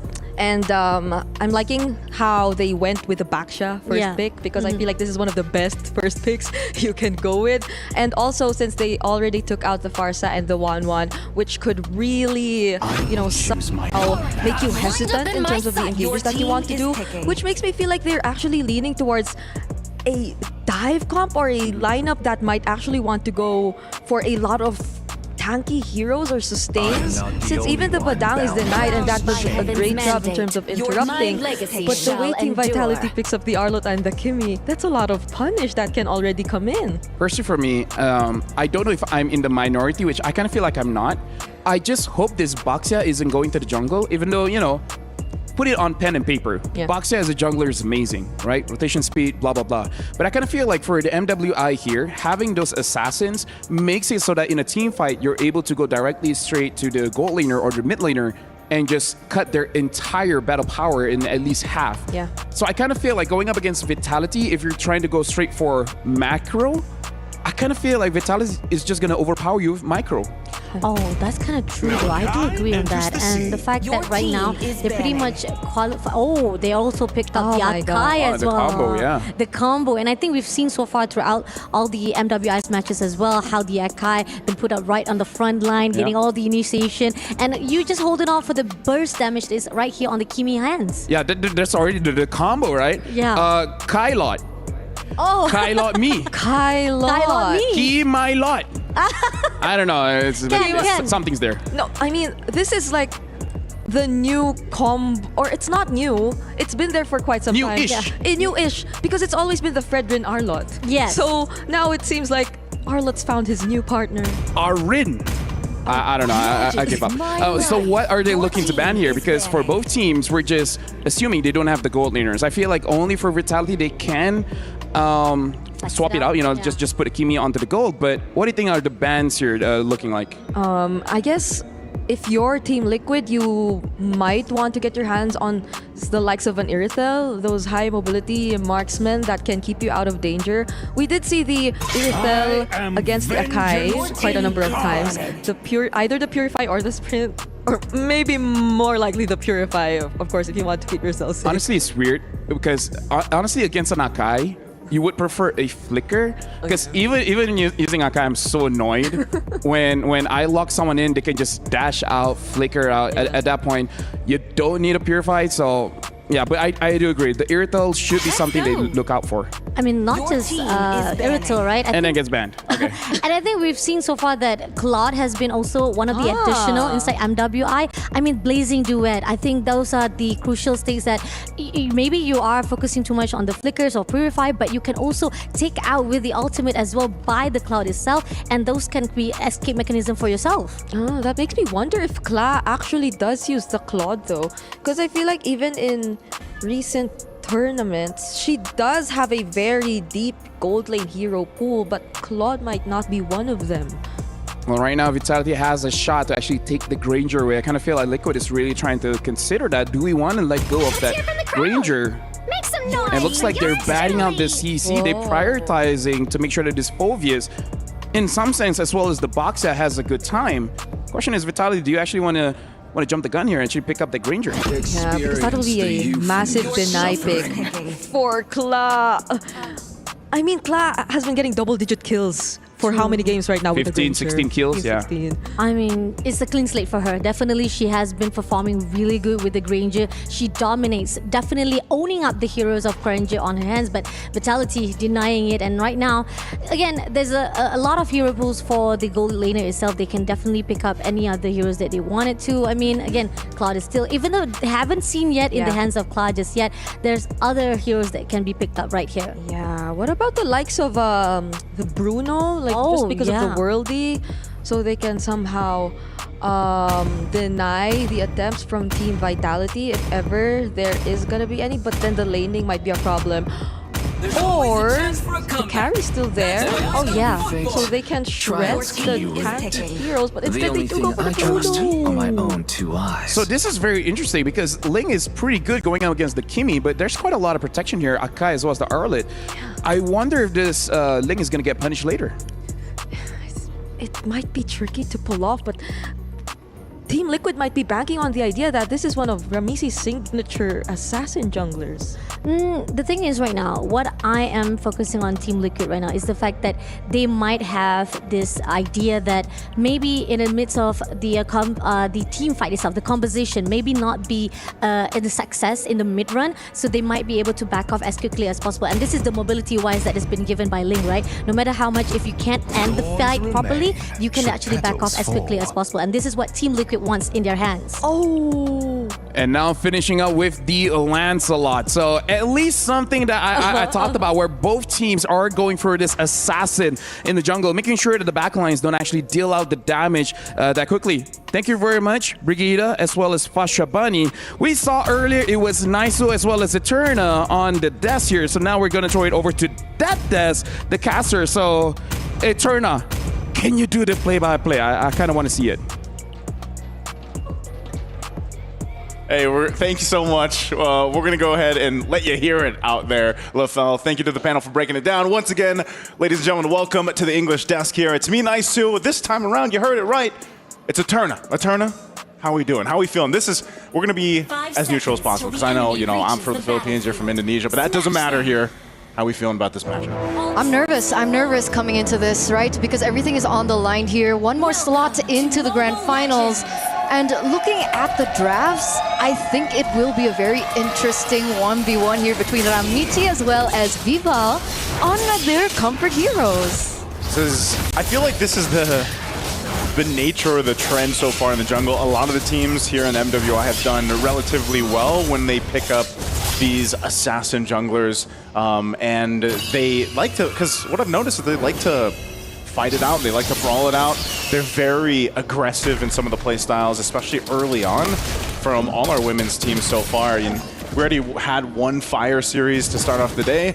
Now for this one, again, this is the spot to move forward to the grand finals to face off GG, Game & Gladiators, and either of these teams I feel like are going to be able to go the distance. I know we talked about it a little bit with LaFell on the panel there, and we shared our thoughts, but I think with both of these lineups, as we take a look at the emblems, you're able to start quickly. And if you do that, we've seen lineups snowball pretty heavily. So we'll see if that snowball actually comes to fruition here for either or of these teams, because technically both gold laners actually want to do that, right? The Granger wants to get as many stacks as possible, get that Sky Piercer fast in, but so does Claw on the Bruno, being a snowballing hero, but already some rotations here coming through. Soju goes in, dives onto Shell. She's got low. Will she be able to get it? That's the Tempest of Blades to take first blood in for Team Liquid. Great pickup there. That's the first blood in the hands already for TLPH. So a little bit of focus here now on the bottom side, but I don't think you're going to be able to take down a Phobius. Daki should be fine. She's almost got that level 4 though too. So some extra gold going up in the hands up top for Claw, but the turtle is up, and it looks like Vitality wants to go for this unless... There it is, already taken by Vitality here. Vivian gets caught a little low, but the damage will not be enough to take her down just yet. Very disciplined from both of these teams. It's looking good for both, honestly, at this point. So an objective secured. A little trade happening so far. It's going to be fine. I mean, when you look at this too, I almost want to say both teams have the bases covered in terms of like damage profile, damage throughput throughout the entirety of the game, and it's kind of weird to say that because Team Vitality hasn't had like these longer games that we've seen from other teams. They like to finish pretty quickly. Claw's gonna have to rely on the team here. I'm not sure if this will break out into a fight. Soju not level 4, but she's gonna jump forward just to keep Claw from safety here. So yeah, it's not going to turn into a fight in that one. Yeah, they don't want to go for it just yet. Very quick for the disengage. Just wanting to make sure that Claw gets to that power spike quicker. She wants to look for a snowball that... Oh, wait a second. Claw has to be careful here. Vivian already on the rotations. That's the heavy spin, and there it is! Vival goes in for the kill. Soju is next on the chopping block, but he still will not survive neutralize that. Gonna be taken down. That's a 2-0 trade for Team Vitality. Vivian saw that and she's like, I got this. She goes in, utilizes the heavy spin, picks up a kill for the team, and then flickers on out to survive. Ramichi's gonna jump in, trying to keep this turret from going down, but we're gonna take a look at the instant replay. I think that turret's gonna go down too. It looks like it does. But again, this was a decision from Vivian, a call made. She knew she could survive with a flicker. She does that, and they back off. So that whole interaction actually gets Team Vitality a good chunk to swing in their favor. Not only a kill, but a turret going down this early on. So you can already see how TLPH earlier had a little bit of a lead. Well, Team Vitality has it now, and this turtle is up. So Team Liquid might want to go ahead and turn this one into a fight. The problem is, once again, Vivian on the Akai. We talked about it on the panel for a little bit. This Akai has been a surprise. I don't know if it's been as big of a surprise for you, though, Eternal. A little bit, but the way that these women here in MWI love to go for team fights, it does make sense, right? The tools utilized, that's a final slash onto Soju and Zaishi there. But they're not going to commit just yet, but that's a resource burnt out already. Vival.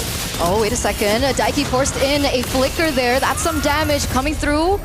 Again, disengage. These girls, these ladies, they're playing this very, very carefully. They don't want to make a mistake yet. It's like, hey, here we got all our ultimates. Let's go ahead and use them. And they burn some resources down. Turtle's still going to be standing. Fumi Echo, though, trying to zone out Soju. Final slash again. That's Soju taking some damage, half health already. We're going to see the Retribution battle here. Heavy spin already utilized. That's a Tempest of Blades. Ooh. Ladies and gentlemen, there it is, the pin down, and Vival will still be able to get that Retribution down. Daiki gets caught in 4, and Soju's going to be the next one to fall. All members there looking for more objectives on the board. 2 members taken down, and it looks like Team Vitality is not done yet. Going for a little bit more damage. That's a slice in from Fumi Echo to take another member from TLID down. Wow, Team Vitality, it's like they flipped a switch just now. They end up delaying the turtle take by quite a bit. We're going to take a look at an instant replay of that. This is an early retribution that's a little bit too much, and then Vivian finds the lockdown on the right targets. They get Daiki, and Ramichi had no choice but to get away, and Soju left there all by her lonesome. So an objective, a couple of kills, they then get the mid turret, and this is where you start to see some of the gold lead going in favor, especially in the gold lane. Shell's got a nice little lead against Claw, so Team Liquid has to basically buy some time here to allow Claw to get back, caught back up, because, you know, this is one of the things too, like a Ling eventually is going to have to worry about buffs being taken, your jungle being taken control of, and you definitely don't want to be in that position if you're Amici. So Team Vitality with a healthy lead now. They look to go ahead and put pressures elsewhere on the map. What can Team Liquid do here to, I guess, stall this out a little? Amici's just going to have to get out of there. I don't think she can even 1v1 Vival at all. Yeah, she's a little bit behind, but to answer your question, I think the Ling is really great for Plan Z. Plan Z being a split pushing on the opposite side of the map. We're going to see whether or not they're going to be able to utilize that to their advantage, because this is a 2v1 now onto Vival.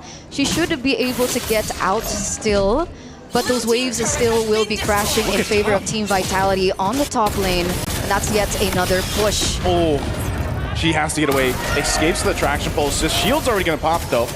No holy defense on the top turret, so that's early. 7 minutes in, Team Vitality will get that down. This is just a showcase of how much control they actually have in this portion of the game. And they do this all until this Lord comes up. Once that Lord comes up, they have quite a bit of control to deal with, and most likely a decisive team fight for them. Well, Team Liquid's lineup needs a little bit more time to get online here. I'm just not sure if they're going to get it. Oh, that was very close.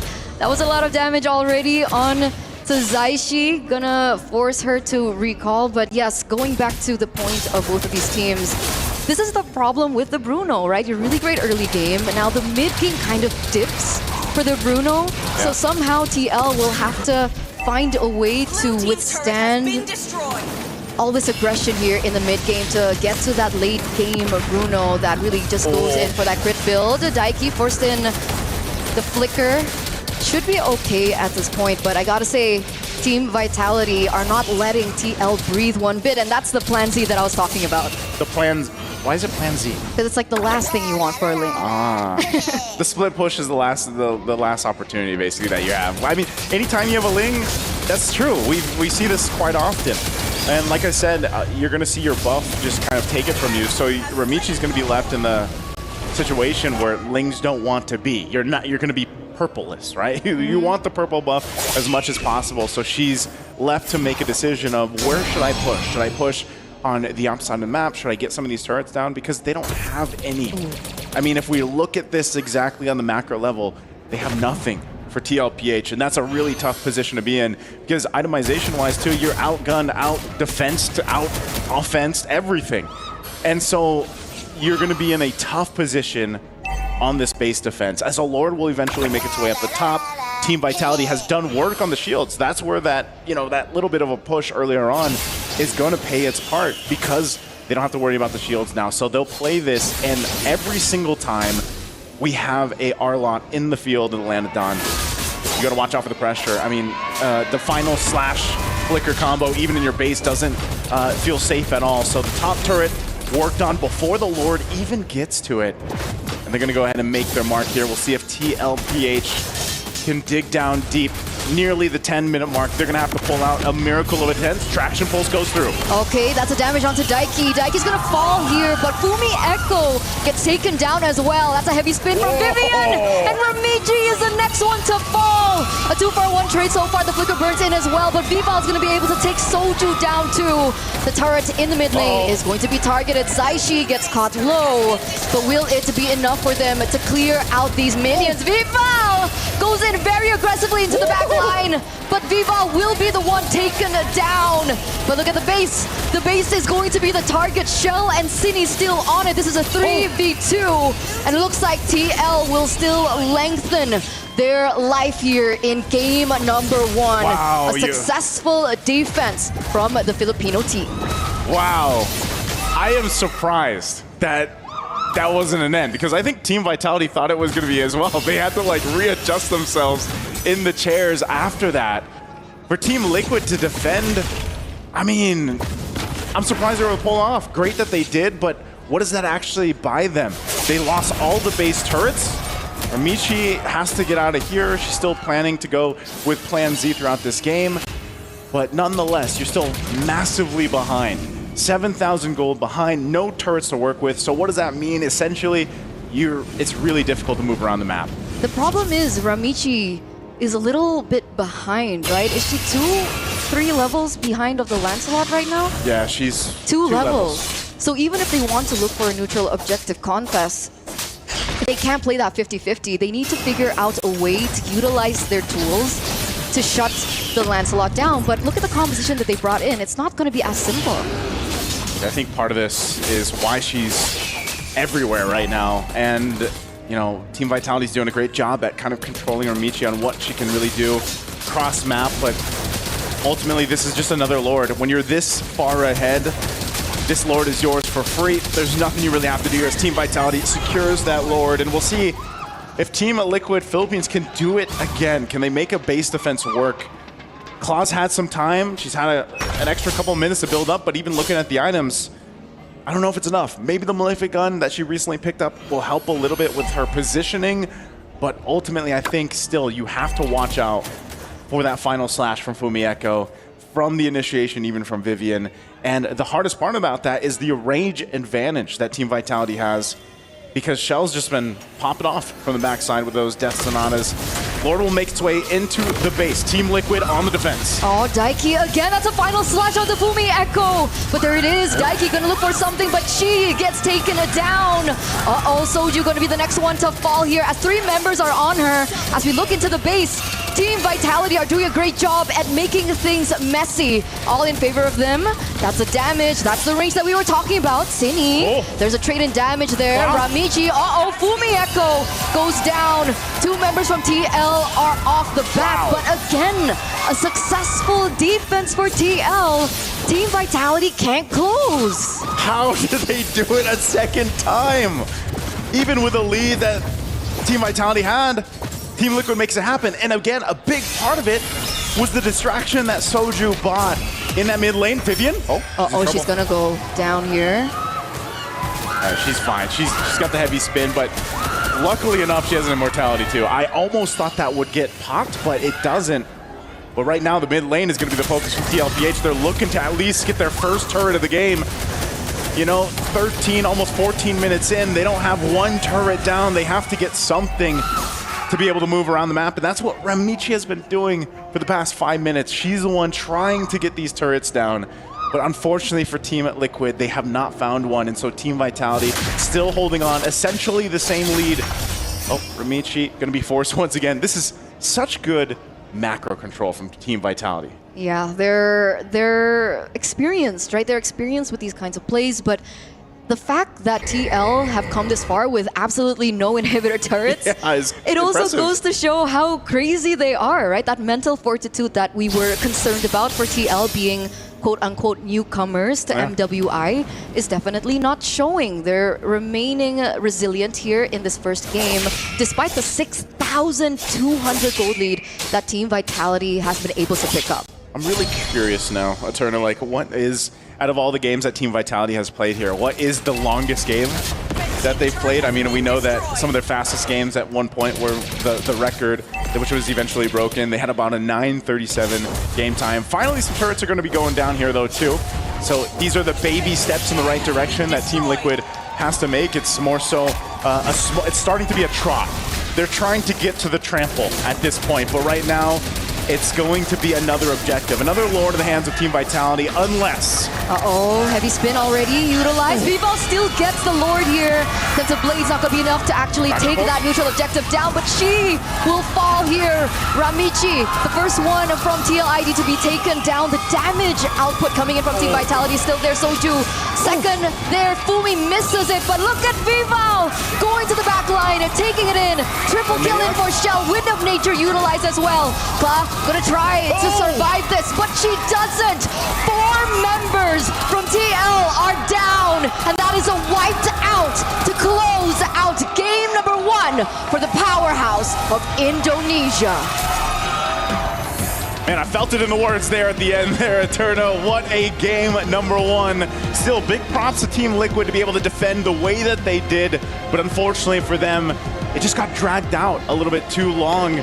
They weren't able to get in a position where they could actually contest. If only, I can only think, if only, somehow, some way they were able to get that Lord steal, if it was the Retribution, to keep them in the game a little bit longer, then maybe, just maybe they would have gotten towards assaulting the base of Team Vitality. But let's throw it over to the studio to think what they thought about game 1. First of all, shout out to Eterna. See, you can do it.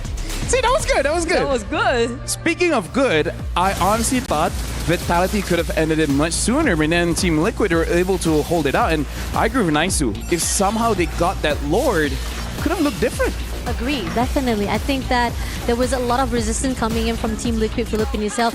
Twice they were able to actually hold out their base well, and if there was a steal coming in from them, it could have turned things around for them. Yep. The way that they were able to do all this, even despite Ramisi struggling to actually keep up in terms of farm against Vival, was definitely something for Team Liquid.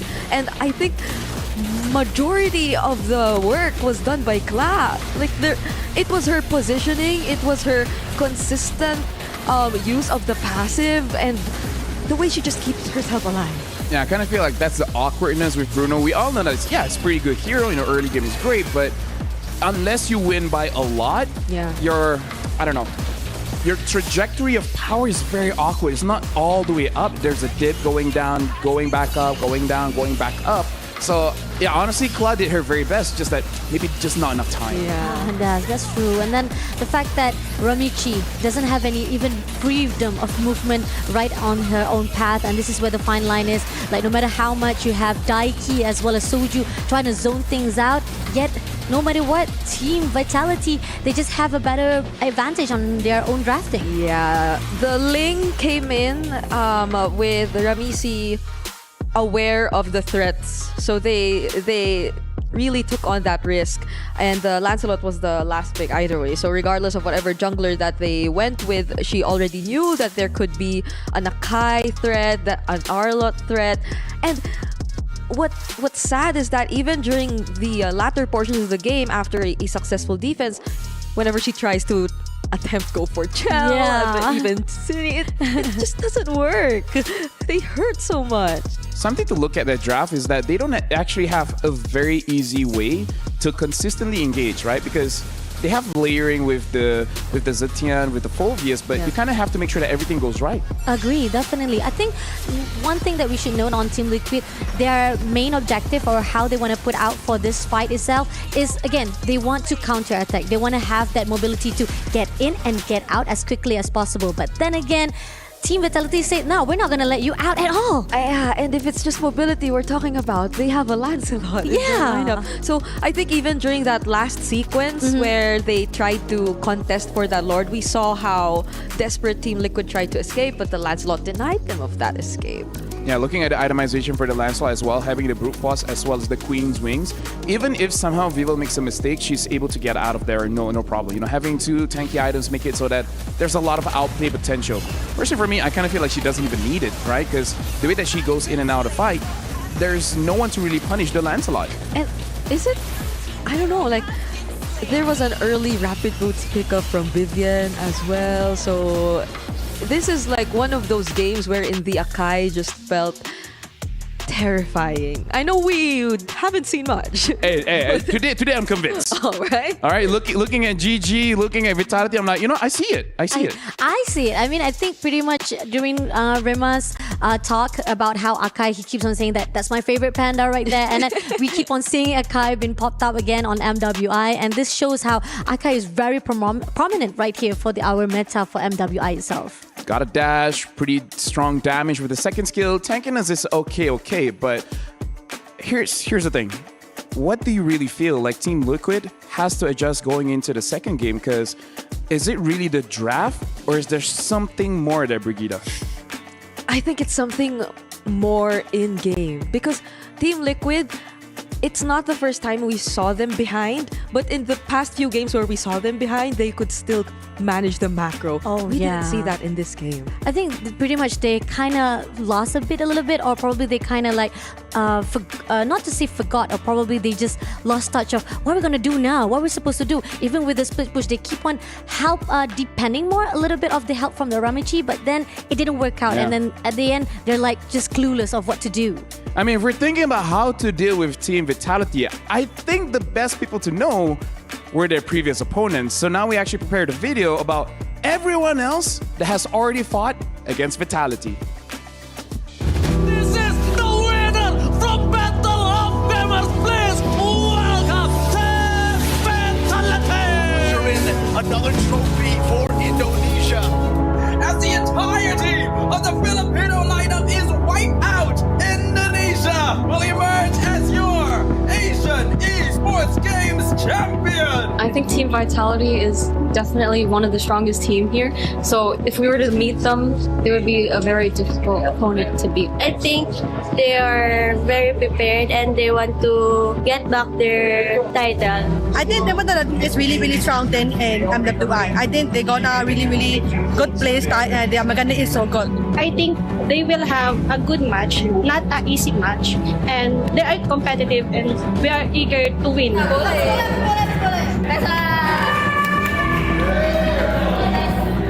The enemies ahead are those that we didn't expect, right? But yeah, we always respect them and just do our best in every match. So let's see how the game goes. Now Chell gonna be targeted down. No immortality.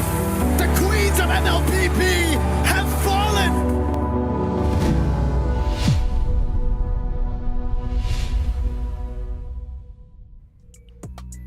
Can they rewrite history? They couldn't do it last year. This year, like we saw everyone, nothing but good things to say about them. Their micro is great. Their macro is great. Their chemistry, they've been building this for years at this point. And our grand finalists, Gaming Gladiators, even they say like, oh, if we fight against them, there will be a tough match. And if they win this one, that will become a reality. Oh, That's true, though. I mean, again, they have been trying to go on to get that title. Just one more title, just close enough to say that they have everything under their belt. So definitely those feeling, that ambition just rising off, this burning desire in their hearts, just trying to prove here at the MWI. Yeah, I can actually feel how badly they want this win. To the point wherein they say that even if they don't win any other tournament, it doesn't matter to them anymore because this is the most important thing for them at this point. And you see it in the way they play and the way that after Navi PH get taken out, it just feels like they feel all the more convinced or confident that there are higher chances of them actually getting it this time around. And the crazy thing is that we can actually say that Team Vitality, they're really hungry for this win, which usually you don't say to champions because they've eaten well, they've gotten everything, but there's no one hungrier than the ones that already had their hands on that trophy and then getting swiped away. The hungriest are the ones that got second place. The one that hurt the most are the ones in second place. So now I kind of feel like as much as they've won, no one is as desperate as they are to actually get that trophy this time. Oh, that's true. Definitely. I mean, like, this is where the fine line that the teams, the players itself will say, like, what more can I get? What more can I achieve? Because, again, even though, yeah, despite the storylines that we've been denied last year, but at the same time, it's like proving to themselves, like, I could be more than what I've done from last year, and I could be more than what I've done from the past months of this year as well. And it seems like they're still sticking with red side for this one, Pasha. So the bans look a lot similar to the bans we saw earlier, though. It's just whether or not this is still going to be a Gatot Kacha ban for Team Vitality, because that was the other ban earlier. And we did mention it.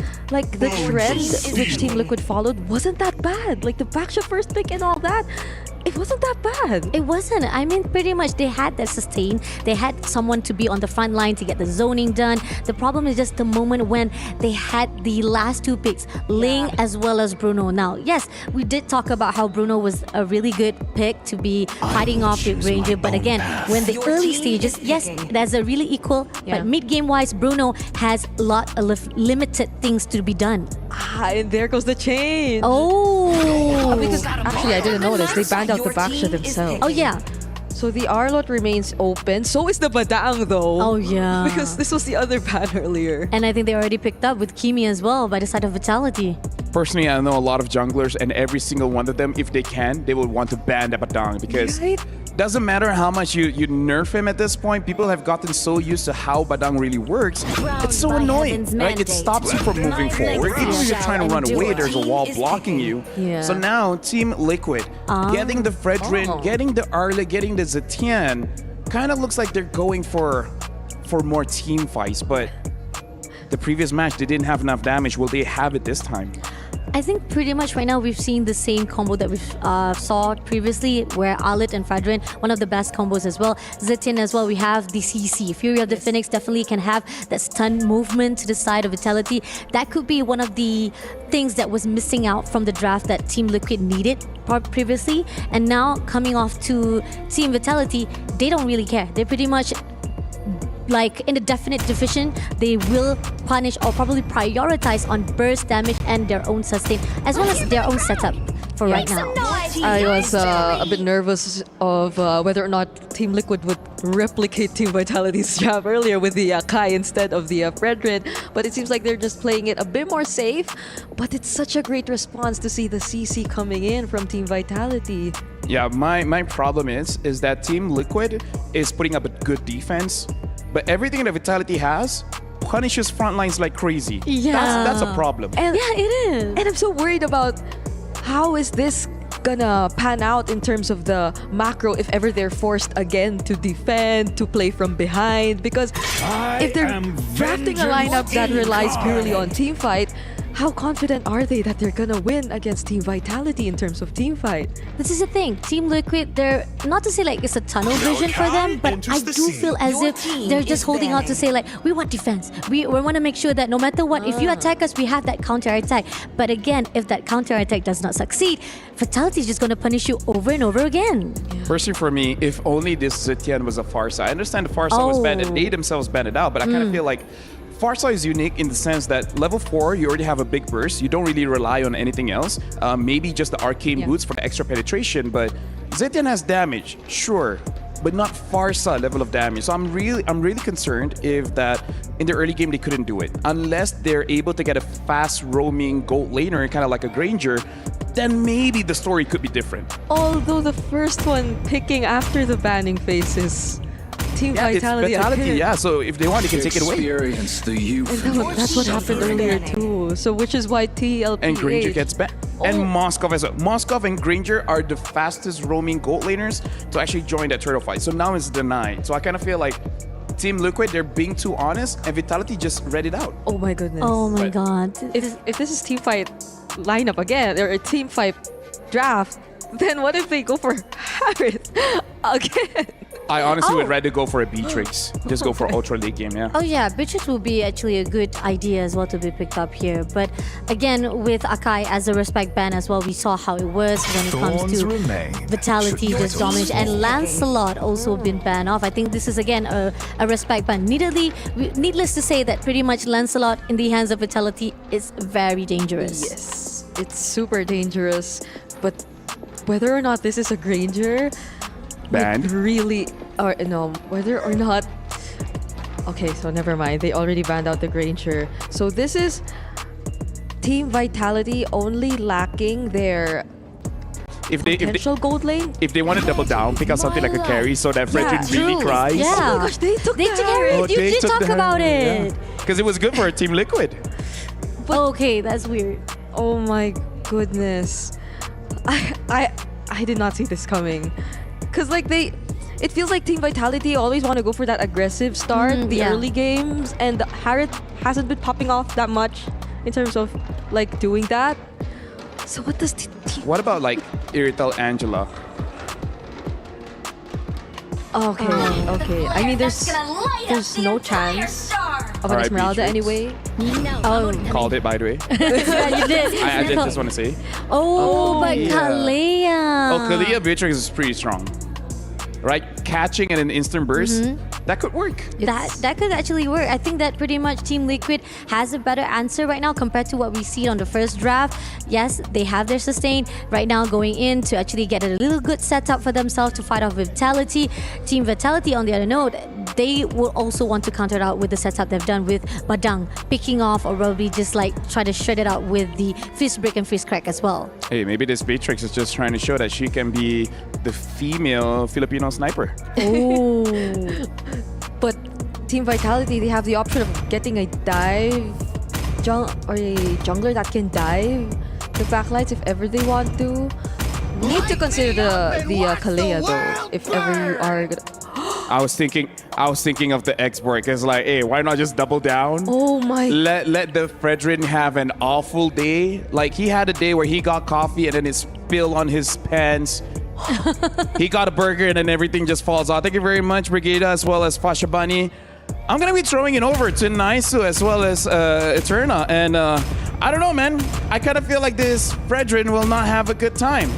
What do you guys think? Do you guys think he can survive or nah? I'm going to say yeah.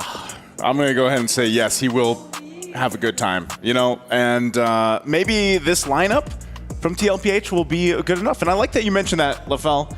Maybe this is the chance for Cloud to become the Filipina sniper on this Beatrix. So, Eterna, what do you think of the drafts here as we jump into the Land of Dawn? The drafts are good for They're TL. hot. They're hot because of the X-Borg. But I get the reasoning behind this X-Borg, right? You're going against the Fredrin into the jungle, so if ever you want to contest for neutral objectives early, that is a possibility that is up on the table. But it depends. I guess mid-tier rotations are also going to be a big factor as to how the early game will go. Yeah, one thing about this too is, I know we'll get a glimpse at it in just a bit with all the emblems, but For the Kalea this time around in this game, Soju went with the focusing mark. So that is going to help some of that initial damage burst that can come out as we get a glimpse of it. As I said, so you still run with that tanky emblem. You need that tenacity, the firmness, because Kalea is still that initiator for the team here to set things up. Oh, Vivian? Yeah, caught really low here.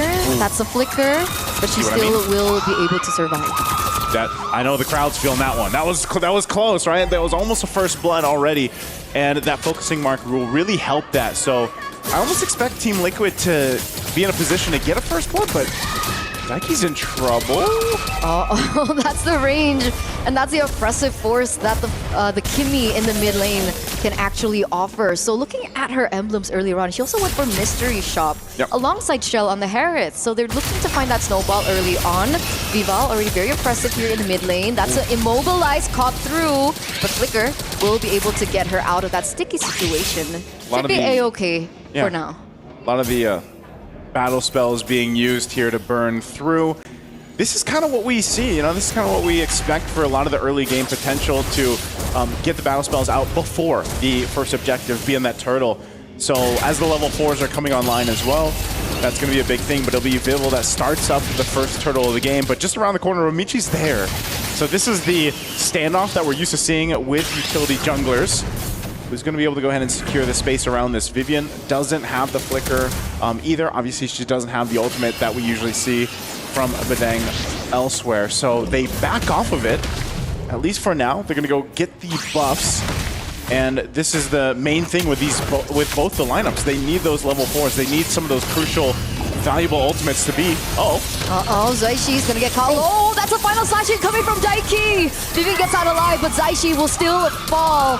That's the damage output coming through. Ramichi goes very aggressively. That's a Purify utilized, but in the back line, Soju goes down, and Daiki gets caught here. The next one to fall, 2 members, double kill. Another pick off onto Soju.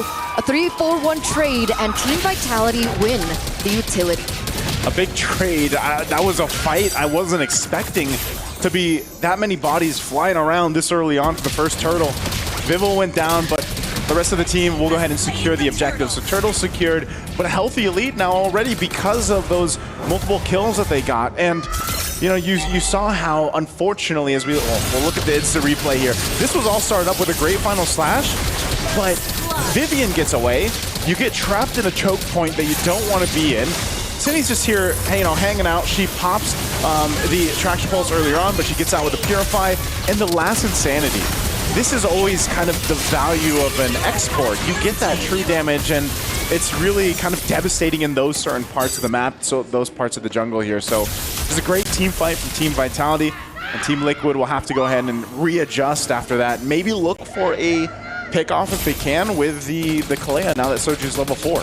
That's a big turning point that we're going to be waiting on, and usually the Beatrix get to the power spike a lot earlier as well, and considering that she is in a lane against the Harith, that should come much, much quicker. So we're looking at the counterplay from TL, whether or not it's going to hit, and reflecting back onto the neutral objective take earlier on as well, that's the beauty of the last Insanity, right? Yeah. You're untargeted. There are moments where you can utilize that to your advantage to get the retribution down, or even look for that final boom of damage onto the opposing team. That's basically what it is, you know, and like I said, that true damage is pretty devastating in some of these fights that are closer together, because you know with a Kalea on your side and a Fredrin, you're going to be forced to, in a way, be clumped around them because of their kits and the way that works, especially with a Fredrin trying to get these energy eruptions off. And, you know, earlier on, Ramichi was able to get a kill, but the main job here is for her to contest these objectives that come through. Second turtle is just about to come up, and maybe Team Liquid... Oh, that's a flicker! Tsunami Slam! And there it is! The collapse in damage. Shell goes in, but that's Soju going to be taken down. That's the last Insanity, putting in some damage. Vival gets countered as well, but Daiki's going to be able to take Vival. 3 for 2 so far. Daiki, the next one to get crossed down. Zaichi barely escapes, and she still is able to get that flicker, and she survives. Oh, is she gonna go for it, Cindy? She's so close to going down, both of them, but she'll clear the wave out. I'm not sure if she's actually gonna try to delay this. I think she just goes for the turret, but what a team fight again for Team Vitality. It was the same thing, but this time it was Team Liquid that started that fight with Soju, but then they lost the overall team fight because of how devastating that last Insanity is. Let's look at the instant replay. They fight this, they go for it, and they threw everything at Vivian. Unfortunately, they didn't have any firepower left once the fight broke out, and they were clumped up together. For Vival, the rest of the team could come through, and Insidia just on the backside, kind of unleashing. And, oh no, still? Already, another team fight that's happening. Gla goes down. This is interesting. Soju as well. I wasn't expecting another team fight to break, considering TL just lost the earlier one, but it looks like they still went for it. They went for it. It looks like they got the turtle at least, because it's 1-for-1 for the turtles, but that was a fight that they didn't need to lose, because this gold lead is just continuing to build up for Team Vitality. Just like we saw in the previous game, they'll take this lead, you know, at the almost the 7-minute mark. They're taking the tier 2 turret down. They already put enough pressure here in the mid lane as well. And TLPH will have to go ahead and try to find a massive adjustment, because all a part of this too, you're falling behind in the jungle, you're losing your buffs. And so who's supposed to do it? I think that's a big question for Team Liquid and the fans out there, is really, if you see it, Soju is trying to start those fights, but even if you pick off Vivian, you gotta have enough to get the rest of the team here from Team Vitality. A brute force is picked up by Fumi Echo. She's been doing a phenomenal job at jumping into the back line or just providing coverage, and we've seen CC work out so well for so many compositions for MWI so far. There's a lot of counter engage, and I think that's one of the glaring problems right now for TL. The fact that, oh, wait a second, Shell goes very aggressively under turret, actually allowing Vivian to take all that damage from the turret. She still gets out alive. There's the immortality too, and it's not over. Daiki trying to prevent that. That's a final slash onto Fumi Echo, but it looks like TL will not be able to save the turret. That damage from Fumi as well. Very apparent. Soju looks for that Tsunami Slime, and there it is. The taunt comes through, but remember, Vival still has that last Insanity. A complete turnaround for Team Vitality, as they are the ones instead to get that pick onto Soju. What's happening here in a lot of these team fights as Fumi Echo runs away after doing some damage to that base turret is just the timing of Team Vitality, the way that they're peeling for each other or initiating these fights, and even responding, once again, to Soju. Soju on the Kalea has not been able to find many windows for them to find a kill. And if they do, like I said, they just kind of run out of firepower right now. This Lord is going to go in the hands of Team Vitality. Just like we saw in Game 1, Team Liquid might have to go ahead and rely on their base defense potential. And if we look at it, you know, are they where they need to be? In terms of firepower for Claw, I feel like this is the same thing we saw from Game 1 on the Bruno. Unfortunately, it just wasn't that timing yet. She picks up a Malefic gun. She's got some range now.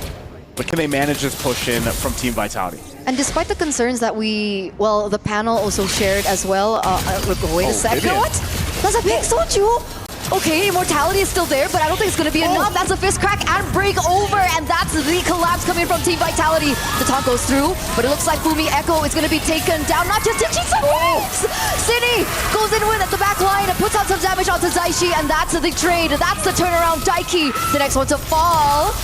Untargetable, Vival goes in and zones the rest of the members of TL away. Things are not going according to plan, and this is the push.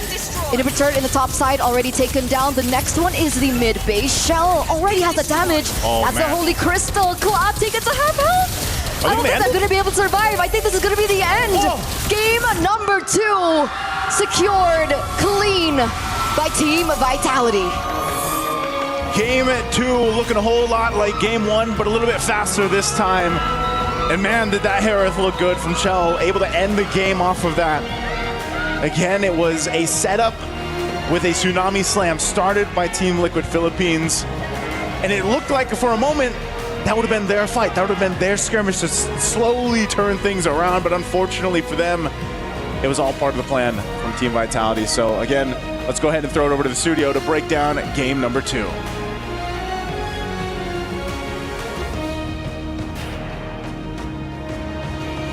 Hello. Hello. Oh, I think I'm on. All right. So here's the thing. I don't know if this is a hot take. I feel like the game ended before it began. The moment you saw the export. Honestly, the moment I saw the first 3 picks from Vitality, I'm like, this ain't a good Fredrin game. Howdy, partner. That guy ain't gonna have a good time. And he did not. Like, look at that. How could you even... There were so many problems. I think we have an endless list to talk about in the draft. And it pretty much showed up in the game itself. And for me, I feel like one of the biggest contributors to how this panned out was the fact that usually if you see an export, you find a way to deal with it in terms of your burst damage heroes. But they were lacking in terms of that. And the fact that we keep on talking about, you gotta actually make sure that at least Last Insanity has already been thrown out or been used already, but then they didn't wait it out, and then at the moment when they were trying to catch out, that's when Vival was saying that, oh, you've already done all your utilities or you've already done our setup, now it's time for me to come up forth and take you guys down. Honestly, looking at the draft here, you guys can notice is that their damage profile doesn't help their draft and doesn't counter the enemy draft. So there's a lot of mismatch here when we're talking about heroes. Yeah, and it's sad to think that most of their attempts felt a little desperate. It seems like they were going after Vivian, they were going after Vival, 2 of the least best options most of the time if you look at the entire lineup of Team Vitality. But then, how could you use it on Chell? She has to Purify too and all that. Oh yeah, and the fact is, the moment when you've already done all your skills-wise, Fumieku just come in with a curtain call and literally wraps around you, and you couldn't even go out of your own zone.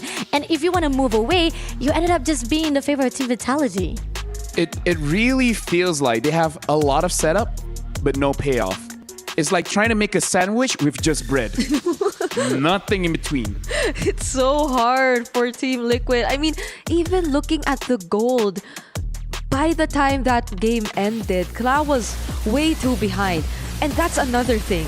They were always able to find Kla in the team fights which broke out. I mean, it's good for Team Liquid that they're able to coordinate, that they fight together. It seems like most of the fights they were complete. Before they started the fights, they made sure Kla was there, but that just put her in danger, and I feel like it contributed to the way Team Liquid greatly lost this game early on.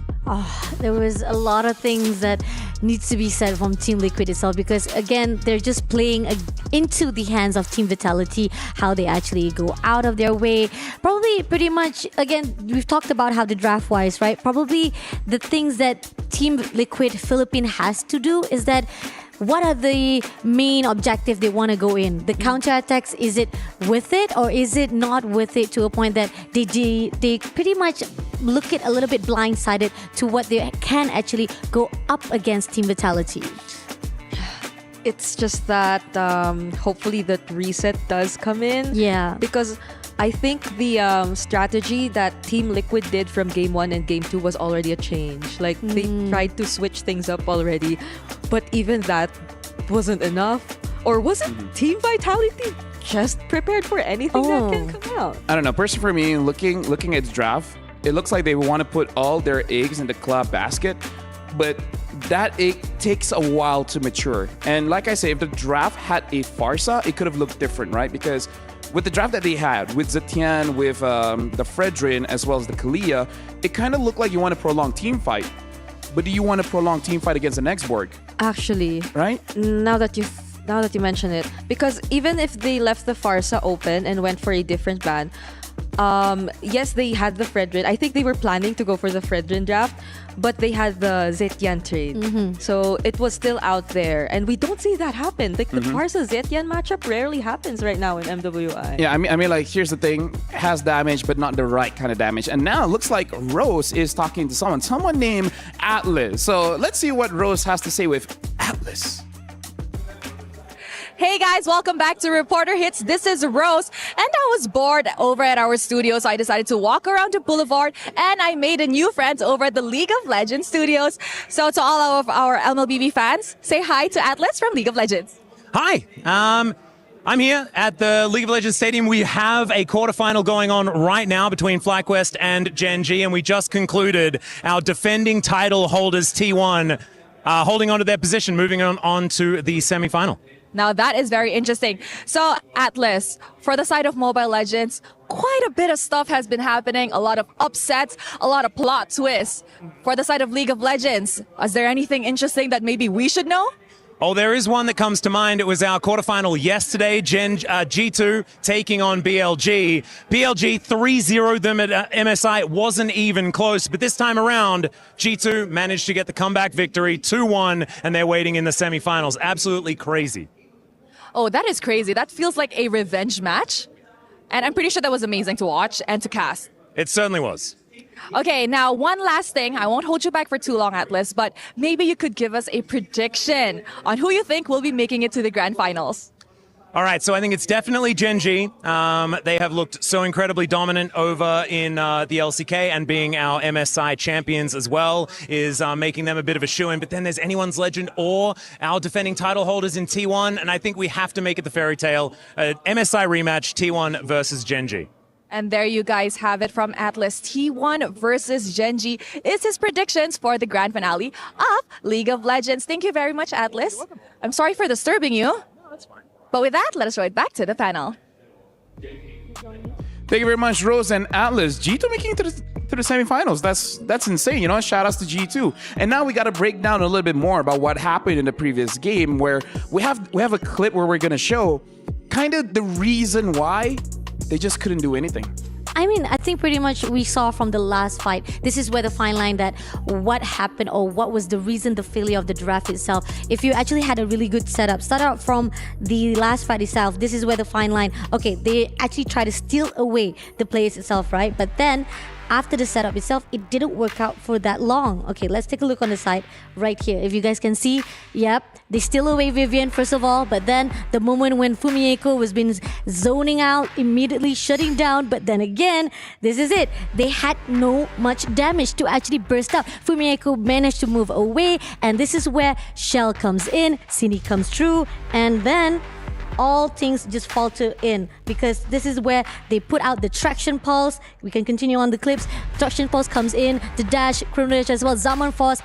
Everything just faltered for Team Liquid Philippines, because at the end of it all, they couldn't end the game or even the team fight itself. Yeah, and even the small or minor, I'd say for some minor stuff, which also were or served as a factor as to how they lost that fight. Even the vengeance, I feel. Yeah. Like if there wasn't any vengeance at that moment, they could have probably taken one member down. But when you think of it, even if they did take her out, yeah, like I don't think Team Vitality would have held back. I don't think they would have backed off. Yeah. I think they would have still went for the fight, considering that they used so much resources just true. to take that one member down. Yeah, I mean, like it was a small thing, but winning is all about doing those small things correctly. Yeah. Right? So I kind of feel like thank you very much for showing that clip. It does show that even with a very good setup, without the right damage, it kind of doesn't matter. So honestly, in that match, it does look like a rock, paper, scissors kind of fight,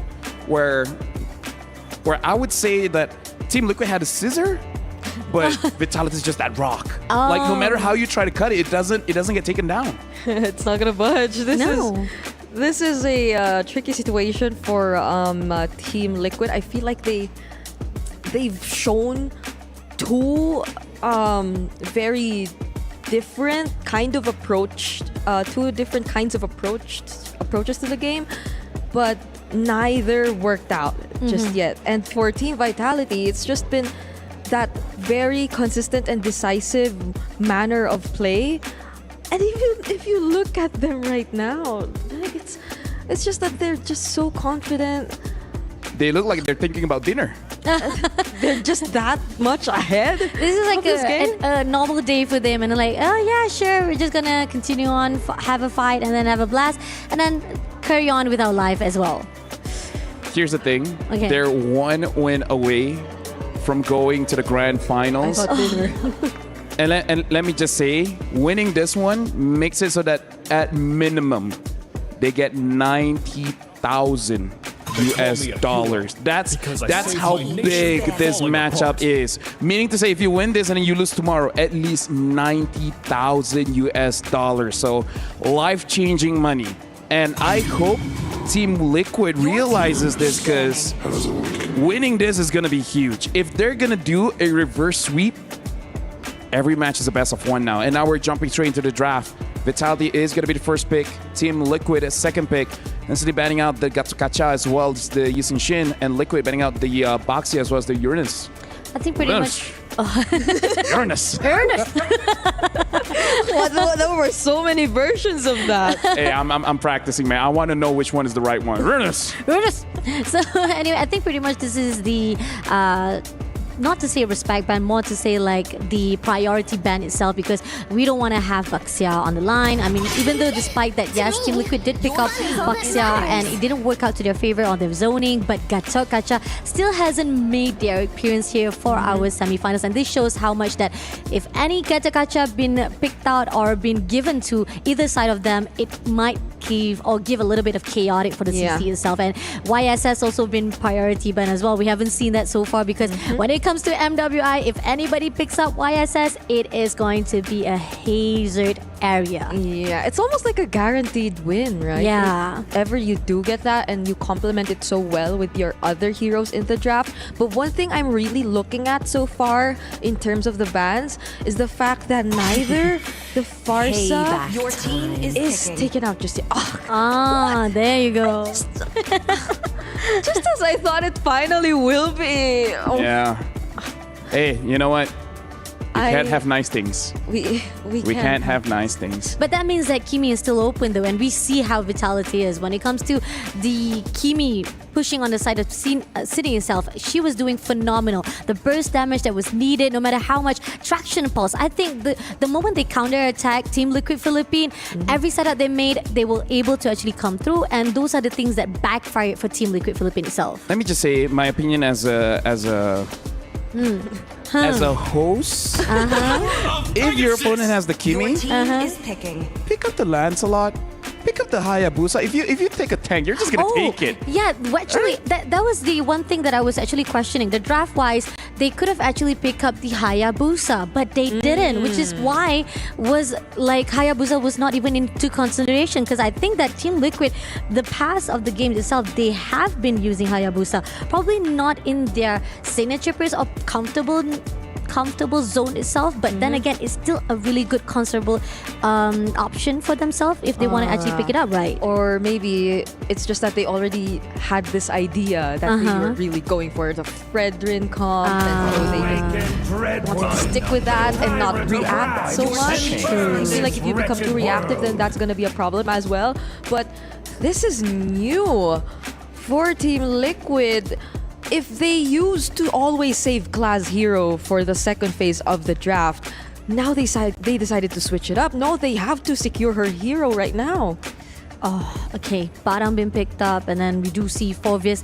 Again, I think pretty much we did saw Forvis already been picked up earlier on, and Moskov. Right? Yeah, exactly. So I think, again, Team Liquid Philippines is playing a little bit too safe, or not to say too honest, but direct too much, to a point that they say, like, no matter what, we're going to pick our comfort zone. This is our comfort zone. And also, they didn't pick up the likes of the Kimi just yet. I feel like it's not going to be prioritized here. But what I like is that they balance it out with at least the Phobius to make Team Vitality think twice about what options they want to go for, because they'll have an answer to those heroes with lots of dashes. But just as I mentioned that as well, they picked up the Selena, which has a lot of dashes. A lot of dashes. They don't care. Yeah, they don't care, especially trying to actually catch up with the Brazil Arrow. That's also one thing that we do see from Team Vitality as well. So Team Liquid, Lafel, what are your thoughts on this? I'm just seeing Vitality having so much burst right now. Yeah. Like, we thought the game ended pretty fast before. They could end it much faster right now because they have a lot of lockdown as well as burst.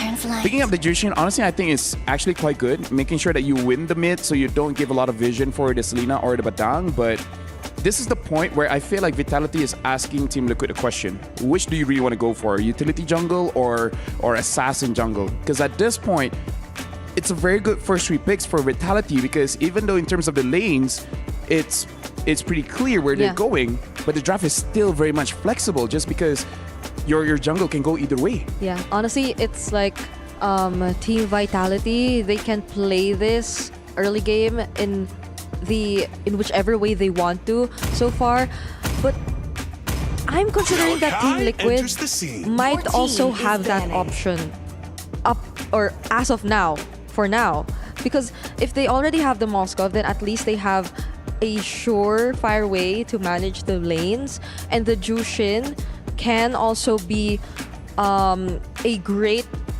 asset in terms of if ever they want to go for the team fight comp.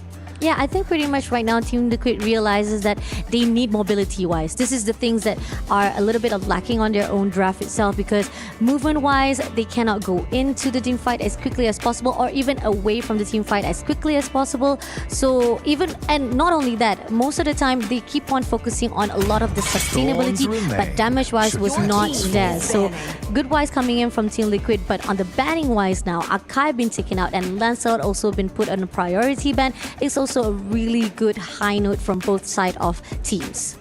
I'm starting to think about what the jungler matchup is gonna look like, because Team Liquid are banning out the likes of the Akai. They also took out the Baksha earlier on, so it's only in terms of the utilities, the Fredrins, that are remaining. Personally, for me, I kind of feel like for Liquid, this is going to be quite risky. Still consider picking up some kind of backline diver in the jungle, but also maybe consider some kind of heal.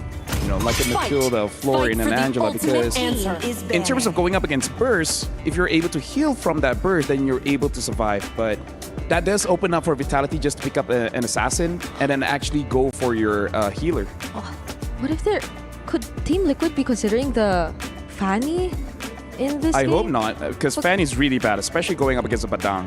Yeah, but like the bans and... Like, it's indicating that. Yeah, but... I don't know, like, I don't play a lot of Fanny, but like a few cables mid and I'm already out of energy. Yeah. It's a bit annoying. And as I was talking about healers, they're thinking of the same thing. They ban out the Matilda, and Matilda's the best one. Yeah, there's still the Minotaur. It is kind of similar, although it might not have that much of a great time because there's going up against a Badang is gonna hurt. It's gonna have such a difficult time. But I still think that there's a possibility that Hayabusa is going to be picked up here, because again, we've seen so far that Team Liquid has won one of the games with Navi MY with Hayabusa on the drafting as well. Those are the adaptation that we've seen, even though they lost on the first match, and the moment they picked up Hayabusa, and then they even had a really good motion, but Kalia been prioritized again to be picked up again, and now Vitality. I kind of don't like it just because if you catch someone, where's the damage? Jushin isn't burst. Moskov isn't burst. Heck, Moskov needs 4 items. Like, whatever their jungler is, has to be able to one-tap someone. I might have seen a lot more Khalid Jushin games than Kalea Jushin games. Yeah, in the mid lane. So this is an odd pairing for Team Liquid. Because it's the same as the previous match where you guys showed the clip. A lot of control, but no damage. A lot of setup with no payoff. This is going to be a problem for them. But at least they have a chance of... Oh no! The Esmeralda makes this worse. Yeah, it makes it quite difficult, yeah. Because the Kalea, the Jushin, these are all shield-generating heroes. Even the Phobias, even the matchup in the EXP lane itself. Oh, this is going to be rough for Team Liquid itself. I mean, again, draft-wise coming on from Team Vitality, it shows a lot of core strength as well as pretty much covering every single ground, right? They have their frontliners, they have their backlines covered up as well. No worries about what is set up. But again, like I told you, definitely Hayabusa will pick up. But the question is it going to be enough though with having Hayabusa? Well, thank you very much, panelists. Brigida as well as Fasha Bunny. Very interesting draft coming in. I want to see how Team Liquid really pilots this one. So now we're going to throw it over to Eterna as well as Naisu, where possibly it could be the final game of the day. Thank you so much once again to the panel for breaking down the drafts here. I'm Naisu, and this is Eterna with me to bring you the action for game number 3. Right now, it's match point for Team Vitality, a place up in the grand finals. Once again, for game against Gaming Gladiators. Eterna, we shared some of our thoughts here for the draft. What do you think? Are you leaning towards Team Vitality completely here? In this particular situation, yes. Right, it looks like the winning lanes aren't as apparent for TL in this particular situation, and that might be a problem because even looking at the mid trio, maybe they have a fighting chance with the Jushin and the Kalea, but I agree with the sentiment that LaFell shared earlier on, right? That's a lot of catch, but there's no burst damage to follow it up. Maybe the burst damage was this last pick here, the Hayabusa. We've seen it earlier today in the hands of Nicolette from GG, and she had enough burst damage, I would say, but you definitely have to get there on the Hayabusa, and it's always the risk factor with it to, kind of weave in and out of those fights the right way. But the biggest thing is, yeah, it's a whole lot of crowd control. Claw needs plenty of time. LaFell just mentioned this, you need like the 4 items on the Moskov to really be able to go ahead and push in some of the lanes, but maybe in a way too, this is, I don't know, would this still be Plan Z on your list? Is Moskov a Plan Z? It can be, but remember on the far side of the map, it's the Ling, and people consider that the Ling is the far lane king, right? Because of the mobility, the Tempest of Blade damage, and just the base damage of the Ling itself will make it very difficult for Claw to control in that far lane. However, there is a difference from the previous game, and in this particular game, Team Vitality have no Purifies. So there is more opportunity to go in for that catch if TL sees fit. I see this as, because anytime you have a Kalea on play, you want to have usually a Purify, right? But with Team Vitality going all flickers essentially, and the sprint, I think that's just confidence. And after game 1 and game 2, that confidence is going to be apparent here. So maybe, just maybe, that's something that Team Liquid can go ahead and punish. If they can burn, for example, those flickers down early on, then it opens up that pick-off potential. Now with a Jushin kind of like sprinkled in there in the hands of Zaishi, that might be a little bit easier to pull off because like in the previous game, we had to see so many initiations from Soju to try to start up a fight, to try to get the pick off. But now, we've seen how effective the Lantern Flare and the Beacon from a Jushin can be for a lot of these teams. This first objective will be a showcase of that. Already level 4 on some of the important heroes that they have for Team Liquid. Team Vitality wants to buy a little bit more time. They'll go ahead and they don't have to pressure this up. So they'll let Team Liquid be the ones to start up the turtle. You'll see the rotate already happening here. They might be a little bit too late though. Vivian? Oh, falling star move. Oh no, Vivo steals the turtle. Tempest of Blade's gonna be pinned down here. Ramichi goes down first, but here it is. That's the counterblade coming through. Flicker burns out as well by Vivian to get out of that situation. Another flicker, another pull. That's the Tsunami Slam taking down Fumi Echo. 1-for-1 trade, but Team Vitality pick up the turtle. I was gonna say, there's no way that Team Liquid lets Team Vitality get away with everybody alive, right? You just got the Eternal stolen from you. Ramichi went down. Soju had to use her flicker to go ahead and pick off a kill. So at least they get something. At least that goes in the hands of the team here. And we'll see. Once again, the rotations from Team Liquid are the biggest factor. When you have this Kalea to be able to rotate in and be a little decisive on the pickoffs, I think once again, as you build up, it has to be Ramichi providing the early damage because it's not going to be Claw. Claw joined that fight, by the way. She threw that Spear of Destruction, joining that turtle fight, and they just weren't able to really pump out enough. She could be in trouble here. 3-4-1, that's a dive, that's a Tempest of Blade as well. Claw almost escapes, but unfortunately with 3 members diving down there, that's not going to be an opportunity for her to get out. And I do agree with you here. It's very interesting that here in MWI, we see a lot of the gold laners actually participate in the early game. Neutral objective takes even before they get into the power spikes. Remember when there was a time when gold lane was just in its own world? Yeah. Like they would just stay in the lane. Maybe they'd 1v1 each other, but ultimately they just did the thing, got the items they needed, and then they would join later on. But now we're seeing a lot more aggressive rotations, and I don't know, maybe that also is more exclusive here for the MWI specifically, but the meta is always changing, I feel like, even just to the slightest. So right now, we have to take a look at what Team Liquid is going to be doing. Right now, they're focusing on Fumieko. Yeah, that's a lot of members really just going at it here. Fumieko still is able to escape with the falling Star Moon, and that's the backup play coming through from Cine as well. Vivian is in the vicinity. This is a 3v1 situation. Meanwhile, on the bottom side of the map, comes a Blades. Clash is sure to fall here. Another takedown as, again, neutral objective on their mind. TL will be able to control the neutral objective here for Turtle 2. Okay, still going too. Oh, all right, Vivian. She's not going to be able to catch Ramichi, so Ramichi puts some pressure now in the mid lane. They want to focus down the turret. Fumieko will jump in. Vival joining as well. They burn a flicker, though. Once again, I'm not sure if this breaks out. Uh-oh, Shell already with the Rhapsody. You're pushing out the damage, just zoning the members of TL away. This is tough for Claw, Eterno. I mean, she has had a difficult early game already. You know, 0-2, and there's not much she could do, honestly. Wow. She's got to just go ahead and stay in the lane. You see she's down 1.5k gold at this point, and for a Moskov against a Granger matchup specifically is not where you want to be. You can see how much, even right now, Vival is just staying on this side, making it even more difficult for Claw to go ahead and farm up, but she's got Soju here, so maybe Soju can go ahead and help them, but still, I think Vival is mobile enough, and it's a Ling by chance that you really won't be able to convert a kill just yet unless they get the perfect setup. But I think Vival knows this too. The rest of the team's still in the mid lane, but it will be a turret that does go down. So that's good for Team Liquid. They needed to get some space to work around the map with. Oh. But at what cost, right? Okay, Fla's still going to be able to get out, but I don't think this is okay here. They know that they have the man advantage and they're going to take advantage of it. Meanwhile, in the mid lane, you do see that they are trying to get Shell as farmed as possible. And that's the twist with Team Vitality, right? They not are only focusing on their own winning conditions, but they're also aware of the enemy winning conditions. And one of which, wait a second, Zaishi, be careful. Viva also very aggressive into the enemy jungle, looking to steal that purple buff away.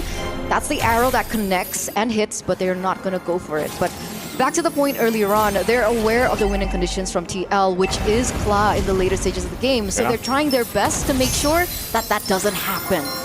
Right now, too, the turtle is going to be up. Kla still farming away. She can join the fight if she wants to once that Spirit Destruction is back online. But right now, the turtle is probably just going to be taken so quickly by Team Vitality that Team Liquid has no choice but just to find something else. And that something else right now is the golden XP needed for Claw.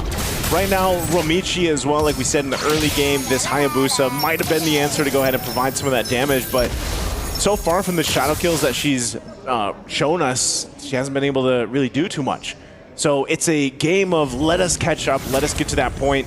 But ever so, Team Vitality builds up. Here we go. Initiation. Oh, Tsunami Slam, 3-4-1. She's sure to go down here. Fumieko, no way. No way, right? Okay, the Spear Lens is going to be able to take her down. Another push in for Kla, so that is a little bit of resources given over.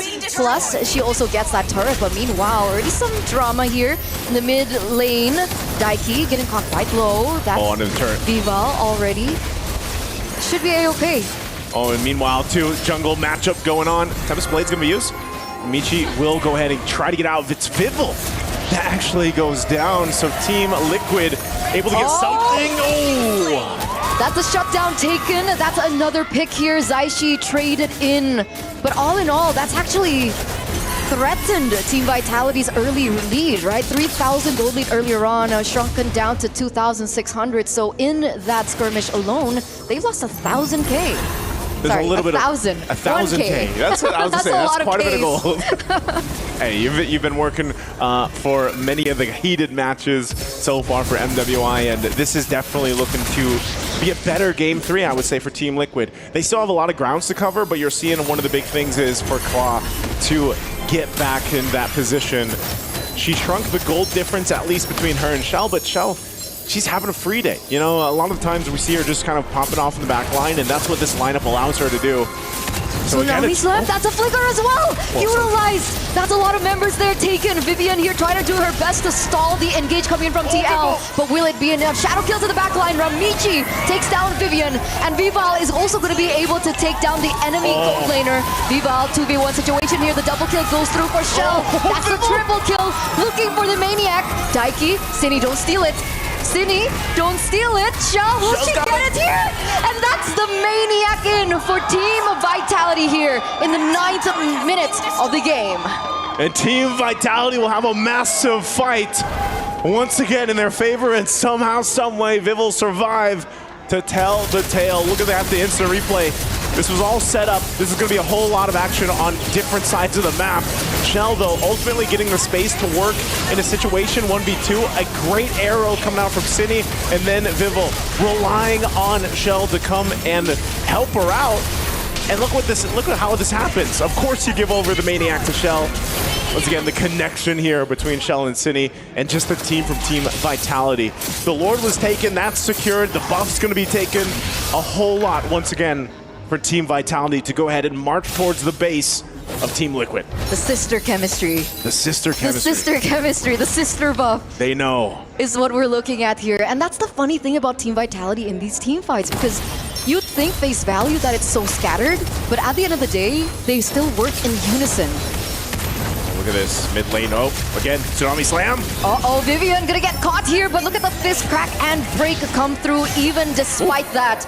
A 2-man down, that's a double kill in for Ramichi. 3 members actually. Vival alone here, Temps of Blaze opened up, that's Zaishi taken down. Uh-oh, the stun comes through. Vival still gonna be able to get out. What a response. Yeah, they only lost one, but TL might have just kept him into this game, because I feel like if that whole interaction didn't happen over Michi, she's tired of her purple buff being taken. She's taking this one. She gets it too, so great response from Team Liquid. Again, this was all started by the Kalea. That's what we expect as the game continues on, is that Tsunami Slam is going to be crucial in finding a target, forcing Team Vitality to fight. But that was a split-up fight as well, and Team Vitality has been doing that a couple of times here in game number 3. So that Lord, what did it result to? The base turret up top going down. Oh, Soju? No. She's fine. Little Tidal Strike on out. She's going to be okay. You got to watch out for these arrows, though, too, because around this side of the jungle, that might be enough. That might be enough to go ahead and start up a fight, but TL buys himself more time. A buff secured here. They're a minute away from the Lord, so I would say, in terms of they're starting to find the pieces of the puzzle that they needed so far throughout the series. No, for sure, for sure. We're looking at the damage dealt rankings here, and obviously Cine and Shell are up top. Kla is getting there, right? 12 minutes in, we're expecting to see the Trinity come through soon, and when that hits and when that lands, that's going to be the opportunity for TL to turn this game around, where initially it was Team Vitality coded. And there it is, right? The DHS, the Corrosion, Vivaldo, okay, she's fine.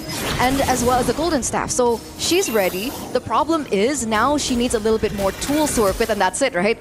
Tools to work with in these particular team fights, but with the Wind of Nature, she should be able to survive a little bit longer, just in case Viva looks for a cheeky play onto the back line. That's always a big defensive item for a lot of the gold laners. You can see Shell picks it up too, so they both have the option of using that Wind of Nature to buy themselves a little bit of more time of damage against the physical damage type, especially when you have Vival on the Ling. You need that because she has been going to that back line to put pressure there. So, like you said, Eterna Claw might have just got one of the most valuable items for her in this game, and the rest of the team's gonna have to survive this. They continue to deal with these arrows though from Cine, and that's tough to be in a position to take a Lord when you don't have control of this area. That's why Team Vitality is going to be the one to start it up. Now, what Claw can do is do this. Just send her down to the bottom line, bottom lane, push that into the turret if she can. But you can see the response already, too. That buff, that orange buff is going to be up. Vival will check it out, but it's just the standoff right now. They know they have to manage these waves. Vival will clear that bottom one out, but Claw will stay there, and she can. She can stay here for the next wave to push in.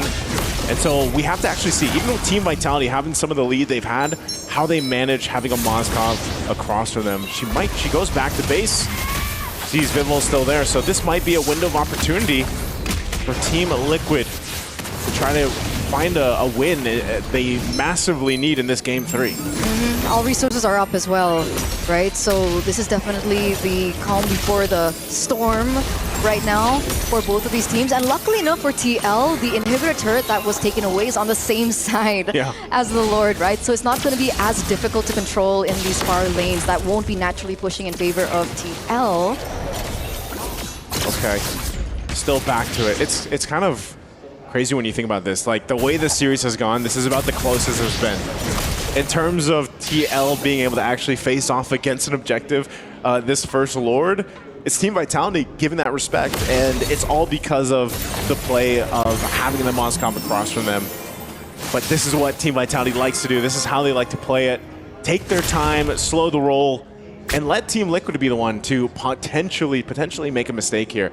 So who's making her way down to? They might just go for a play. The Echo is just around the corner.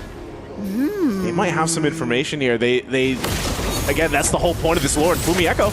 Oh, she shows. She shows on the map. They actually sent Fumi Echo there, but now she should be aware that there are actually 2 members in the bottom side, and that's also information if Team Vitality sees so fit, because essentially the Moskov can instantly come in to play, but the Kalea needs a little bit more time to rotate. So now Fumi actually rotates into a different area here. They actually send Vival down to clear in that lane. BOD now picks up a little bit more damage for them to work with. Yeah, they're up to something. Team Liquid maybe trying to make a cheeky play if they can, but Team Vitality, they slowly lose any of the gold lead that they had. It's been diminished down to 700 now. This has been a great option, a great play from Team Liquid, but Vival will take that purple buff from Ramichi. So, oh, they know. They're going to go for Claw. Yeah, they're looking for the sandwich play there. 3 members already in the bottom side of the map. That's 2v3. That's the Tsunami Slam here, already utilized. Comes to Blades at the back line. That's a win of nature. Going to be able to let her survive for just a bit. And she goes out. But unfortunately, Viva will still be able to get her. Soulju will not survive otherwise. Double kill now taken in for Team Vitality. This is a man advantage and a green light to pick up the Lord. Team Vitality knew. I mean, Claw and Soju were down there for minutes. And they just went to make the play. They find the right marks. And that is going to lead them to getting the Lord after that whole entire standoff here. There's not much that Team Liquid can do. Ramichi, she could potentially go in for a steal, but that's too much of a risk, as Lord is now secured for Team Vitality. And they'll go ahead and clear things up and get ready to march in with this Lord. Team Liquid in a position to defend, though. The Malefic Gun was also recently picked up for Claw. Ramichi could get pressured out a little bit more here. Goes back with a quad shadow. Oh, what? Ramichi gets taken down even before the defense. That's a Tsunami Slam here onto 1. Vivian still has the Immortal, so she should still be able to get out of this alive. But look at the damage coming from Claw. Cine gonna be the next one to fall. That's a double kill in for Zaishi with a Sky Piercer stacks as well. And now the chase down ensues. Vival, what's the call? And the call is to go back. They're gonna be able to defend this. Yeah, they lose 2. It's a trade, but ultimately this Lord still has to be worked on. Team Liquid will go ahead and do that. The waves are being managed here. Well, I'm not sure if they can get any more base turrets. Vival, up the defensive blades, she's gonna be fine. Gets out, but ultimately we can call this Eterna a successful defense on this Lord push for Team Liquid. Felt like Team Vitality a bit more than they could chew. Really good opening coming in from Soji, and that was one of the glaring things that I was afraid of, right? I was concerned with no Purifiers on the board for Team Vitality, that TL just needs, one moment, one pick to turn things around. So yet another Lord failing to siege the base from TL. And if we're looking at the in-game equipment, we do see a little bit more range that Kala has under her belt with the Malefic Gun. And we saw that damage coming through, the Pierce as well into the back line. Cine was taken down way before the drama happened. I would say that's why Team Liquid is there. Like their potential to fight against Team Vitality is good, but it's more so the difficult part is how do we get the advantage in the fights? And a big part of that is just because they know that the back line is going to be pressured. So more than ever does Claw's mechanics have to be on point. And she can rely on some of the peel that comes with this lineup from Team Liquid, but I think even for Daiki's got to catch up defensively on some of the items on this Phoveus, because you saw at least in the difference between the gold and her and Fumi Echo, she's lacking a little bit, so it looks like we're going to get a little bit of a breather here for them to go ahead and get things situated. Of course, we want to make sure that everything is settled and smooth for our players. Claw, as you're looking at her, I feel like she's feeling a little bit of the pressure, though, because it hasn't let up from the early game. Eterna, like, she felt that pressure from the first minute. And that's what you want, right? I think a lot of the teams out there were looking for a way to punish Cloud because so far she has been the beacon in TL. She's been the one. She's Yeah. been the one. Her performance from yesterday's matches up until this point with the triple kills, the maniac that she was also able to pick up, definitely put a spotlight on her. So T Vitality in this match from game 1, game 2, and game 3, they're heavily respecting that fact. So I do understand why she looks a little bit concerned. She's like, guys, let me play. Let me play. Because you got to remember, Claw, for those that might have missed it, you know, at one point she's, I don't know if she has the highest KDA in our matches so far from MWI, but there was one point where she was playing the Granger, she was like 16-0. So that's exactly why Team Vitality, the strategy they've had throughout the series has been to put pressure on TL's gold lane, to put pressure where they need to delay the power spike for a lot of these gold laners that are picked up. So we'll see how it plays through. Once again, jumping back into the game here, TL is in a position. This has been a longer game that I feel like this has been the distance for Team Vitality, at least so far.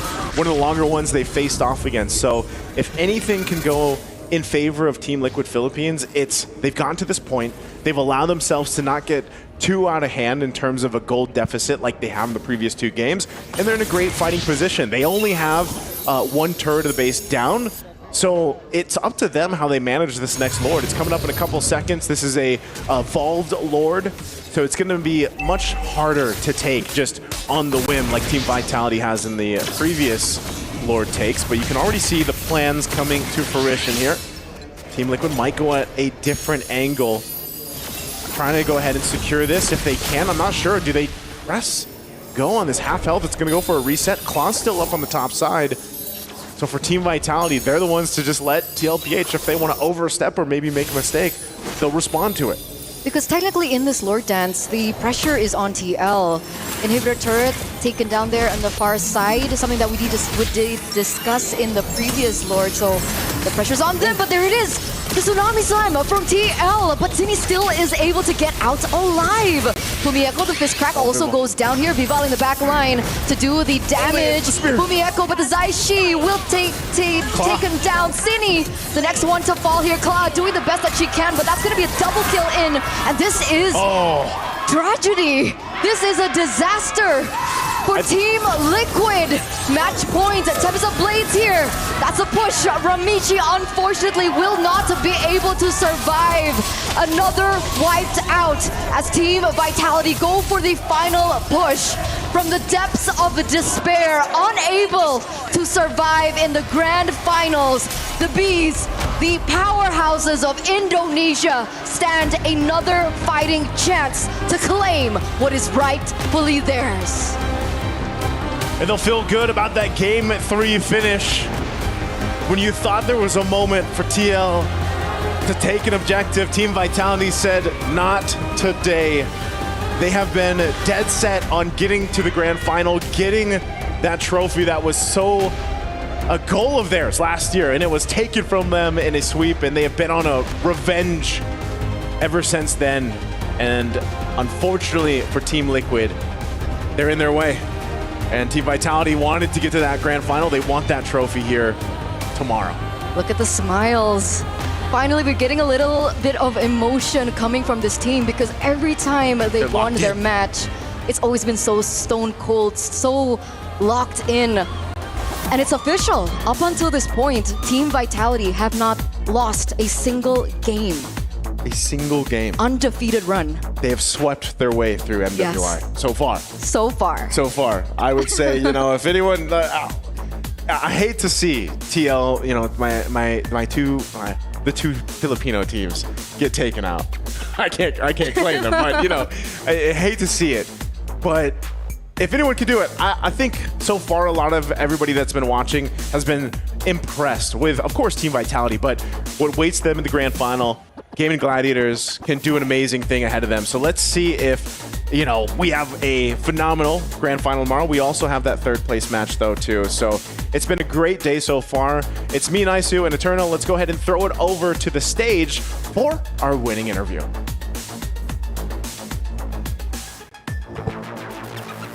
Ladies and gentlemen, we have our second finalist. It's Team Vitality! I am joined by Vivian and Vincent on the stage. First of all, congratulations, you have made it to the finals and you will be facing off against Gaming Gladiators. Thank you. I want to ask you now, with the reigning champions out of the running, how confident do you feel in being in the finals and going for this trophy? Oke. Jadi setelah berhasil tentunya selamat pertama-tama berhasil menang, berhasil masuk ke dalam grand final dan bakal bertemu Gaming Gladiator. Pertanyaan pertama tentunya di sini, seberapa pede sih kamu bisa memenangkan tentunya trofi MWI ini? Sangat pede. I'm just very confident. We will get it. I like that. Very simple, very confident. And now I want to ask you, when it comes to your opponents, Gaming Gladiators, Ashley said that she wants to be the mother of tanks. What do you have to say in response to that statement? Sepertinya dia butuh tidur. Bisa kalau dia tidur di dalam mimpinya. Maybe in her dream. Ooh, okay. All right, I like it. I like it. The confidence is phenomenal with yourself and your team. I mean, getting to the finals 2 times in a row. Let's see if you can make it all the way and if you can lift this trophy by the end of the finals. Now, last time you were here, you talked to us about how much it means to you to be crowned champion and to win the tournament. Now you have another shot at that. Can you tell us, what would it mean to you, your team, the organization to win MWI at EWC? Oke, jadi tentunya di sini kamu berhasil masuk ke dalam final kedua kalinya dan semoga kamu bisa masuk ke menjadi juaranya. Tetapi untuk bisa menjadi juara MWI ini ada nggak makna yang penting tentunya buat kamu sendiri, buat tim kamu dan juga buat organisasi Vitality apabila berhasil menjadi juara MWI dari EWC 2025? Yang paling penting bisa ngebanggain Indonesia, terus ngebanggain Priuk. Terus juga mau kasih tahu ini sebagai tanda bahwa player wanita Mobile Legends terbaik itu adanya di Indonesia dan di tim Vitality. So of course, I just want to be the pride of Indonesia, the pride of my hometown Priok, and also I want to be everyone know that Indonesia is where the best women belong. I mean, so far you're on their way to proving exactly that. And now talk to me. How do you feel about crushing your opponent's keys? Sorry, can you? How do you feel about crushing your opponent's keys in a moment's time? Jadi sekarang tentunya bagaimana perasaan Anda untuk bakal menghancurkan key dari tim lawan? Rasanya senang banget karena tadi dia nggak boom gini ke kita. I'm just very happy because they don't fist bump us after the game. Oh, well, you know what? We're still going to see that key being crushed in a moment's time. Ladies and gentlemen, make some noise for your second finalist, Team Vitality! Let's head on over back to the studio and wrap up the 4th day of MWI here at EWC. Thank you very much, Sandstorm. And that was expected and surprising all at the same time.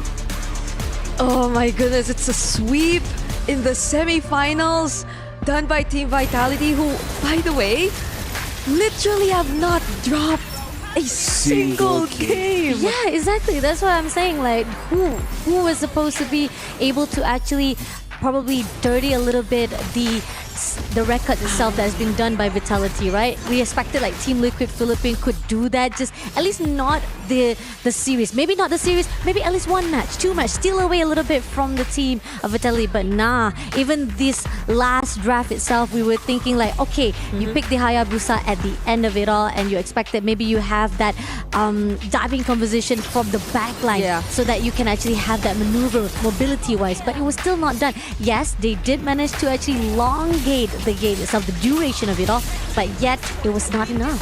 This is probably why it does, or like people say that their basis for whether or not a team could be a contender is if they could get a game off Team Vitality. Yeah. Because that's just how clean they're able to play their games. Like, they seem to have mastered it already. And that's their basis now. Like, if you get a game off them, you might just be a contender. Agree. Yeah, Vitality has this reputation just like SRGOG back in Malaysia, like Onyx Indonesia in Indonesia and Philippines. and you guys keep changing. You know, the one at the top is like, you're there for one season, next season is someone else. So, you know, shout out to you guys. But this is unprecedented that Philippines is not going to the grand finals. But if you're a Team Liquid fan, they're not out. Yes, their key is going to get crushed, but they will be playing tomorrow for the third placement match against Terror Queens. Yeah, and that's a best of 5 too, by the way. So It's a best of 5 or best of 2? Best of 5. best of 5. Okay, let's say best of 5 2. It's a It's a dumb joke. Let's move on. Let's look at the draft, because looking at Team Vitality, they got a lot of damage, a lot of lockdown, and Team Liquid, Cloud was able to pop off. Agree, yeah. But yeah, if only the early game went a little bit more smoother. Oh, definitely. I think pretty much that Kla had a lot of job done, and I think that they were pretty much heavily dependent on her to actually get that movement going on. And yes, we know for a fact that Soju keep trying to set things up, try to actually steal away Cine, getting that tsunami slam, but yet it wasn't really going in their favor. That follow-up was a little bit too slow. At the end of it all, Team Vitality just said, this is the part. I definitely think that it was just a little bit too messy that Team Liquid tried to rush off that team fight itself. And I think what contributed to this being a little messy in a good way for Team Vitality though, was the way they were the ones who can decide their timings, or of whether or not they're going in at this time, or if they want to come in a little later. And I feel like for majority of the fights, Vival, the late entries, that was what spelled disaster for Team Liquid, because they, to some extent, it feels like they're already winning the fights, you know? Like they get some pickups here and there, they get to dish out the damage. But what they forget is that there's still Vival, who can still come in with the Ling and eventually do the cleanup. And that's happened quite a number of times, honestly, to a point where I feel like Vival was confident enough to even just go on, look for Kla by herself. Even when there was a Kalea right beside Kla, that didn't matter to Vival anymore. Honestly, just looked like Vitality was much more prepared for this matchup compared to Team Liquid. Oh, definitely. I think that they read a lot of the drafts when it comes to Team Liquid Philippines. When it comes to Team Liquid Philippines, on the other note, I mean, yes, there was a lot of answers, but then again, the answer was just not enough for them, because again, sustainability wise, it wasn't really there, but burst damage wise, that was really needed for them to actually break through, to actually shred off all the possibilities from the drafting of Team Vitality itself, is just not there. Sounds like a trauma from an Asian kid. No matter what you do, it's never enough. But you know what? Again, they'll be doing it again tomorrow, going up against Terror Queens. But honestly, looking at Gaming Gladiators against Terror Queens, I don't think it's going to be easy for Team Liquid. Based on the way they played today, yes. So, actually, if you think about it, it does seem like there's such a great discrepancy in terms of performance from today and the past few games of Team Liquid. So that's something they definitely need to revisit, because Terror Queens, despite the loss earlier, I don't feel like they're that down. Yeah. You know, unlike Team Liquid, this was a sweep, this was a stomp by Team Vitality. So you can't help but feel frustrated, I guess, or disappointed in the way that things turned out. Right now, we're going to look at the head-to-head here between the gold laner, Shell and Kla. And the thing is, Shell is using the hero that Kla made a name for herself. And I kind of feel like maybe that's part of the reason, just because, I don't know, man. Granger, this patch, once you get like 4 to 5 stacks, it's just too much. Look at all these stats. They're all in favor of Chella. Literally, I'd say there were highlight moments from Kla, though. There were a couple of times wherein it felt like she tried to save the game, but that's the thing. I feel like she tried too much by herself a lot of times. There were some moments wherein I feel like she could have had a little more support from Team Liquid so that they could make things work a little more. But it was during these instances wherein, again, as you've mentioned, it gets too messy. There is no order that we see in terms of the way Team Liquid plays this out. I think pretty much this fight itself, where I love how Cine and Shell was just like saying, even Eternal was like saying like, give it to Cine, give it to Shell, stop it, give it to the Maniac has already been deserving from that point on. But again, the team fight that was rushed on by Soju was just not in that favor. This is where the fine line that you need to have a really proper shot calling from your team is the communication is really a really good key for you to actually have a really good setup. Because again, by time and time again, Team Vitality, they can definitely counter-attack all the movement or the attacks that was done by Team Liquid itself. That was a jump. I mean, up until that moment, that previous clip, the 7-minute mark, I feel like they were still keeping up. Yeah. But after that, things just went downhill for Team Liquid because the map was a lot more open for Team Vitality. And these are the moments I was talking about, right? Kla could have done so much more if there was a little more support from her team. But unfortunately, I guess they were a little too pressured as well because that was a do-or-die game for them. It's the desperation. You can actually feel the tension and desperation coming in from Team Liquid itself. And even Soju getting the key players despite they losing it shows how much determination that was done by Soju to make sure that they have the good setup. But again, the follow-up was just not falling through. I mean, I kind of can't blame her because as a roamer, you have this instinct of you have a good target. True. But if your friends just cannot do the damage, you know, that's why I was really questioning. Is like, Kalia, but with what, a Jushin? Like, honestly, at that point, I would even be okay with, I don't know, Odette. Because at least with her ult, there's still more damage compared to a Jushin. Because Jushin, her ult is all about making her utility much better. So I really feel like, I don't know, they're just, the priority was not prioritizing. Yeah. They needed some kind of damage dealer alongside that Kalia, because every single time you see the Kalia is able to catch someone, it's not just bump, you're gone. It takes time. Yeah. Like at that moment, I could go to the toilet. That's how long it took. No, actually, I agree. I feel like the options, particularly in the mid lane, or especially in terms of what they decided to ban and limit in terms of the mid lane matchup, were a little questionable for Team Liquid here. Mostly because the mid lane heavily impacts the plans that they actually have decided to go for in the past 3 games in the series. And you know what? Let's actually talk about it with a little bit more visual, because I believe you guys have a clip just to show us what really happened in that game. Because, you know, even though people say show don't tell, so let's actually look at this one, because I'm interested to know what really went so wrong for Liquid that it just couldn't happen. I mean, I wish I could show it right here on my Telestrator because it's already off somehow.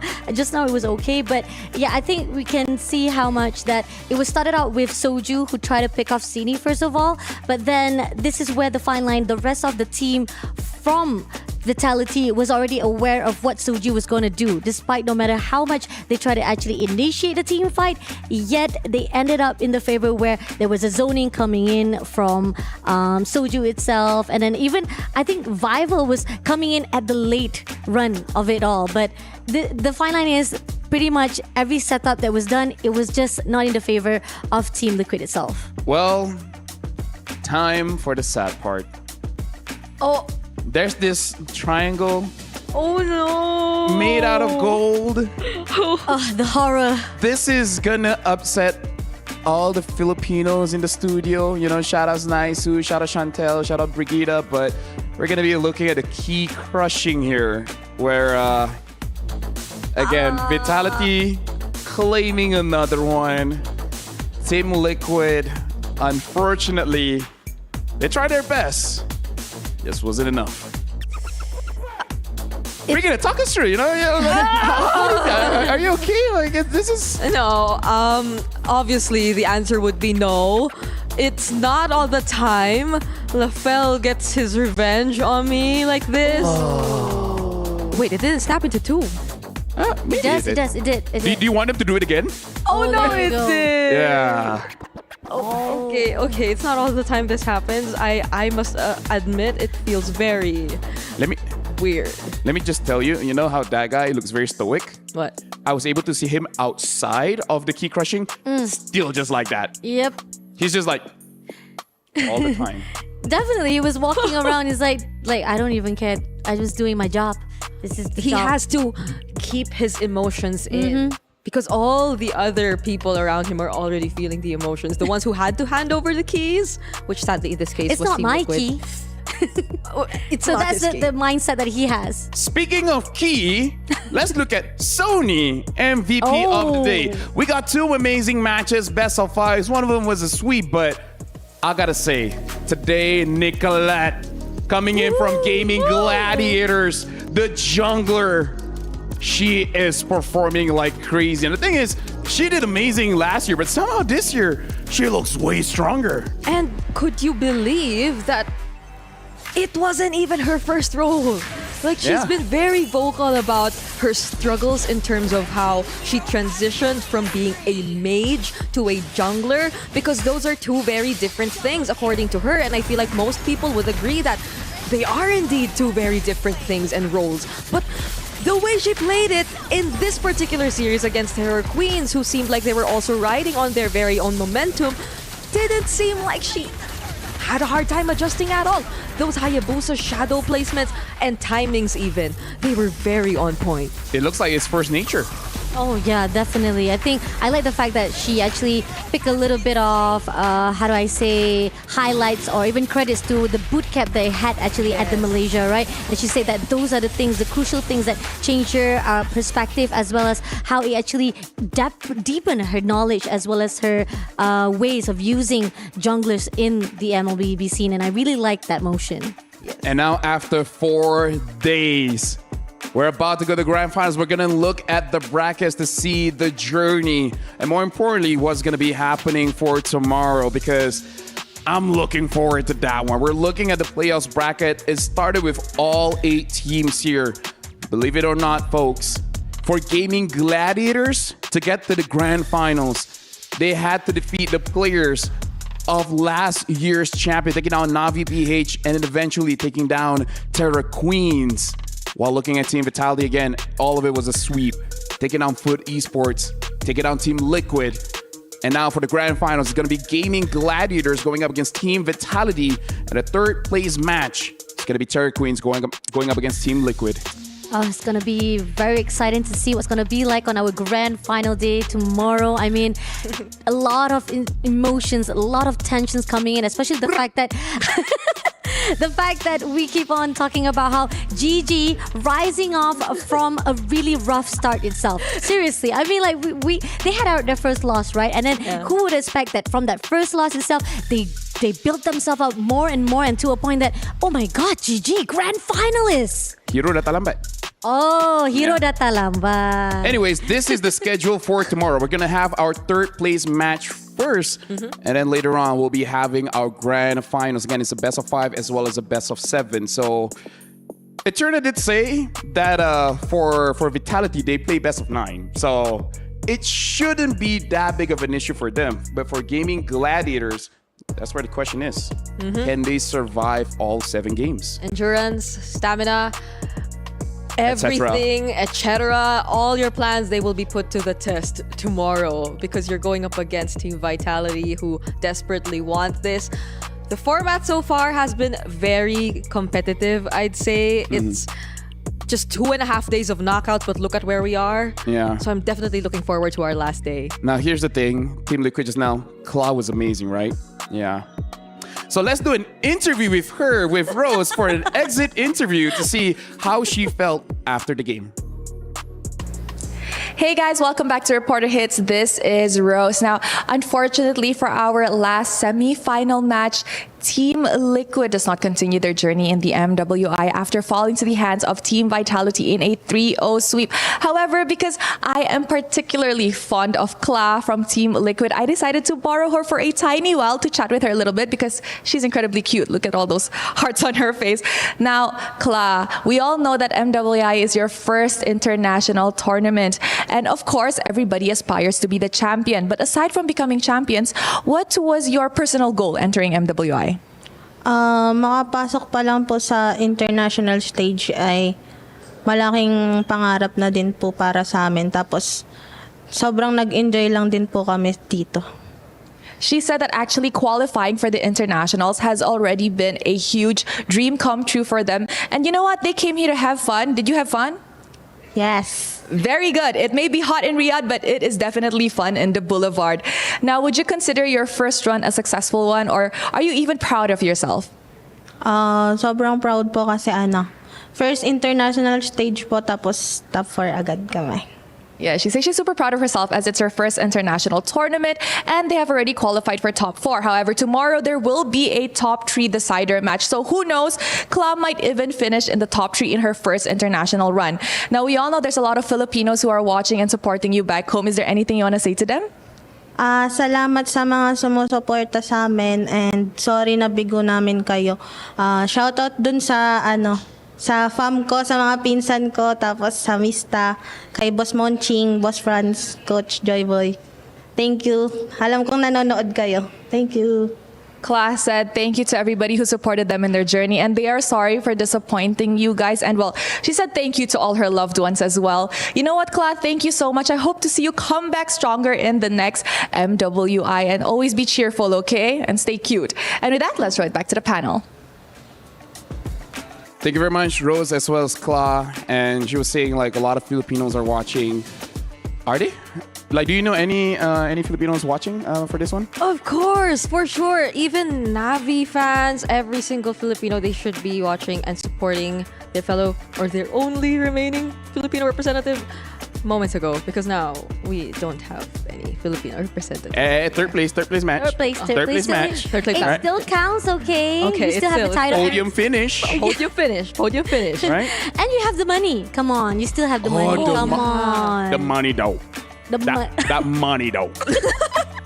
Not gonna lie, I already forgot how much it is, but still, either ways, for you guys at home, in case you guys want to keep updated on all the actions, you guys want to see the clips, make sure you guys actually follow the social media on Instagram as well as TikTok. MLBB Esports lowercase underscore women.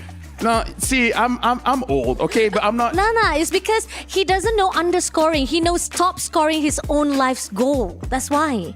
Oh. Actually, I'm the kind of guy that puts every letter with no space. Even worse. But it's okay. It's alright. It's your personality. It's okay. It's your choice. It's your life. I don't get to decide anything. I'm so sorry, Novel. Let's look at Kadia play of the day just to see like what really happened throughout this day, because it was cool. Yep. So either ways, thank you very much, Brigida. Thank you very much. Oh no! Thank you very much, Fasha Bani. You know. Oh no! This Thank is you very much to our Malaysian beef. casters, Nice as well as Turna. Riva, you were great as well. But right now we're gonna end the show, and tomorrow we'll have our third place match as well as our grand final. So make sure you guys don't miss that one. We'll catch you on the grand finals.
in the Women's League.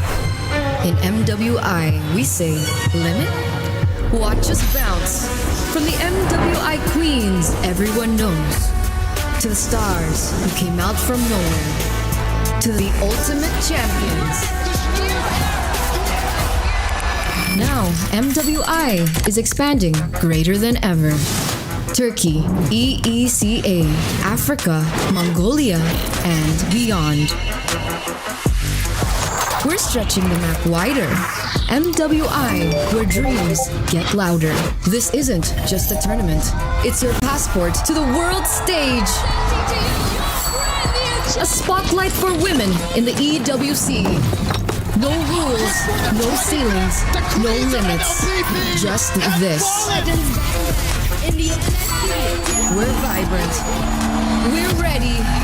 We're limitless.